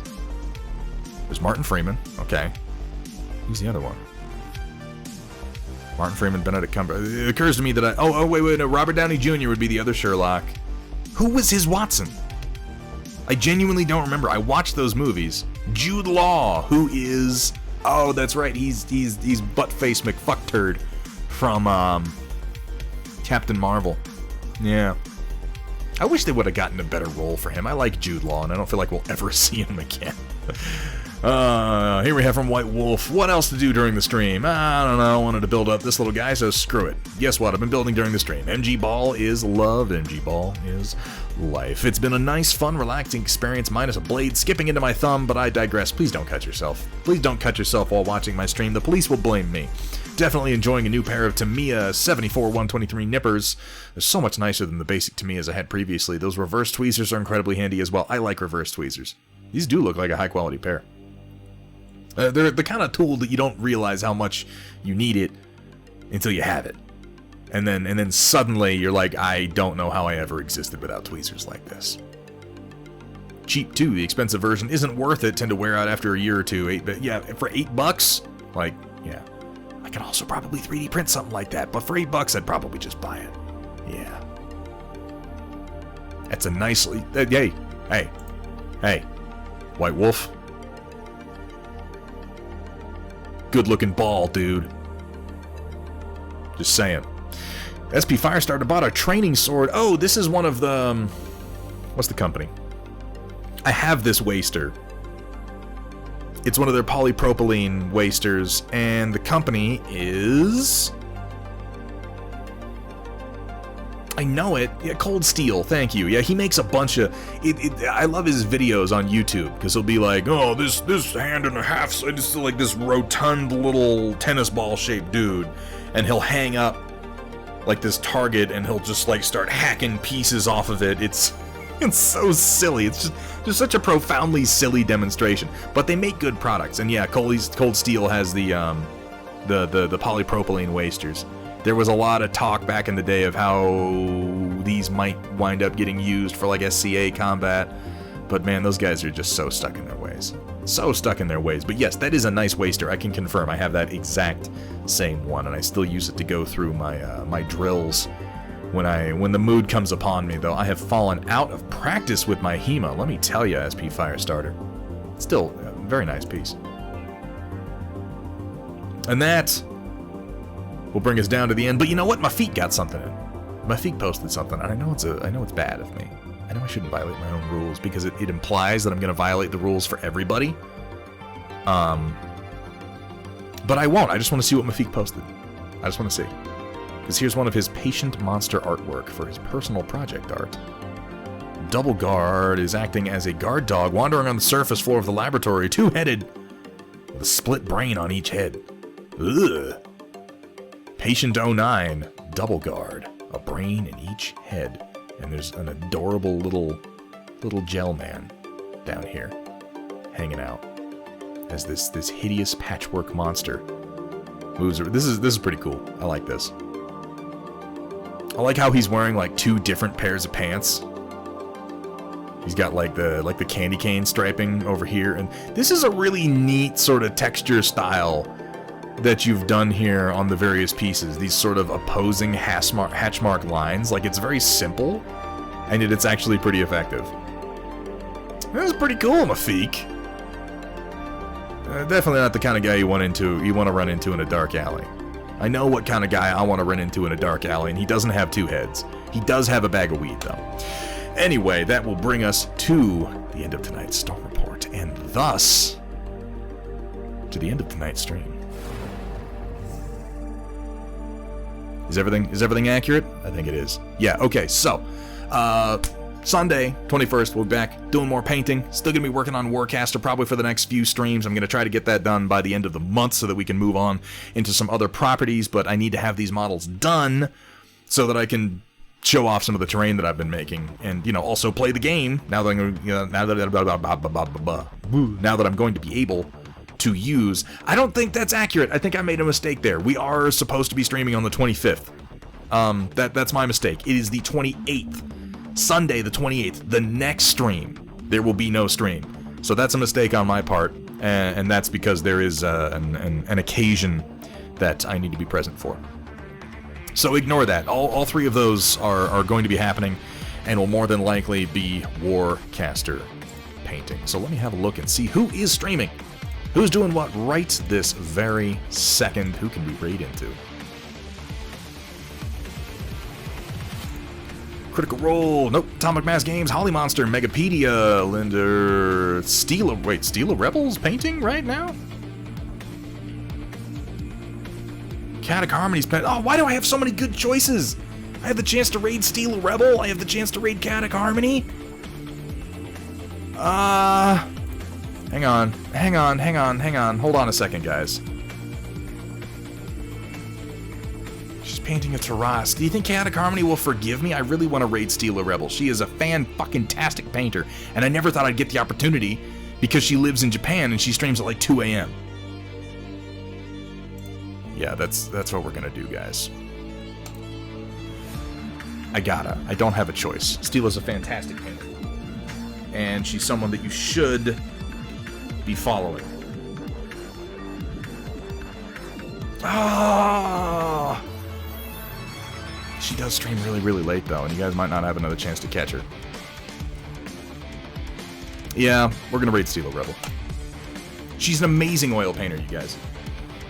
And please, please, please, if you're not planning on sticking around after the raid, if you're taking off right now, stick around for just a few minutes. Just a few minutes to see what this girl does with oil paints, because it's really, really impressive. She's a great streamer. She is a lot of fun, very friendly, always willing to talk about the work that she's doing. Does incredible work with oils. I think you'll really, really like what you see. She's painting a Tarrasque right now, like a big old mini. And it's a very educational stream, seeing what she's able to do by just kind of staining surfaces and wiping oils away and then doing quick blending. Like it doesn't seem all that amazing until you see a mini really come together, but she's able to do a full mini over just like one session, which maybe that's only amazing to me because I'm fucking slow as shit when it comes to painting, but I know it impresses me. Oh, ladies and gentlemen, Locusts and Gelmex, thank you so much for being here. As always, this is one of my favorite things to do. This is one of my favorite things to do right now, is sit here on this stream and paint with you guys. It's not always the most amazing thing, but we get up to some good conversations, and I always have fun. A huge thank you to all of our new followers and the subs that we got today. Thank you for the raid. By the way, guys from Green Eyes Creations and Thick Mike, you guys are absolutely the best. You make all this possible. Huge thank you to my mod team, Kursala Project, Dark Fox, Riot Sister. I'm gonna get out of here. I gotta get something to eat, so until next time, keep on painting.